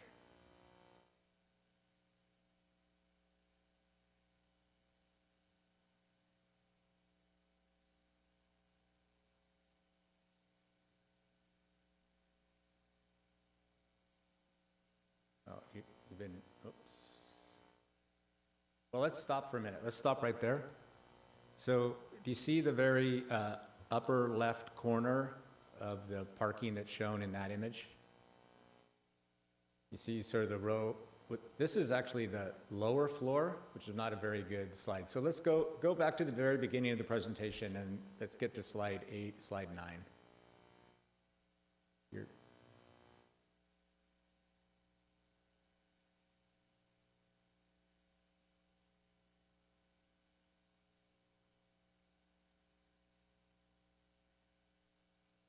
Okay, let's start there.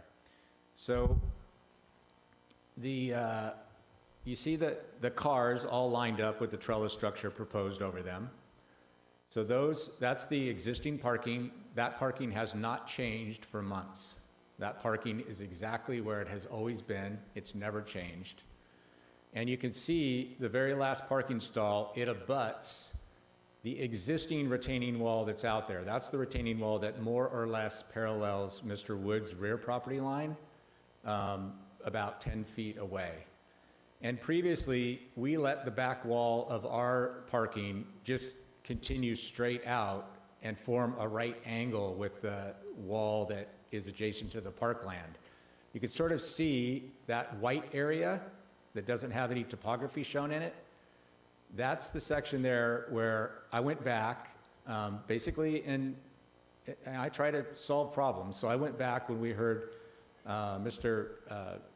Ehrlich's comments and thought, hey, is there any way that I can keep this thing further away? And so the shaded area that's labeled no parking, that's the city-required dead-end turnaround requirement.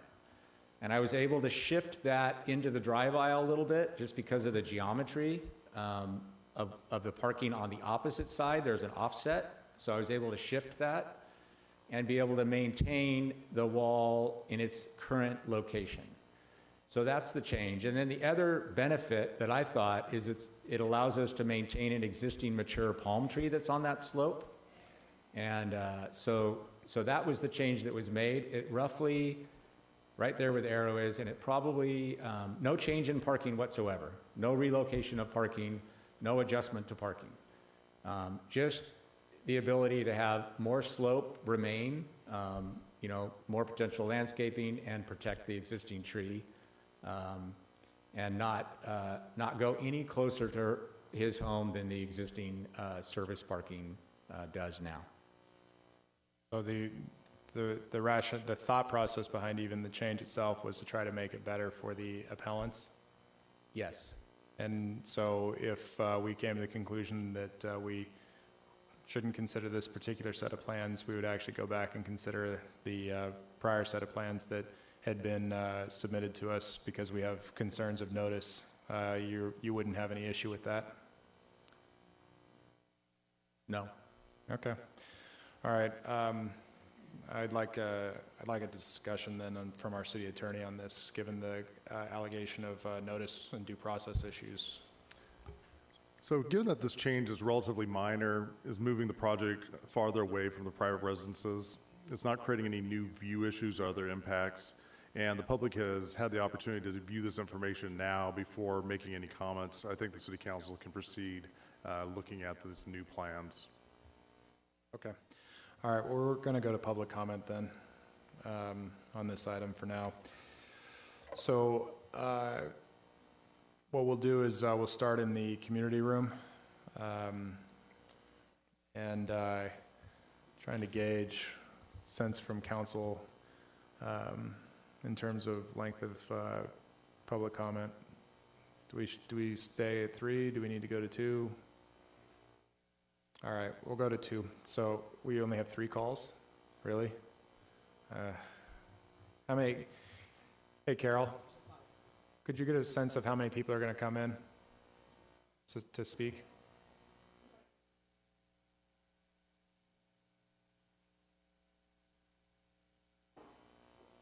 Six? Yeah, we're going to stay at 3 minutes then. All right. Mayor O'Neill, I'm sorry, this is Susan Horry in the community room, Okay. Representing the applicant. I think Scott Laidlaw addressed the question that you had about the change plans, and I was hoping that we still had at least 4 or 5 minutes for You do, rebuttal. yeah, you do. That was a Okay. due process concern. It All was right. not a rebuttal concern. I appreciate that. All right, we're going to go to public comment then. Susan, if you wouldn't mind moving away. Yeah, appreciate that. Thank you. So we're going to start in the community room and we'll go to calls. So we'll go to the first comment. Hello, Mayor. My name is Jalil Shabazz Blue. I just wanted to comment on the whole property line, if it's even a good idea to continue something when it's not bettering the fact of the citizen and his property, either expansion or maybe a better view or something.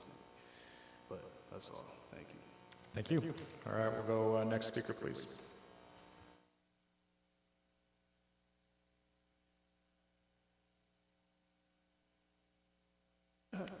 Mayor O'Neill, members of the council, this is Jim Mosier. The format tonight seems to be working a little better than it did 2 weeks ago. I think you would agree this is not the ideal format, though, for holding a public hearing. People looking at the agenda or the hearing notice would believe that their only option is to listen from home and phone in. There's no disclosure that there is this opportunity to speak from the community room to you more or less in person. I think that's an oversight, and of course, even if they wanted to avail themselves of that, it's somewhat of a risk to their health. So I'm concerned that the concerns of the other community members other than the applicant and the appellant are not being heard as fully as they should. Many of those neighbors are not concerned about the impacts you're hearing now, but as you've heard, about the restaurant and the fact that this application will be making that restaurant approval easier to make in your mind. Final comment I would want to make is, despite what we've heard, there is at least one other example of an open parking structure that I know of in Newport Beach adjacent to a residential use, and that's the West Cliff Drive Medical Offices, which was approved by the Planning Commission in June of 2014. It's across Sherrington Drive from what used to be called the Oakwood Apartments. And for reasons unclear to me, despite the clear requirement in the municipal code that it be subject to conditional use permit, there was no conditional use permit for that as far as I can tell. Just had a site review. Thank you. Thank you. Next speaker, please.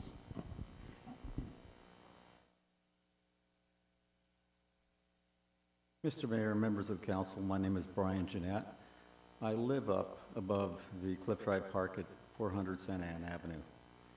And after so many years seeing this dilapidated structure that's been there try to get working, it wasn't. It's not an appropriate landmark building for our community. I think what Scott is doing here is a vast improvement to what has been there. We welcome the elimination of the existing dilapidated building, and I think the parking system that they have created actually is very, very beneficial. The landscaping is going to create something that's much more desirable than what we have, and I would suggest and recommend that the council approve the project. Thank you. Thank you. Next speaker, please.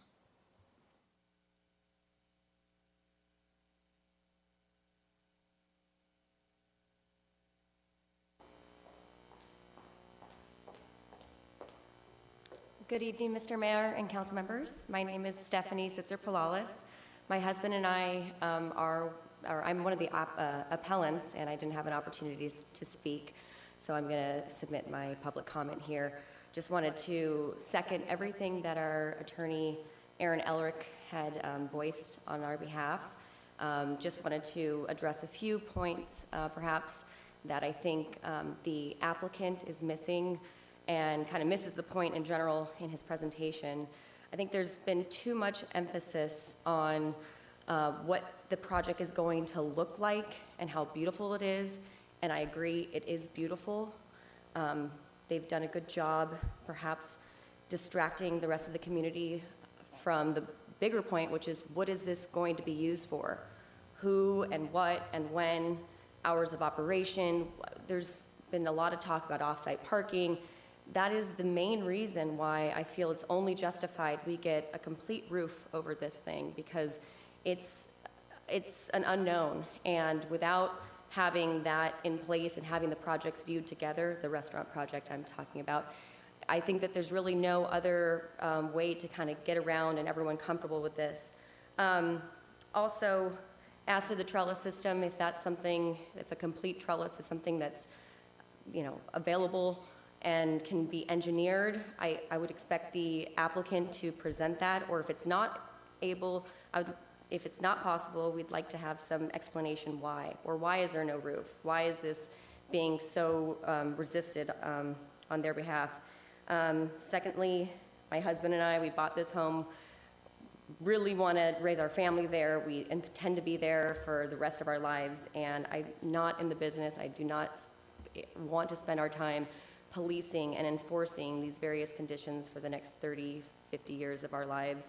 I just feel like for the betterment of the community, and this is not a selfish request, because we are that home that sits back further. We don't see the building as much. It's really the noise and the light and the sound and the transient activity that's going to be affecting us, and it's not just us, it's everyone else on Cliff Drive and in the community of Newport Heights. So I voice everyone else's concerns. I've talked to a lot of people, and I really thank you for your time, and just hope that a good resolution can be reached and that this project can be further modified, because it's almost there. I think it's beautiful, but further modified to really make it livable.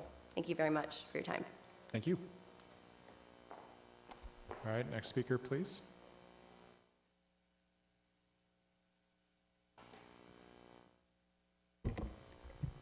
Mr. Mayor, council members, thank you so much for your time. Troy Palalis, homeowner at 2907 Cliff Drive. I think a lot of things I'm going to say are pretty much repeats, so I'll be extremely brief. I don't think there's any question that this can be a very elegant project and an improvement to the neighborhood. I think our biggest concern is noise, light intrusion, pollution, and it just seems like the most simple solution. We could put this whole thing to bed would be to simply cover the structure, hopefully with a solid roof, if not with a complete and heavy trellis. I don't think any of the neighbors argue that it isn't going to be elegant. We would just want it to be functional and built in a responsible and courteous way to the neighbors that border up to the project. And that's all we ask. Thanks so much. Thank you. Next speaker, please. Okay, we'll go to the calls then.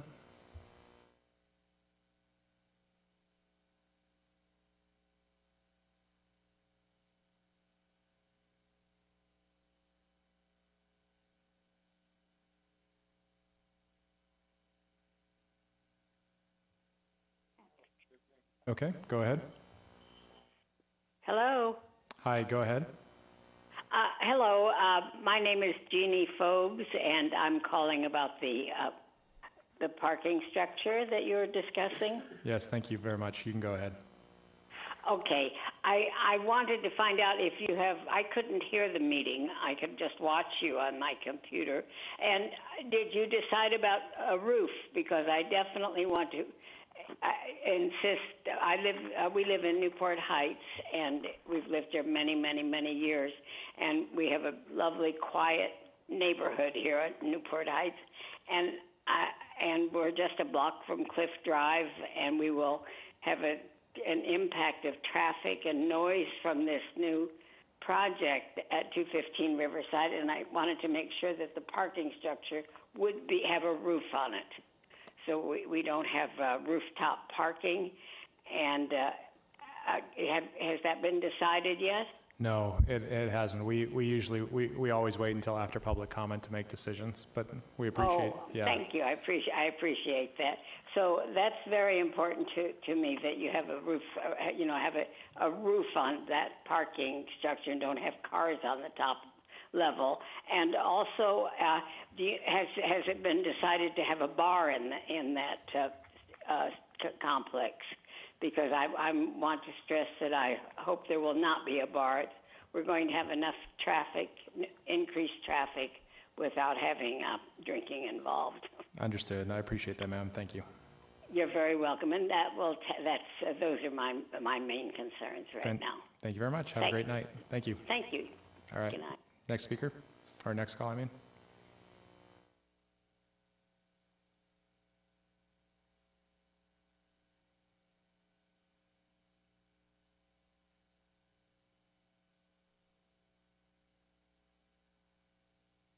Hi, good evening. Go ahead. Hi, my name is Brittany Sitzer, and I would like to lodge my strong support of a roof over the parking structure. I agree with all the reasons stated by the appellant, but further, I am really concerned about the misleading tactics used by the applicant and the withholding of the details as stated by another support of the roof, that we are unsure what exactly this project will be used for, the use, et cetera, and I sincerely hope that the council will further inquire about the details of this project so that they can make an informed and responsible decision that will be both benefit the community and everybody involved in this project. So thank you for your time this evening. All right, thank you. Next speaker, please.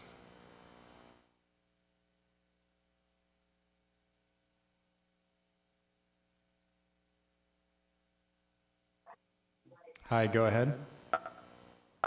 This is Steve Hufford. I'm a long-time resident of the Heights, and I'm very familiar with the property there. And it just, everybody seems to forget it used to be a bar and restaurant with a stuffed noodle and then the Nisse afterward that did have longer hours. So the building is actually very dilapidated, and it being torn down and being converted to just what Jabara has proposed, I think would be an improvement to our neighborhood. And thank you for hearing my comments. Thank you. We'll go to the next call, please.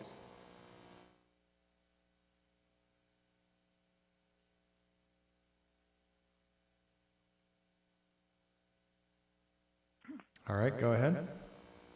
Thank you. Good evening. My name is Sandra Ayers, and I am addressing this issue not so much about how beautiful it is. We all agree that what the developers have done down in that area and what they propose to do for that site is very beneficial looking. There are extenuating circumstances that make it negative that would be easy to resolve.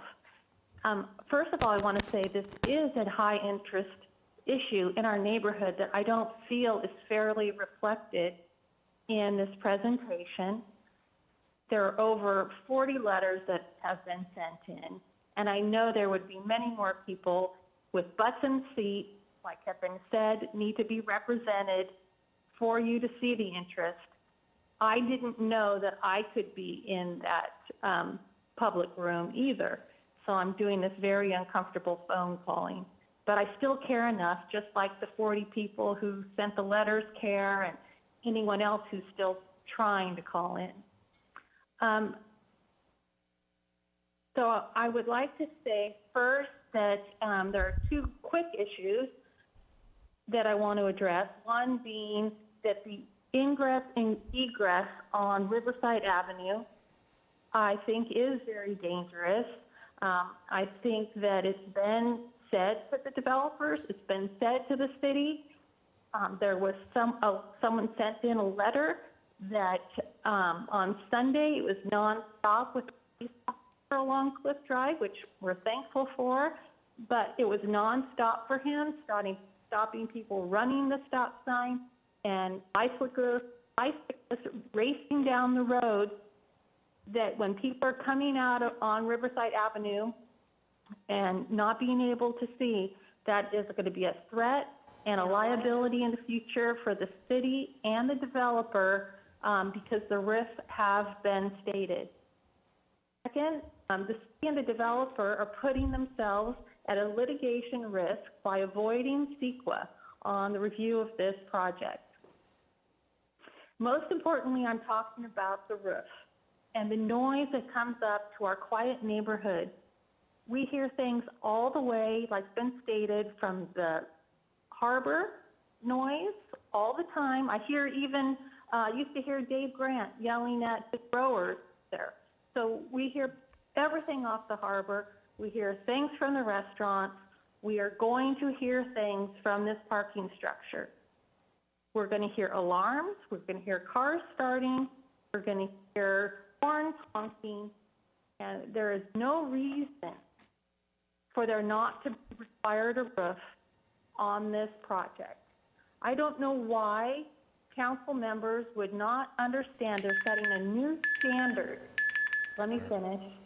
Quickly, If Sandra. they don't, Quickly. okay, yes, they're setting a new standard if they do not require a roof on a parking structure next to a residential neighborhood.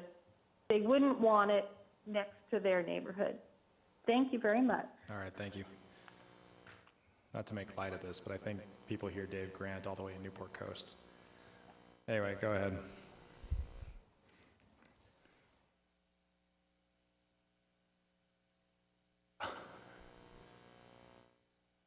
All right, go ahead. Hi, good evening, Mr. Mayor and City Council members. My name is Nancy Scarborough. I'm a resident of Newport Beach, Newport Heights. I strongly oppose this parking project unless it's conditioned with a solid cover over the parking. Previous City Council members have have had the wisdom to refuse to allow open parking structures next to residential neighborhoods in the past. If this project is approved, it will be the first and only parking structure in Newport Beach that is immediately adjacent to single-family homes.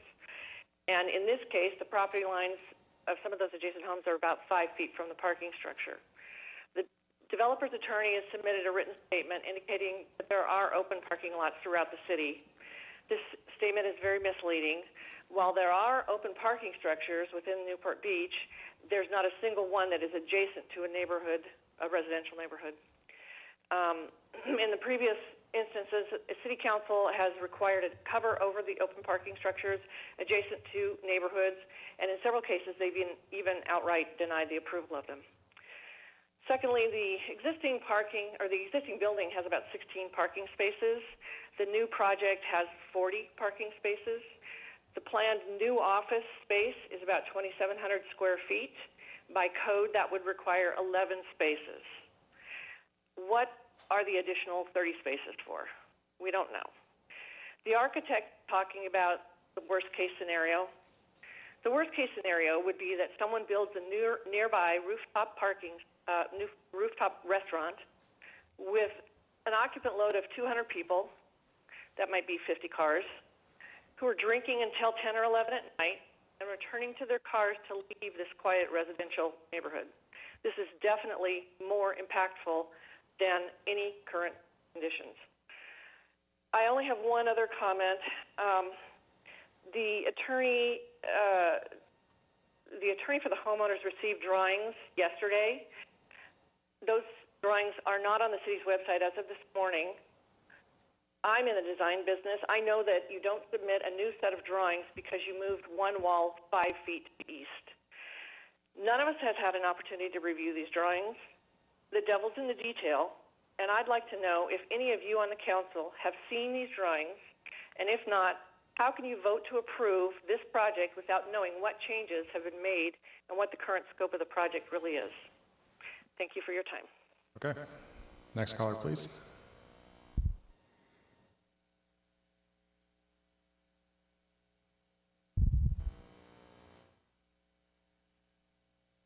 Okay, go ahead. Good evening, council members. My name is Christopher Budnick, and I reside in Newport Heights. I speak this evening in support of the appellants and ask the council to require a solid roof on the proposed parking structure. I am an advocate for all property owner rights. In this specific case, the proposed commercial development is immediately adjacent to residential property. And so I believe the residential owner's right to the quiet enjoyment of their homes must be the higher priority. I do appreciate the developer's willingness to invest in the area, but we really do have to consider the owners for residential properties as the higher priority. And I think this is really the reason why councils of the past have required parking decks next to houses include solid covered roofs. This is especially important considering all the potential uses of this proposed development remain uncertain based on the comments people have made thus far. And I ask the council to continue this practice and require a solid covered roof. I don't think a full heavy trellis would really work in this case. I think you need a solid roof. Thanks for the opportunity to speak and for the work that you do. Have a great evening. Thank you. We'll go to the next caller, please.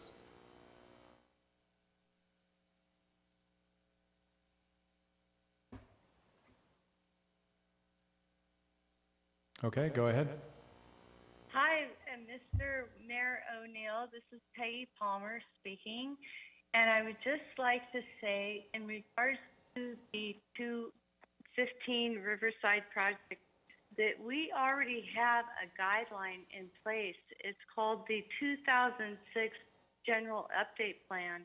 And we also have the 2000 Mariners Mile Strategic Plan, in which it also relates to no community should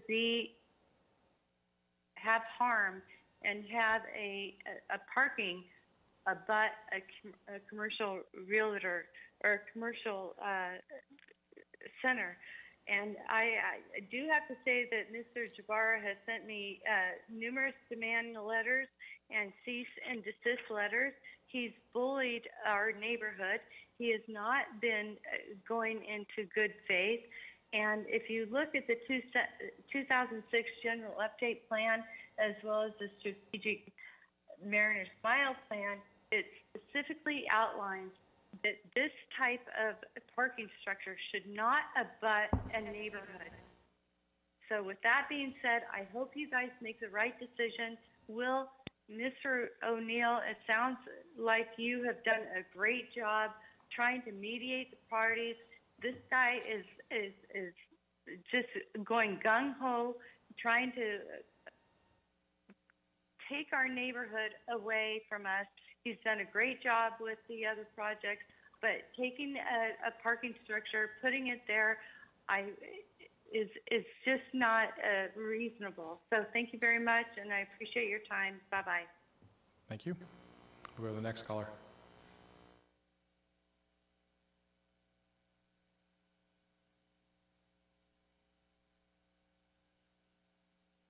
Okay, go ahead.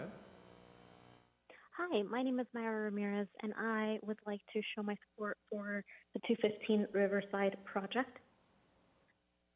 That location currently has restaurants, and it's a commercially zoned project, and the project that the applicant is proposing, I think, would improve the area overall and really be an upgrade from the previous restaurant, as it will be office space. Okay, thank you. Thank you. We'll go to the next caller.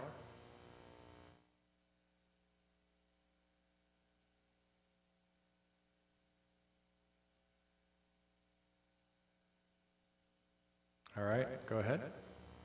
Yes, David Tanner, Newport Beach resident. What you have before you tonight is a mess. What I'd like to see never happen again. On the one side,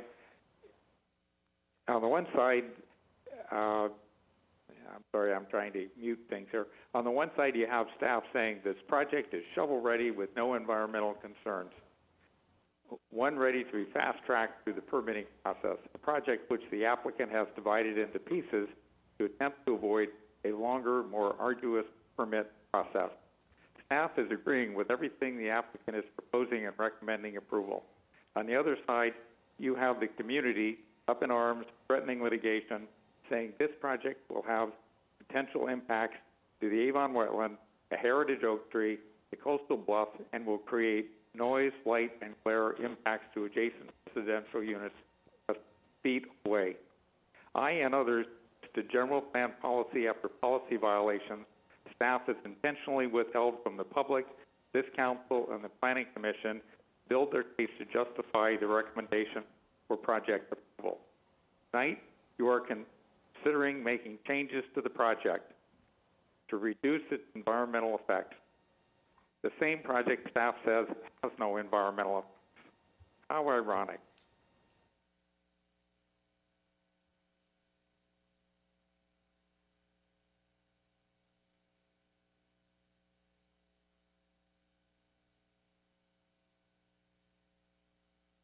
Are you there, Mr. Tanner?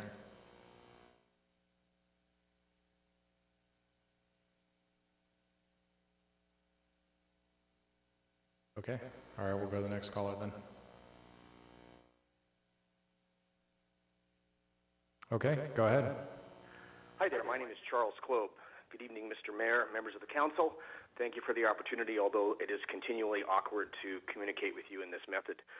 As others have pointed out, as of tonight, the link on the city website for the agenda, you can't open the last staff report. It goes to a 404. The project plans are not the current ones, according to what the applicant is saying, and they're 140 megabytes to open.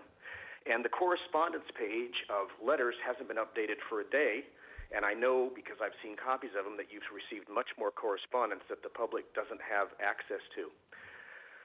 That, coupled with the CEQA exemption that's being requested, just seems unconscionable to me, and I'm sure you saw the letter that I wrote referencing the various areas that I think you're in error here if you approve this.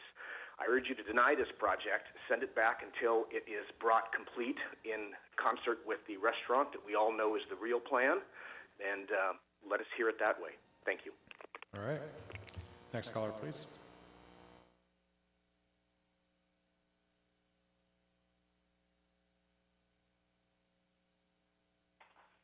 All right, go ahead. Hello. Hi, go ahead. Good evening. This is Portia Weiss, and I'm a resident of Newport Heights. I'd like to comment on the 215 parking structure. I'm opposed to having a parking structure, period, because I know that so many people in Newport would rather park on a street than in a parking structure. It takes more time to get in and out, and your car gets dinged up in the narrower parking spots, and a lot of people really don't want to pay a valet fee. As far as, aside from that, I am concerned about the project not having a roof. Where is the exhaust going to go from those idling cars straight up into the neighbors and into our neighborhood?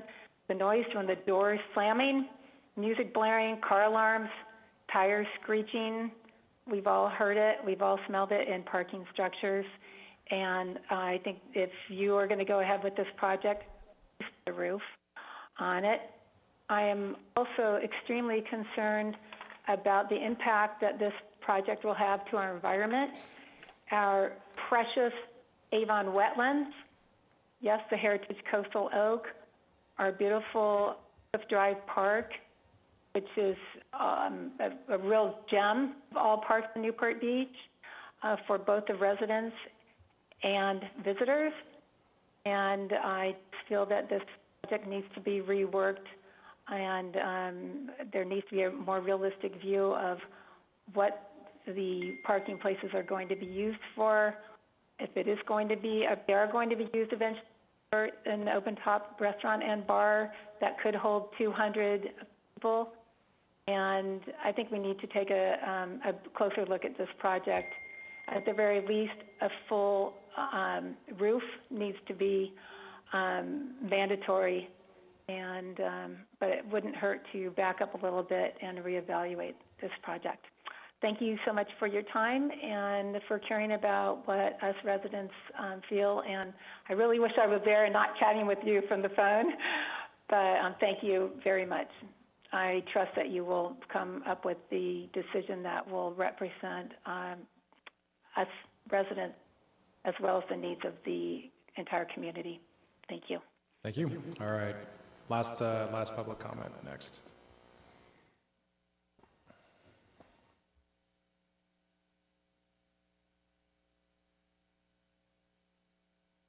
Hi, go ahead. Yes, this is David Tanner. I'd like to finish my statement. The line went dead. Was that all right? Yeah, you got 1 minute.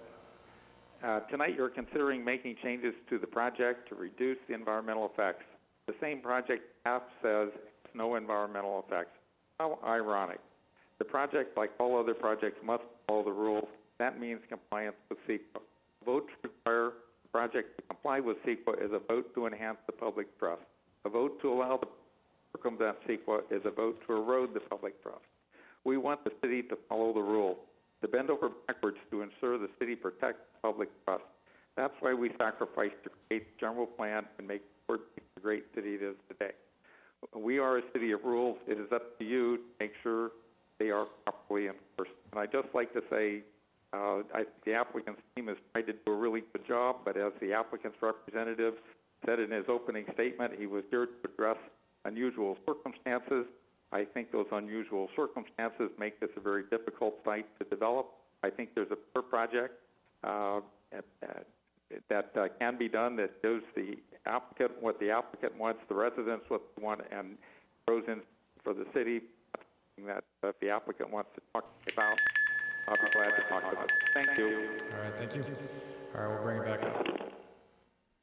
All right, I want to get rid of the echo. Okay. All right, we'll bring it back. So we'll give 5 minutes to the applicant for rebuttal, and then we'll bring it to council. So 5 minutes. Go ahead. Thank you, Mr. Mayor. So I'm just going to address as quickly as possible the reason why we are not proposing a solid roof. And I would say first and foremost, the trellised approach is a greener approach, literally and environmentally. The solid roof, as I mentioned before, we're moving everything further away and down from the residents. So we're making the current condition better, and the screening is better. And the original premise for this project is that we have an upper level office space that functions off of the upper level parking and a lower level office space that functions off the lower level parking, and they're not connected. And so a solid roof structure would have to be high enough to accommodate emergency vehicles, deliveries, all kinds of things that need to happen to service that.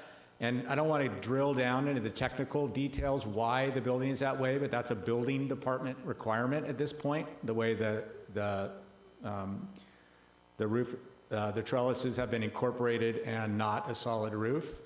And I would argue that solid roof, especially with the increased height, is going to be an eyesore. It's going to be an eyesore from the parklands. It's going to be an eyesore from the street looking up at it. It's going to be much more massive. There's going to be more mechanical equipment. It's just not a good idea if it's not warranted. And we wholeheartedly believe that in this case, it really isn't warranted. And I will note one other project in Newport that has an open rooftop parking, and that's the Bay Island parking structure on the peninsula, directly adjacent to residential.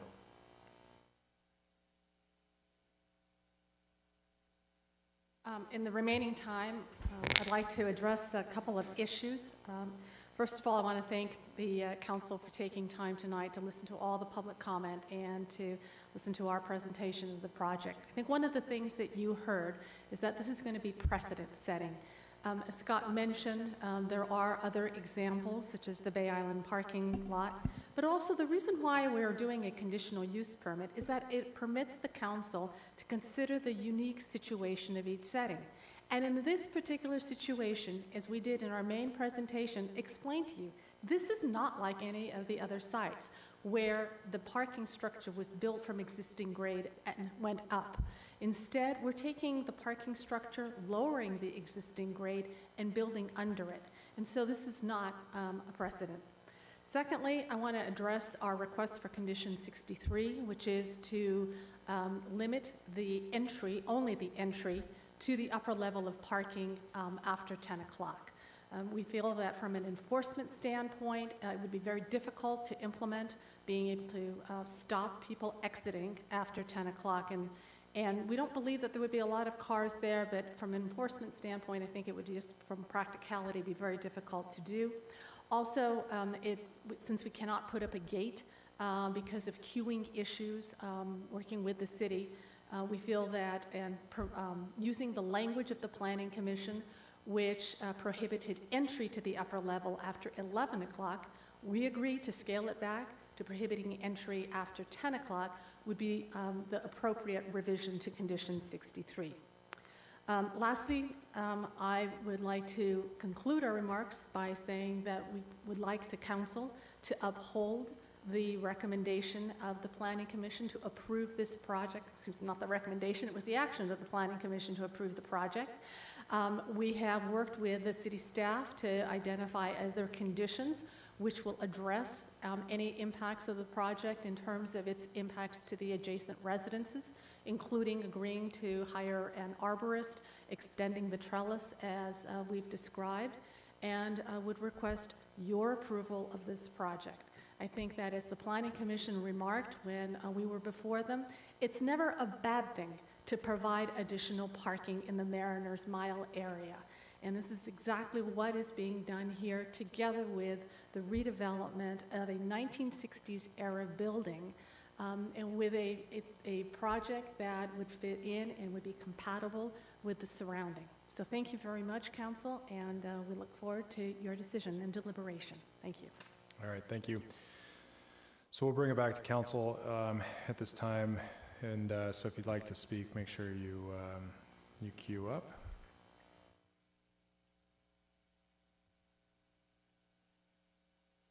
Nothing. Okay. All right. Okay, go ahead, Mr. Duffield. Boy, I'll take a crack at it. First off, it's confusing to me. There's already a parking lot there. It's been there for decades. So we keep talking about this unknown parking. Well, it's been very well known that cars park there. But where I live, I wanted to point out there's another parking lot that is overlooking houses overlooking a parking lot where I live in Bayshores. It's the Bayshore Marina, and the parking lot is 35 feet from the homes there. So the next thing is, the other issue with these trellises, I think they're beautiful, I think they're fabulous, and you won't see the cars. So I don't know how, we keep talking about seeing these cars, you can't see the car. And I really enjoyed the fact that the building that's existing will be 1/3 the size, and that it will be set back off of Riverside enough to make the safe egress and egress to ingress on and off the property there, whereas the condition now is very dangerous. So they're going to improve that. And so I am in favor of the project. Thank you. Okay. Ms. Brenner. I had a couple questions that arose. There was some mention of, even though the vegetation in the rendering on the hillside between the houses and the parking structure was shown and was beautiful, that someone said that it could be no higher than the current vegetation. Simone, do you know if that's true? Yes, Councilwoman Brenner. There is a private agreement between the property owners and an easement, and that has certain limitations with regard to height, so they lowered the height of the building to comply with that easement. Unfortunately, I'm not familiar with the specifics of the vegetation and the height vegetation, and maybe the appellant or the applicant can expand on that. Okay, and one other question. On the CEQA issues, this CEQA thing always gets me because we always get a little statement at the beginning that says it's not a CEQA issue, and yet they bring up these things, and I'm confused about that. Thank you, Councilmember Brenner. From a CEQA standpoint, there are exceptions that would exempt a full EIR. So with regards to the city's general plan and with regards to the city's zoning, so the zoning implements your general plan. To going back to the CEQA issue, to make a determination from the Class 32, you have to hit specific thresholds. One of them is we do have a lot of studies, and so the applicant has done noise studies, traffic studies, biological studies. And so those came back to determine that there's really no impact. With regards to the Class 32 exemption, we have to make a statement that it complies with the general plan, which your zoning code implements your general plan. So if you comply with the zoning, you've implemented everything in your general plan, and that's the kind of whole point of general plan and zoning. From a staff standpoint, we've done the analysis with the technical studies. We have implemented the zoning code as has been adopted by the City Council. We feel that we're in compliance with the CEQA class exemption. This project it's a parking structure. It requires a use permit. It's discretionary. That means there's subjectivity. I don't have the final say on this. It goes to the Planning Commission. And the Planning Commission had that final say. And I have the resolution. I went and reviewed it today. They've agreed with staff's recommendation. It meets the class exemption of Class 32. It is consistent with the general plan, and they've approved the coastal development permit. And they voted 6-1, and they've agreed what staff's review of this is. So that's the best answer I have. Okay. All right. That answers that. And then I did have another question about ingress and egress off of when they had suggested from Avon instead of Riverside. Is the upper level exiting onto Riverside and the lower level onto Avon, or I'm not sure how. I'll have Greg answer that. Okay. Yes, so to access the upper level, it's from Riverside, and the lower level is from Avon. So the upper and the lower aren't connected, so you can't get there. You can't pull your vehicle from the upper level down to the lower level without exiting onto Riverside and then down around the corner to Avon. That makes sense then. I'm just concerned about sports cars on the roof. It's hard to imagine that if we're having complaints about sports cars test driving on Cliff Drive and it's bothering the residents now, and we've got sports cars and motorcycles on PCH that are bothering our residents now, how that noise is going to be mitigated enough to keep it from really bothering those residents. That's my only real concern about this. So that's it. Thank you. Ms. Dixon. Yes, thank you, Mayor. A couple questions. The restaurant that was there and operated for many years, does anyone know the hours of operation? I'm not aware of it. I believe they were what we would call late hours, 11 p.m. Oh, really? But I'm not sure if they implemented that. It's been a while since it's been open. Okay. All right. So just to clarify, you responded to Councilwoman Brenner's question about CEQA. So there was no addition. Obviously, there's no additional CEQA requirement. We've had a number of letters saying that needed to go through CEQA. Number of comments, Mr. Tanner, Mr. Klob. We feel that we've complied with CEQA. There is an exemption, Class 32. Staff made the recommendation, and the Planning Commission ratified that. Okay.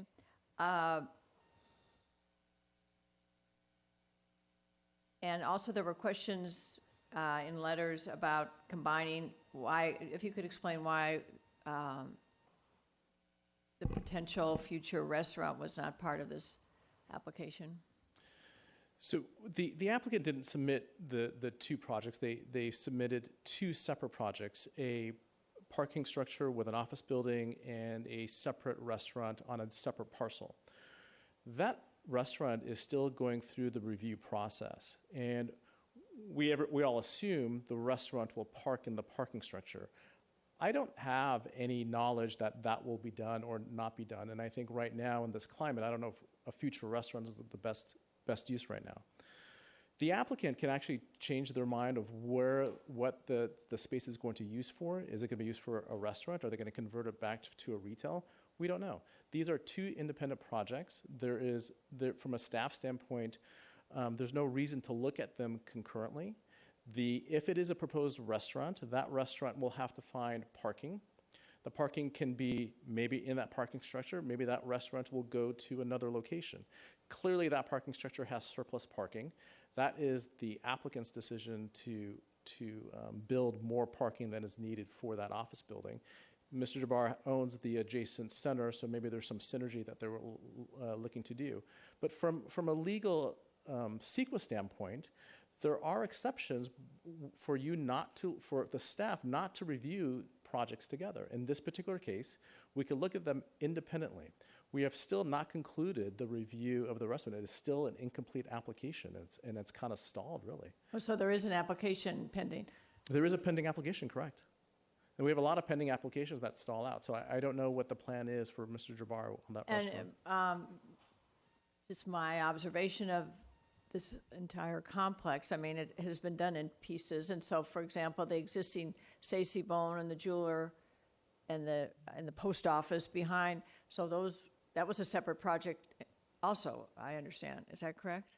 Correct. And application, rather. Correct. It was a separate project. There was remodels of that existing building, correct. And so now it's this building under review today, and then in the future or to come is the restaurant building. And I do know that everybody's trained for the terms project splitting. You can't split projects, but there are exceptions, and this one meets those exceptions where it's independent parcels looked at independently. And so we feel comfortable from a legal standpoint that you don't have to combine these two projects together. Okay. General plan, and so I guess you just addressed that with Ms. Brenner, that it conforms, there's no variations to the general plan or no general plan amendment to the zoning? That's correct. There's no general plan amendment to this. The zoning implements the general plan. It's not a perfect process, absolutely. So there is subjectivity in this. So again, that's why it's a conditional use permit. That's why we go to a higher board, our planning commission. And we make that recommendations. We've done all the studies. We provide them all the data, all the facts to support it. And we make the recommendation. They don't have to go with staff's recommendation, but they did in this particular case. They have agreed with staff's recommendation that it meets the general plan requirements. Hours of operation, I was kind of confused on the back and forth. So the applicant has agreed to 10 p.m. in and out? They want to limit it to entry. I'm sorry? I'm sorry. They want to limit the hours to entry. But not a limit on the exit. Hours of exit. That's right. Well, I have a question, I guess, of the applicant. Maybe there'll be some others. We can give a list, but would they consider limiting to 10 p.m., the same hours? Because I think there are some issues that residents could be satisfied with, and that may be one of them. If to prevent late hours of exit that would start cars up after 10 p.m. So that's one question. Also, on the design of the trellis, I'm not a designer by any stretch of the imagination, but it occurs to me looking at the plans that the trellis, the residents would like a roof. One of the residents actually told me that the roof that's over the BMW is not something that they would like to look at, a solid cement structure. So that's where the trellis has an attractive component as well as an environmental green component. And the trellis, I understand, a full covered trellis, as I understand it, would require different engineering. There'd be some support pillars that needed to be installed on the roof to support the trellis, so then it becomes awkward in terms of driving in and driving out. So I would like to propose a consideration by the applicant to enhance the overall roof attractiveness, aesthetics, that over the 2 rows of cars, that the trellis be extended a few more feet without requiring, I'm not a designer, I don't know if this is possible, but it could avoid additional engineering and structural reinforcement, that the trellis just extend a few feet beyond the car, a few feet beyond the car on this opposing side, and yes, there would be some empty strip there, and maybe the surface of the rooftop could be something other than concrete gray, something that would complement the brick, the terracotta, or of the tree, just to make it more aesthetically pleasing. And maybe if I could, is that possible to ask the applicant? Or we might have some other questions to ask, but just to add that to the list of. Okay, we can ask. Okay. And those are my questions for now. Thank you. Okay, Mr. Avery.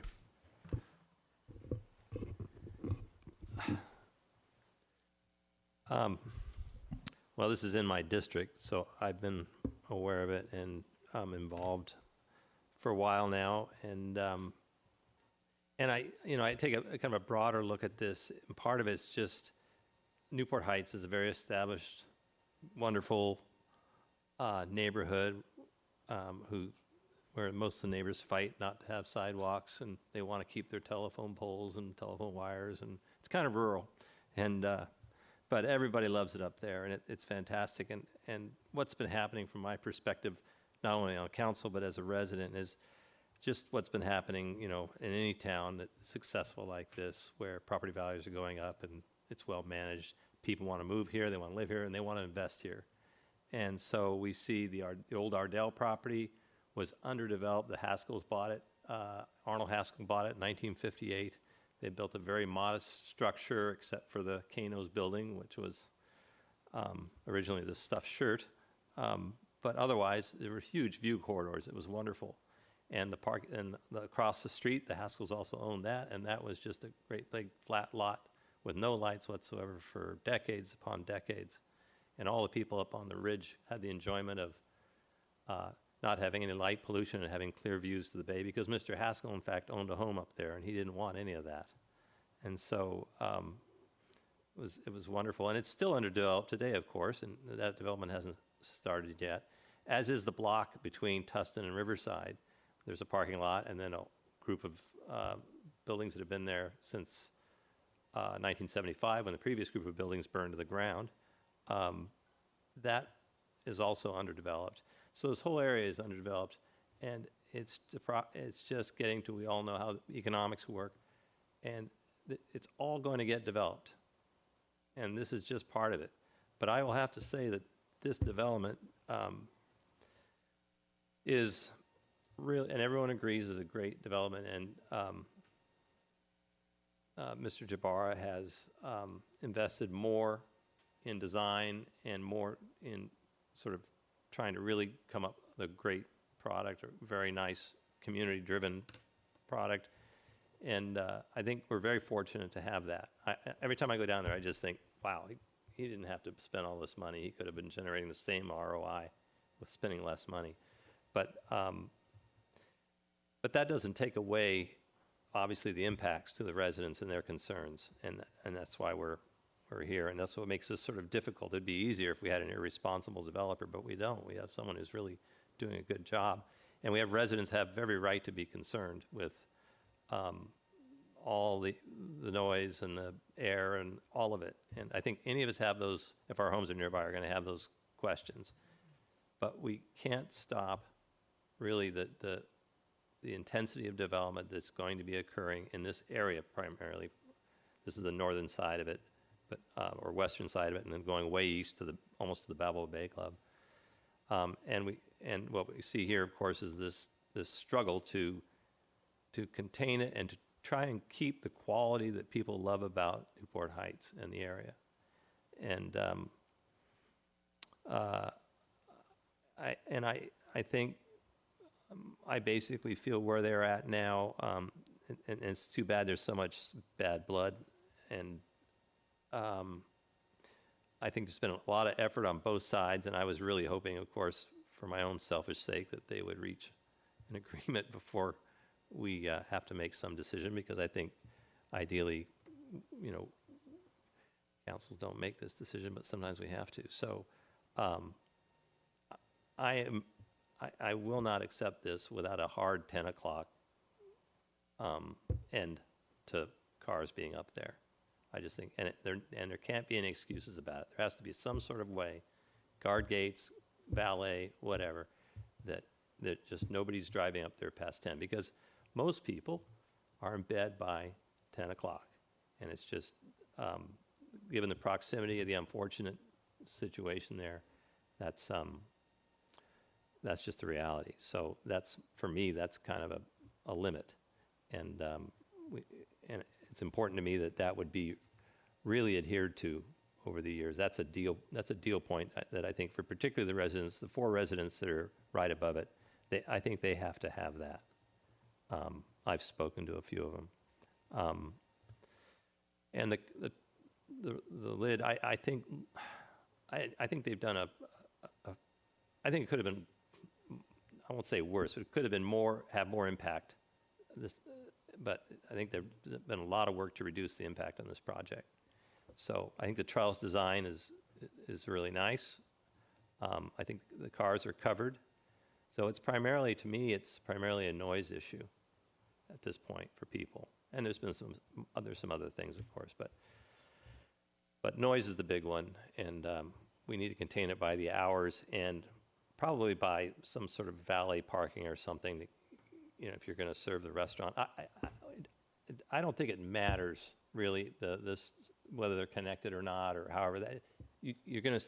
Obviously, they're connected. The architecture is the same, the whole thing, and whatever parking becomes available, it's going to get used, regardless. So, and obviously the area needs it. So, I'm in favor of, as Ms. Dixon said, extending the trellis as much as possible, given the engineering that allow that to happen, and for sure cars are covered, and controlling the hours, and then ideally controlling having that driven up there, have cars drive up there at least at night by valets who have instructions to be kind to the neighbors and drive carefully and not make a lot of noise. So that's where I am on this. It's too bad, because I think there's good intentions all the way around, and there's a really pretty good development happening right there. So thank you. Yeah, so the issue of the conditions, so the condition 63 is the one. So, I mean, you look back at the letter we received from Ms. Horry dated May 8th, where she says, as a compromise to appellant's concerns, the applicant agreed to limit use of the upper level of the parking structure to 10 p.m. and that the time limit would apply to both entry and exit from the upper level. And the concern that she had raised on condition 63, that only says vehicles should not be allowed to enter and not use the word exit, was the concern about enforcement. I'm kind of curious staff's thoughts in terms of, I mean, if we put in if the motion that were made were to be essentially an approval of the project, but amendment of 63 to say vehicles shall not be allowed to enter or exit the upper level of the parking structure 10 p.m. through 6 a.m. daily. I mean, what is the enforcement mechanism in a situation like that? Something like this, what we've done before is, we've brought back the item back to the Planning Commission after more like an annual review to ensure that they are following the conditions. Code enforcement can go out there and we have weekend enforcement, even nighttime enforcement on a monthly basis. When the bars and restaurants were open, we were doing that type of enforcement. So we can definitely add that to our enforcement program, where it's a spot check. And it's just a random spot check where we go out there when it's fully operational, and we'll see what's going on and see what's happening. And the council could impose an additional condition about an annual review if they like also. And if we found that they were not complying, at least on the, certainly on the exit side of things, to the satisfaction of this condition, would the applicant have the ability to say, okay, no problem, we're going to, we'll shut it down at a certain hour, only allow valet, or we'll propose a mechanical arm or whatever. But in the interim, basically, if we modified 63 to say exactly what Mr. Avery was just suggesting, which is exit also, then we would be able to do a review at the Planning Commission level, and then perhaps, and also, you're right, spot checking. And then the other potential for that situation would be to, if they're out of compliance, force a new program, or force them to adopt a new program that brings them into compliance. That's correct, and we would leave that up to the Planning Commission to go ahead and approve that new program, whatever it is, maybe limiting the hours even further. Okay. And in light of what Mr. Avery was just saying, do you want me to ask the applicant about the, okay. So, Mr. Laidlaw, if you wouldn't mind coming forward, and I'm sure you heard the question that came from Ms. Dixon about the trellis, so could you speak to that, please? Sure. First thing, I just want to clarify that I have had nothing to do with the development of the garden project. So I am only the architect for 215. And when it comes to the trellis, yes, I think we could extend the trellis members currently cantilever off of a beam that's set back now, so you don't see it on the end. And I think we could extend that cantilever another 2 to 3 feet without any significant structural ramifications. The only condition to that I would appreciate is that we do that consistent with the requirements of the building department and building code. The reason for that is that there will be, for instance, the trellis gets close to one of the exit stairs, and you're not allowed to have an exit path of travel that goes underneath an overhang. That's a building code requirement. So in that location, I wouldn't want to extend the trellis because that would be against the building code. But 4 feet over, I can extend the trellis. So as long as there was a caveat that allowed us to not, and I would argue that what I'm describing is like 90% can be extended, maybe 95% can be extended, but I believe there's going to be a few areas where, you know, a 3-foot extension would actually get into some exiting challenges. So other than that, I think we could offer up another 3-foot extension on the trellis structure.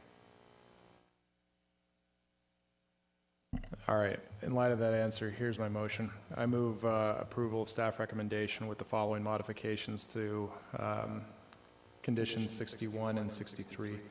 Condition 61 will end with a new sentence that says the trellis shall extend an additional 3 feet unless such extension violates the building code. And condition 63,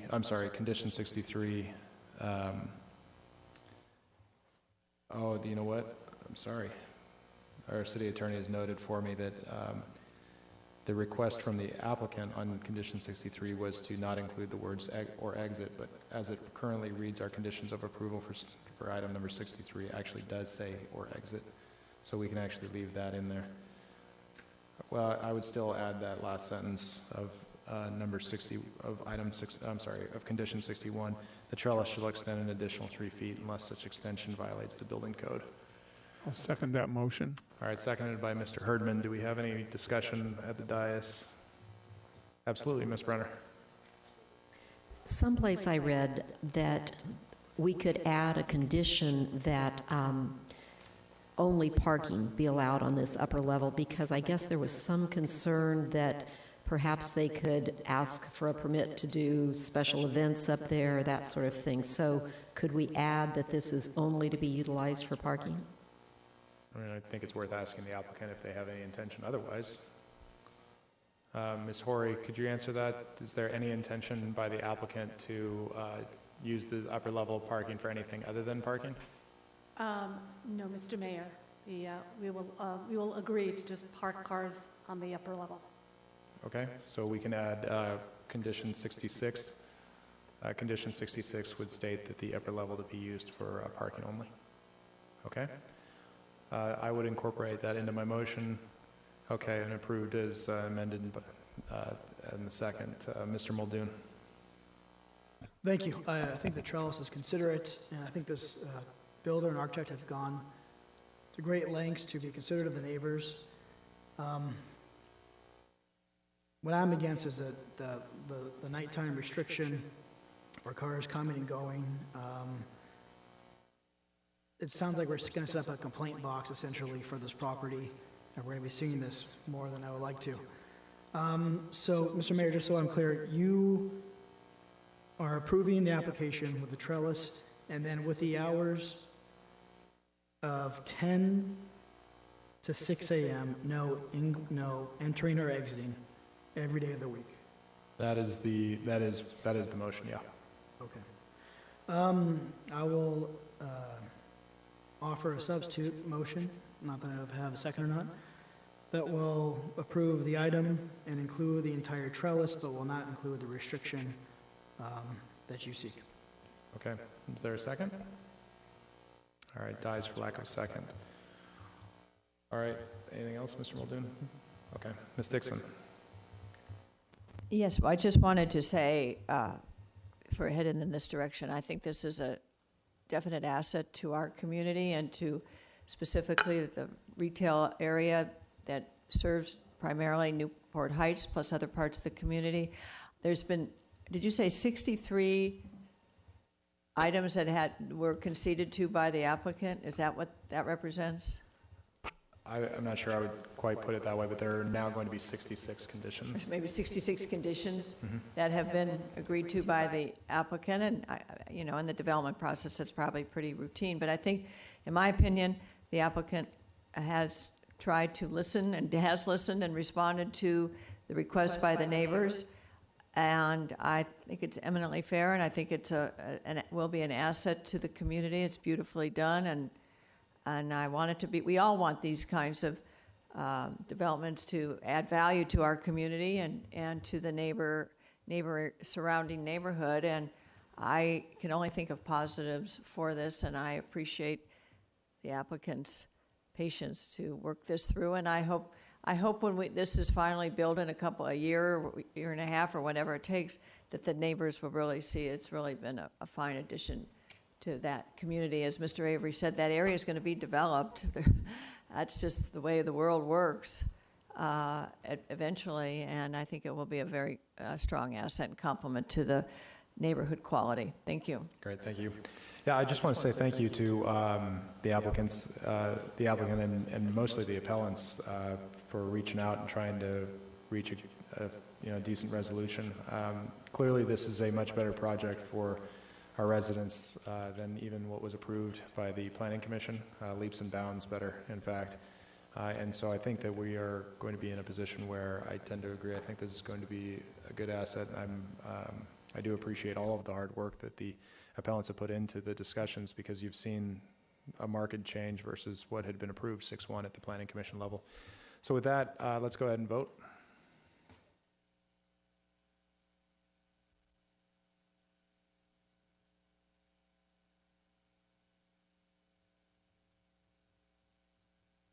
The motion carries unanimously, 7-0. All right. Thank you. So given the technology of it all, are we good? We don't need to take a break? You sure? Okay. No. I would only do it for technology reasons. Okay. So we're going to go right into the next item then. So the next item is item number 22, the terminating non-exclusive commercial solid waste franchises. I imagine that this can be a fairly brief presentation in terms of basically saying that we have rules. Some of the rules have not been followed. Some of the people have gotten their act together and followed the rules, and we have an amended ordinance to show a revised list. I think we've lost your mic. Anything you want to add beyond what I just said? Hang on one second. Technology. Okay. That is correct. We relatively quickly, this is a hearing to look at terminating up to 9 franchises. There's 12 listed. We've had a settlement of 3 of them, so we're looking to terminate them based on compliance with our insurance and or collision avoidance systems that have been duly noted to them in multiple letters. So Micah Martin is here tonight to do a staff report if you like. If not, we can answer any questions. Does anyone require a staff report? All right, seeing none. Any discussion before we go out to, all right, so we do have Holler representatives here, if I understand that correctly? Yes? Yes. Okay, so what is the best way to handle this, Mr. Harp? Hang on. Is this Art? No. Okay. Thank you. Just give me a moment, please. Mr. Harp, go ahead. So I think it'd probably be best to hear from any of the hauler representatives first, and then we'll take public comment. All right, sounds good. Let's, yeah, so I understand that we have two. Could you give your name and your company affiliation?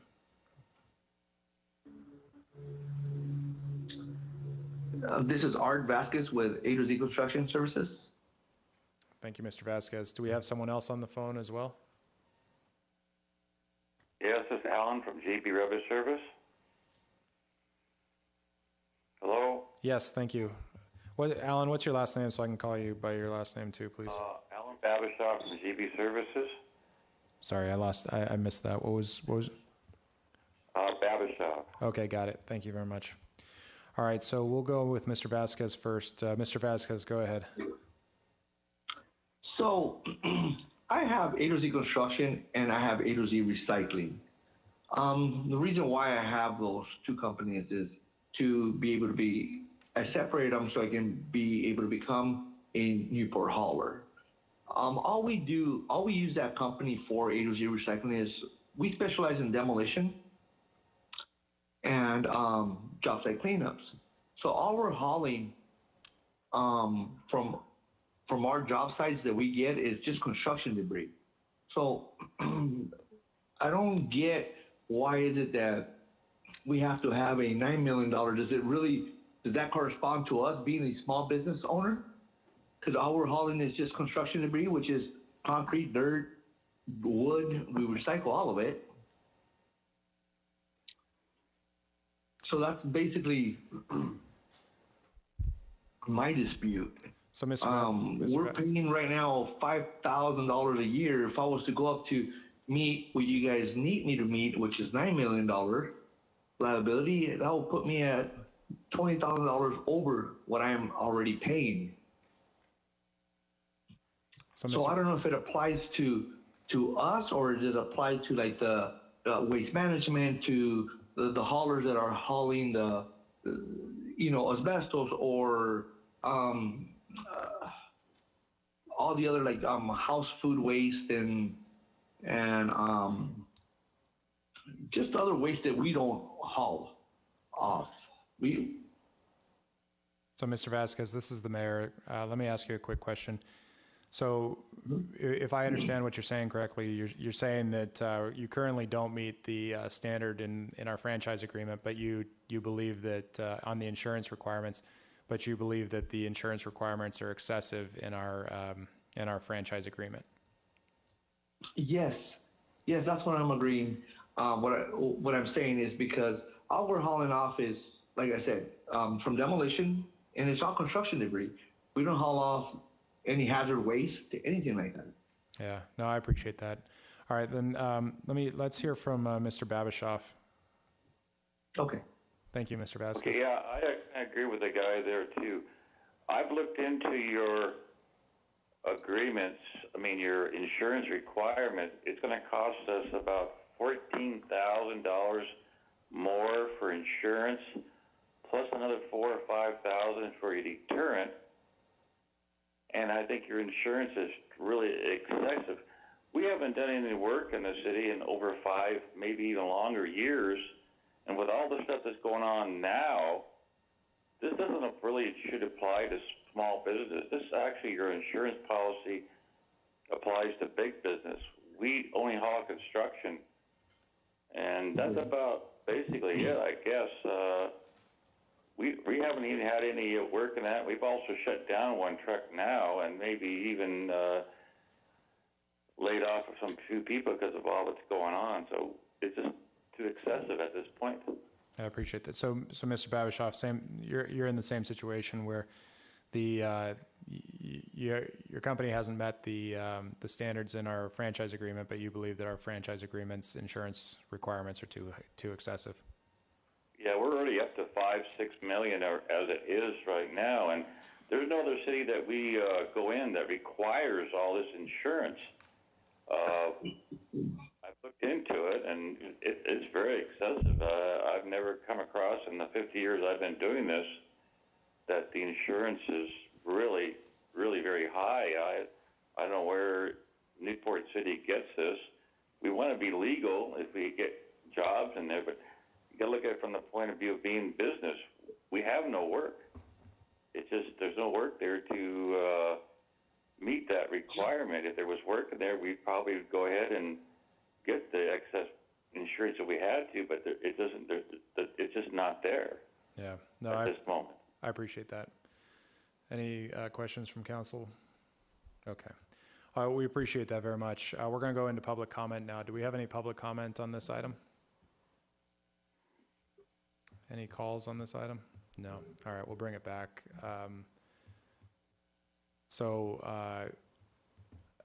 We've had this discussion. This is what we had the insurance discussion. We had people telling us that they were not going to be hauling in our city if we did this. We've gone through the process of making sure that people were put on notice. Clearly, we had a few actually follow through and decide to make the decision. I will say I don't have much sympathy for the construction hauling. That's kind of the whole point of why we had this conversation in the first place. If you are coming into our city and hauling away very heavy, really heavy materials, construction materials, you ought to be able to make sure that you're covering the insurance. We obviously have had issues in the past where that has become an incredibly difficult situation. So this is a decision this council has made. It made it a while ago. I'm going to make a motion to support staff recommendation with the amended ordinance in place. I'll second. Seconded by Ms. Dixon. Any discussion up here? No. All right, let's vote.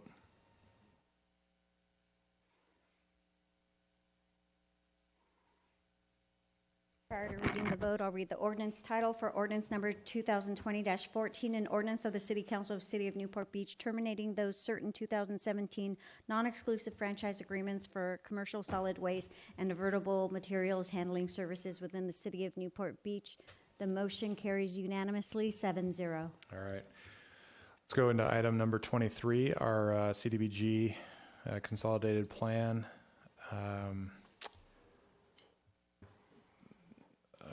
We'll go into we'll open our public hearing on this to receive comments on the consolidated plan and draft citizen participation plan amendment. I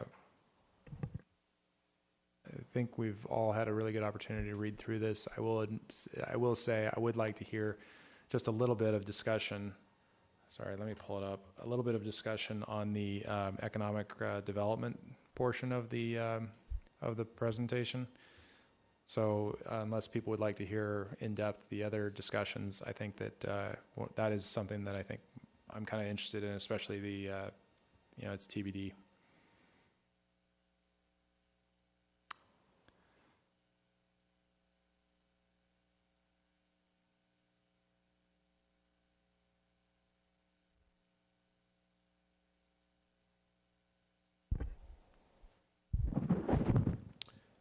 Thank you, Mr. Mayor. With regards to the economic development portion of it, the plan that we have before you, our action plan, does not have an economic development component because a couple items. One, we've developed this plan pre-pandemic, and we have to do a lot of legwork before we get to this point here. Second, we've never qualified for economic development programs. This is federal money, so it's restricted money. So it's only eligible, typically it's only eligible for low income or medium income. Newport Beach is much more of a higher income. So in the past, we've never had an economic development program through our community development block grant. There are other cities that already have some type of economic development program. I think Garden Grove just launched their Jobs First program using the CDBG funds. We've never done it. We've never been eligible for it. Under the CARES Act, the CARES Act has provided, the Federal CARES Act has provided an additional $219,000 that can go towards CDBG programs. So what we are waiting for from a staff standpoint is we're waiting to get the guidelines from HUD to figure out what is it going to be allowed to do. Some cities have already moved forward because they've used the economic development programs before in the past, and they're eligible for it. They're using older guidelines. We've never done it before. We're in the kind of that holding pattern. We're waiting to see what the guidelines are going to be, and then when we figure out what the plan is, we're going to put a plan together. We're going to come back before the city council and share that economic development program with you. We're going to ask that the council amend the action plan and be able to utilize, I just want to confirm with Lauren, about $443,000 total? $469,000 for a future economic development program. And that is, that is our plan right now. Hence, right now, we don't have an economic development program, but we want to put one together and come back, maybe hopefully by next month, end of next month. Okay, that's good timing. Okay, Ms. Dixon. Well, I just want to understand this. So the new funds, only 48,000? I thought it was more than that from the CARES. You just said it was 219. No, I'm sorry, wrong. 219,000. So we have 219,000 plus some funds that we have currently. Right. So combine it all, about $469,000 that we can put together for an economic development program. So just to clarify, so are these funds, and once the guidelines come out, then we can use this to consider our business reopening plans and some other economic development, Mr. Mayor? Is that something that we would be able to use and apply? Oh, yeah. So I know a lot of businesses are asking for help, and these funds, you know, they're from the government and they're here to help, and we pay into the federal government. It's nice to get them back, and so it will already be great once we get the guidelines and to establish our own guidelines how we might help support our local businesses. That's correct. And it could be a grant, it could be a loan. Again, the devil's in the details, and hence that's what we're kind of waiting for. How long will it take till we hear from the federal government on this? You know, they said last week. Lauren, would you know anything? Nothing. Because, I mean, businesses are in need of help. Right, and everybody's gotten these CARES Act funds, and so everybody's kind of in that holding pattern, waiting for HUD to put out their guidelines. Is there any work we can get started doing just to help design our program for business reopening? So we already have started that. We've looked at other cities and start to work on what is their program and what can we utilize. Again, it's all been based on lower income. Mm-hmm. And so that we won't qualify, hence that's why we need to wait for the guidelines. Now everybody's going to be lower income now anyway. That's true. Well, anyway, that's very good, so thank you. All right, Mr. Muldoon. Thank you. So I'm looking at the staff report, Simone. There's no fiscal impact from our general fund on this item. That's correct. So there's some staff time involved, but it's all federal funds coming back to the taxpayers. That is correct. We could spend this money hypothetically, give it to local businesses that then would benefit people who are homeless or people who are retired and having difficulty paying for meals.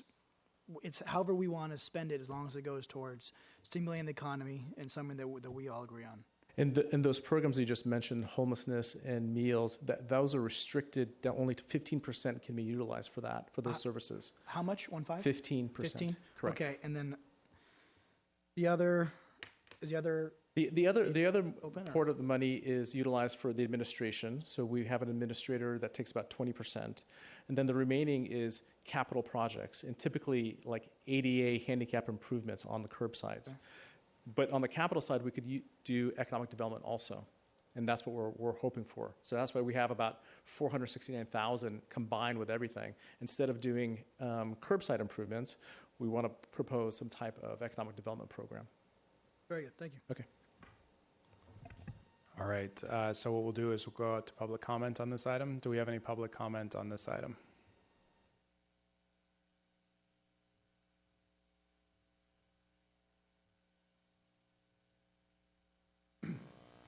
Mayor O'Neill, this is Jim Moser. I have several comments. First, two trivial ones.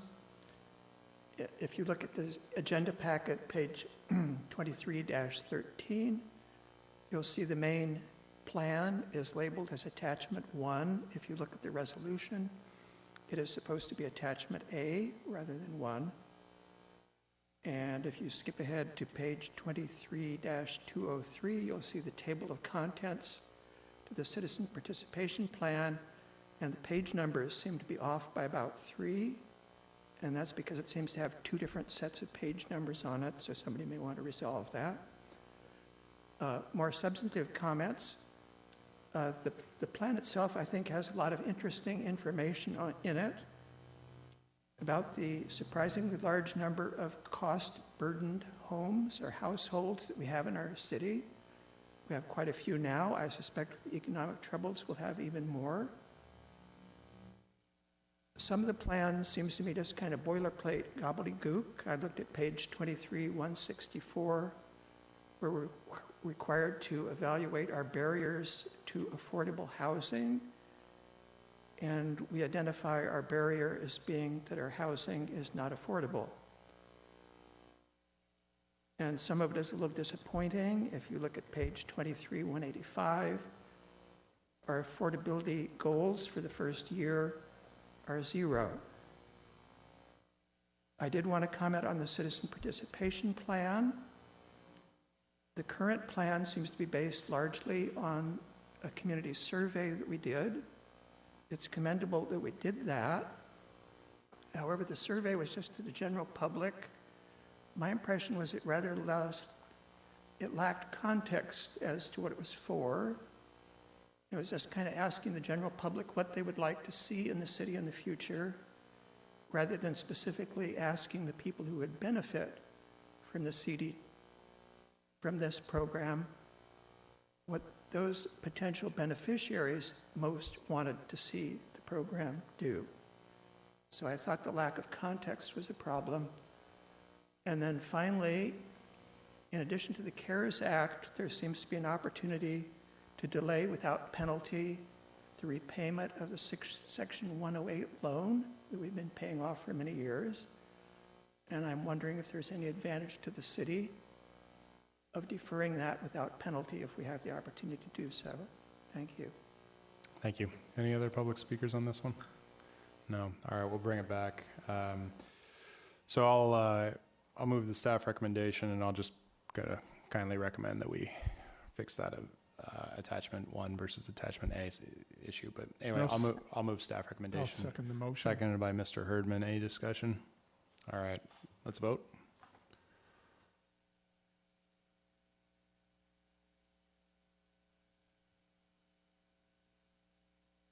The motion carries unanimously, 7-0. Okay. Move to item number 24, resolution number 2020-52, denying a request to waive City Council Policy L2 at 106 and 110 Sonora Street. I'm not going to ask for a staff recommendation on this either, but I will say, do we have the applicant here? Great. Okay. So I do want to ask a question of the applicant. And let me just kind of preface this before the applicant comes up. I recognize the reason why we would have a council policy that calls for having the cars go in through the alleyway instead of the front. But when we've got 13 entrances onto Seashore Drive, and they're asking to put one more where it's already red curbed and we're not going to lose anything, the exception in our code and then also the policy itself, I understand a waiver on this one. That being said, I know that our staff had recommended strongly to the applicant that they follow the recommendations from L2, and so I'd like to understand the thought process of pushing forward with with a garage that goes out onto Seashore. Instead of going through the alleyway, that would have been consistent with the council policy and not required a discussion on waiver. I'd just like to understand your thought process in terms of why this is so much better to go through on Seashore instead of going through the alleyway. So that's why I wanted to bring up the applicant. Maybe you could explain that your thought process. Mr. Mayor, you're asking me to explain it? Oh, yeah. I assume you're the applicant? Yes. Yes, I would love to hear your explanation. Okay. Yes, thank you. I'm sorry, I got a little confused. My name is Brian Jeanette. I am the architect on the project. And as you mentioned on exhibit page 23, this is an exhibit that staff asked me to put together that shows that there are 16 different homes that back up onto Seashore already. This is a situation where I worked with staff from many months ago to help come up with reasoning that this made sense. Having the garages facing Coast Highway is a great sound attenuator for the residents that live on those units. Having sunlight coming in from the oceanward side, the westerly side, is also a very good reason to have windows and doors opening to the ocean from the westerly side, which is the alley side. The alley's 15 feet wide. Seashore is 30 feet wide. So to say that it creates a traffic problem, I'm not sure that that is really the case, because on the alley side you have trash cans, there's basketball hoops, there's all kinds of things going on that side in a very narrow situation. And so when I met with staff early on, and I'm talking many, many months ago when we were developing the plans, they said these were reasons that made sense. Council Policy L2 typically does not deal with a piece of property that has streets on 3 sides, and 2 of those streets are red curb. We are not displacing any parking whatsoever because no parking is allowed. We're at least freeing up the visual exiting from the alley onto Sonora, which presently is obstructed by a fence and landscaping and a light pole. So as I met with David Lee, our planner, all the way through the process, he felt that this was a very good solution to the problem, and that asking for a waiver to L2 was not inconceivable at all. So we proceeded in that direction.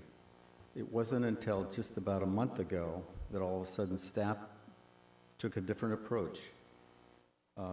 Extremely frustrating to me and my client. And we're here now asking for the kind of thing that the planning staff felt was a very reasonable, smart solution. So that was the thinking behind the design that began almost a year ago. All right. Yeah, I appreciate that, Brian. So I've got Mr. Avery, did you want to ask the architect anything? If not, I might. Okay, go ahead. There's a basement, right? Yes, there is a basement. And what's the downflooding situation? Potential downflooding situation? Mr. Avery, there's a house right across the street on the oceanward side of the alley that just went through a full basement also. And it was done and handled just the way we typically do these in a wet water situation. It was dewatered properly, and the house is there. People are living in it now, so it was not an issue. Right, but I'm talking about water coming from the ocean.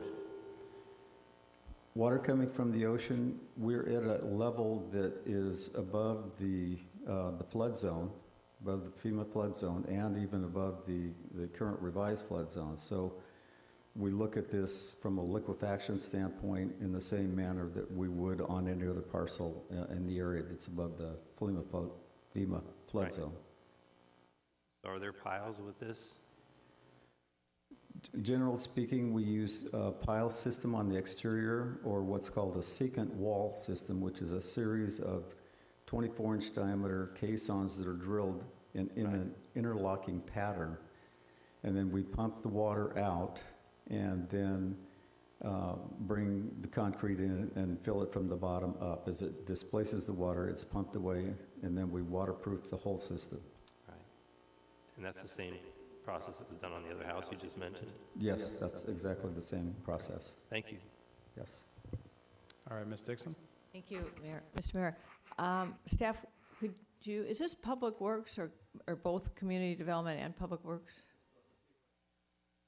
So could you, Mr. Webb, explain the intent behind policy L2, please? Excuse me, Dave Webb, Public Works Director. Council Policy L2 is really about getting developments that have alleys behind them, to utilize the alley. When alleys were put into our community, I guess at the design of the time, you have them by Balboa Island, Corona Del Mar. It puts what they would call the unsightly part of the house in the back in an alley, so when you drive down the street, you see the better part of the house. In this particular case, it also has to do with maximizing street parking. But as the applicant says, we have red curb on two sides here, so street parking isn't as much as following policy L2 for all the other reasons of it. And I think that's what staff's intent was, just to make sure that they follow the council's direction on this. Now, why are there however many cutaway driveways in the same segment? Why do they exist? So from talking to staff and looking at the picture, this is an unusual area. There are some housing tracks that actually back up to the alley, and then on either side, the housing is turned perpendicular. So the houses that front seashore and have driveways don't have alley access. And there are some houses further down that actually, when they were developed, were allowed to come off seashore, and they have alley access, and they have not redeveloped yet. I did check with staff earlier, and none of those houses, we haven't processed any waivers before on these houses. So anything at this point would have been required to follow policy L2 and take alley access on redevelopment. Has there been any application? There just hasn't been a waiver, but has there been an application? As I understand it, there has not been any applications or waivers since the policy was in. So as they're redeveloping now, as we've done in other parts of the city, we're asking them to follow the policy and put the garages in the back. So in other parts of the city, has this policy been applied? Yes, it has, and for the most part, staff upholds it. There are occasions, you just did one on Newport Island just recently, where you allowed the applicant for the conditions on the site, because every site varies differently, to have a waiver on this. So, But Public Works' recommendation is to deny the waiver. our recommendation is to deny the waiver based on your direction that this is the policy you want in place. And when we look at it as staff, we didn't see any upside from the city. Now, the applicant makes client upsides, but from the city, we look at it, well, there's probably got a bigger traffic impact backing out onto a busier street. Again, marginally, it could be a little, but the upsides to the city weren't obvious. So from an aesthetics and a traffic standpoint, I think that's why staff just decided, let the council decide. Our job is to deny this because that's what the policy says. Now, where do bicycles usually, the bike path ends down at Orange, I guess, and so what are bikes doing when they... So most bikes come down Seashore, and in Orange Street, they turn out to Coast Highway and go out on the sidewalk and then go over there. So that's the majority of but there is a lot of bike traffic and other folks that walk it. It's not a sleepy street. Seashore is a pretty busy little street there. Are there plans to expand Seashore at some point, or were there? I don't know of expansion, and that's one of the things we look at these policies, because parking is allowed on one side. Seashore is only 31 feet wide. A current residential street with parking both sides has to be 36. So should the council or some council in the future want to add more parking to the area, one of the ideas you could do is technically add 5 feet to Seashore. You'd have to do it on the coast highway side, and then you could park both sides. Anywhere there's driveway access, you couldn't park, obviously. So that could be something in the future. But at this point, you can only park on one side, on the north side. Okay, thank you. May I ask Mr. Yeah. The architect standing there? Hi, Brian, this is Diane. Talk to me about the architectural design. So you said that you want the sun to come in, and so the front of the house is going to face the alley? The alley and, the alley, and we're actually at the street end of Sedona, so we have a view of the ocean as well. So we do get also the western sunlight into the livable spaces on the first floor and all the other floors. How many floors are there? There are 3 above grade and then the 1 basement below grade. Okay. And did you consider different configurations and felt this? We, with staff's help, we considered quite a few different opportunities, and David and my team basically felt this was a good answer to those problems and develop the plan that we have before you. Okay. All right. Thank you very much. Thank you. Mr. Muldoon. Thank you. Mr. Jeanette, I'm trying to find a way to help you because I believe in property rights and the little guy more than the city policy. Explain to me what the public benefit is to allowing this policy to be waived. Is there a public benefit, or is it purely private benefit in your opinion? Yes, I believe there is a public benefit, and part of it relies on the fact that the alley itself, presently the building goes to almost to the street on Sonora with fences and landscaping. Part of what we're doing is creating a visual continuity to see the traffic coming from Sonora into the alley. So we're actually making a situation that is very constricted substantially better by moving my lower floor back and opening it up to respect those visual distances that are critical. I think the other aspect is, and it's a really quid pro quo, we're not removing any parking on the street. You could park in the alley for some people to do, and many people do park in the alley. Well, here's the location where there's going to be a little bit more room to be able to put bikes or whatever on the alley without affecting the flow of traffic. So I do think that there are some benefits that are better, things that we're doing that are better than what's existing today. Thank you. And a question for staff. Are there any complaints from neighbors lodged about this plan?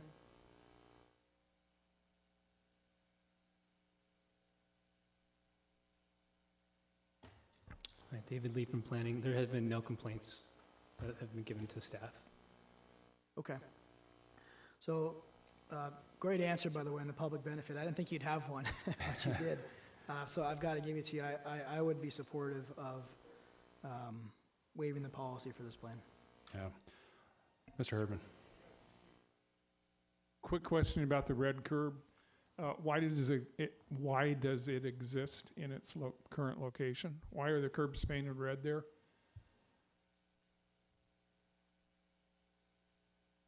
Thank you. The red curb exists because the streets are too narrow for parking on both sides. So currently there's red curb on the south side of Seashore and on the east side of Sonora. Yeah. So I'll point out, I think this is a really good, this is probably a really good candidate for waiver of a council policy. And it's why this is a council policy instead of in our code.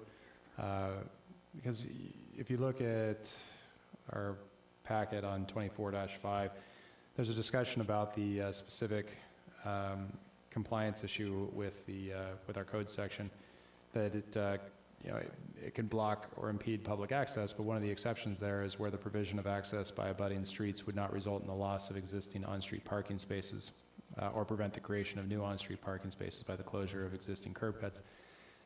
That's exactly what we've got here. It's red curbed. For us to be able to extend out Seashore and then turn that into a parking area throughout, you would have to extend it 5 feet and also get rid of all 16 or 15 of the current driveways that come out, and I think that's unrealistic. So I fully understand staff's perspective on this. We did give you direction on this through a council policy, and it is up to us to waive the council policy. So I do appreciate that very much. I had asked when I went through this, and I went back and looked at the what we were sitting on, what we were looking at. I did ask our city attorney to draft a resolution that would be an alternate resolution to approve the waiver. That's what he just handed us. It would be an alternate if that's where the council ended up going. But I just wanted to point that out. I'll tell you what. Why don't we go out to public comment, and then we can bring it back up here. Do we have any public comment on this item?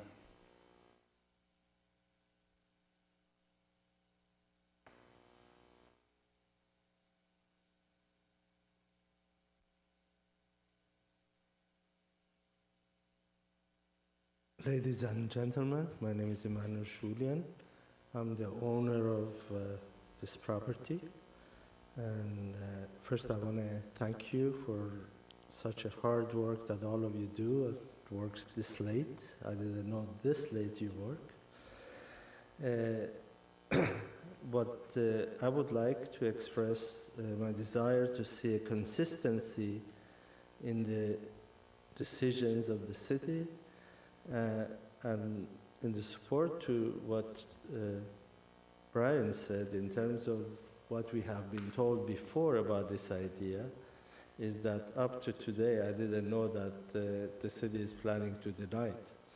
So we had a very good reception about this idea up to recently, and there was a change of mind, which I don't understand. I think this project and the solutions that we are offering are beneficial to the city, as well as to what we are planning to build, which is very impressive project. Thank you for your consideration. Thank you. Any other public comment on this? All right, we have no phone calls. We'll bring it back, Ms. Dixon. Yes, I move to pass the waiver. Second. Sorry, I missed who the second. We'll give it to, yeah, Mr. Muldoon. Okay, Mr. Muldoon got the second. Any discussion?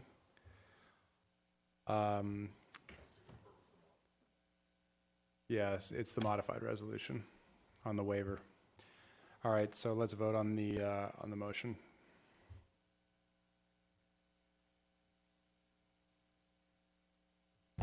The motion carries unanimously, 7-0. All right, we're not done. We're not done. I'm sorry. Oh, we're done with that item. Sorry. Thank you, Brian. So no, on this, because we needed to move the closed session to the back of the agenda. For now, I've also moved the public comment on non-agenda items and closed session before this. So we'll now take public comment on non-agenda items and closed session.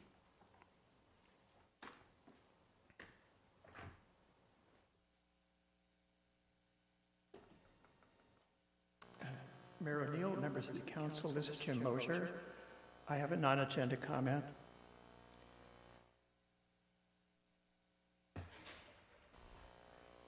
There was no mention of it, but earlier today, with item 6 on the consent calendar, the council called an election for November 3rd with a resolution that states that the purpose of the election is to select council members to represent, that is important, selecting council members to represent districts 2, 5, and 7.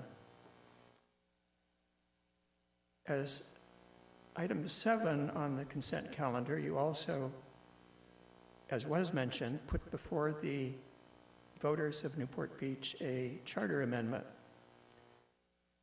The non-agenda comment I wanted to make is I do not live in districts 2, 5, or 7, but under our charter, I will be invited to vote to select who represents those districts, which is a rather odd concept because nobody is inviting me to choose who represents the people of Colorado or Rhode Island or any other place that I do not live, and that the representatives would not be representing.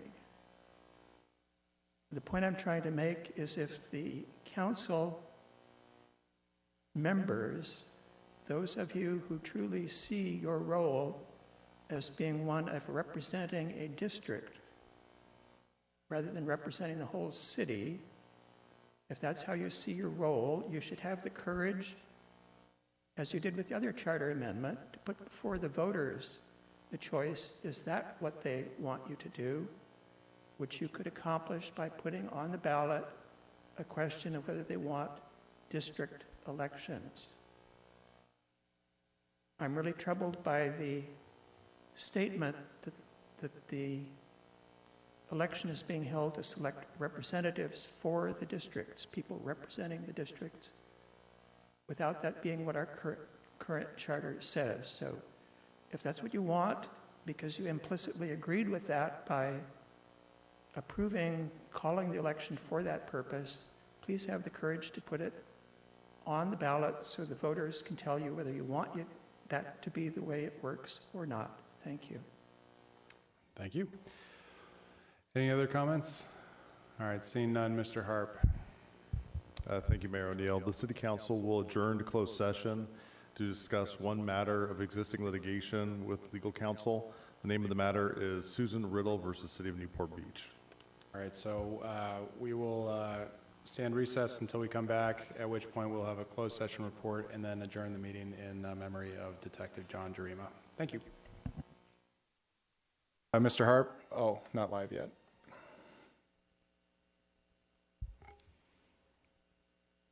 Okay. Mr. Harp, do we have a closed session report? Thank you, Mayor O'Neill. There's no closed session report this evening. All right, Madam Clerk? A motion to reconsider the vote on any action taken by the city council, either this meeting or the previous meeting, may be made only by one of the council members who voted with the prevailing side. Any motions? All right, seeing none, tonight we're going to adjourn in memory of Newport Beach Police Detective John Jarima. In the words of our police chief, John Lewis, Detective Jarima exemplified courage throughout his journey. He was unfailingly selfless and incredibly strong in the face of so much hardship. Now he will be at peace. For over 12 years, John served the Newport Beach community as a dedicated patrol officer, SWAT team member, and detective. John loved being a police officer. Even while receiving his treatments, John would come to work whenever he could because of how much he valued his partners and because nothing was going to keep him from serving alongside them. Above all else, John's devotion to his colleagues, dedication to duty, and charismatic smile will always be remembered. Chief Lewis says that he has no doubt that the memory of John will always be present in our hearts and the halls of our station. Detective Jarima is survived by his wife Lauren and his children Quinn and Jet. We stand adjourned.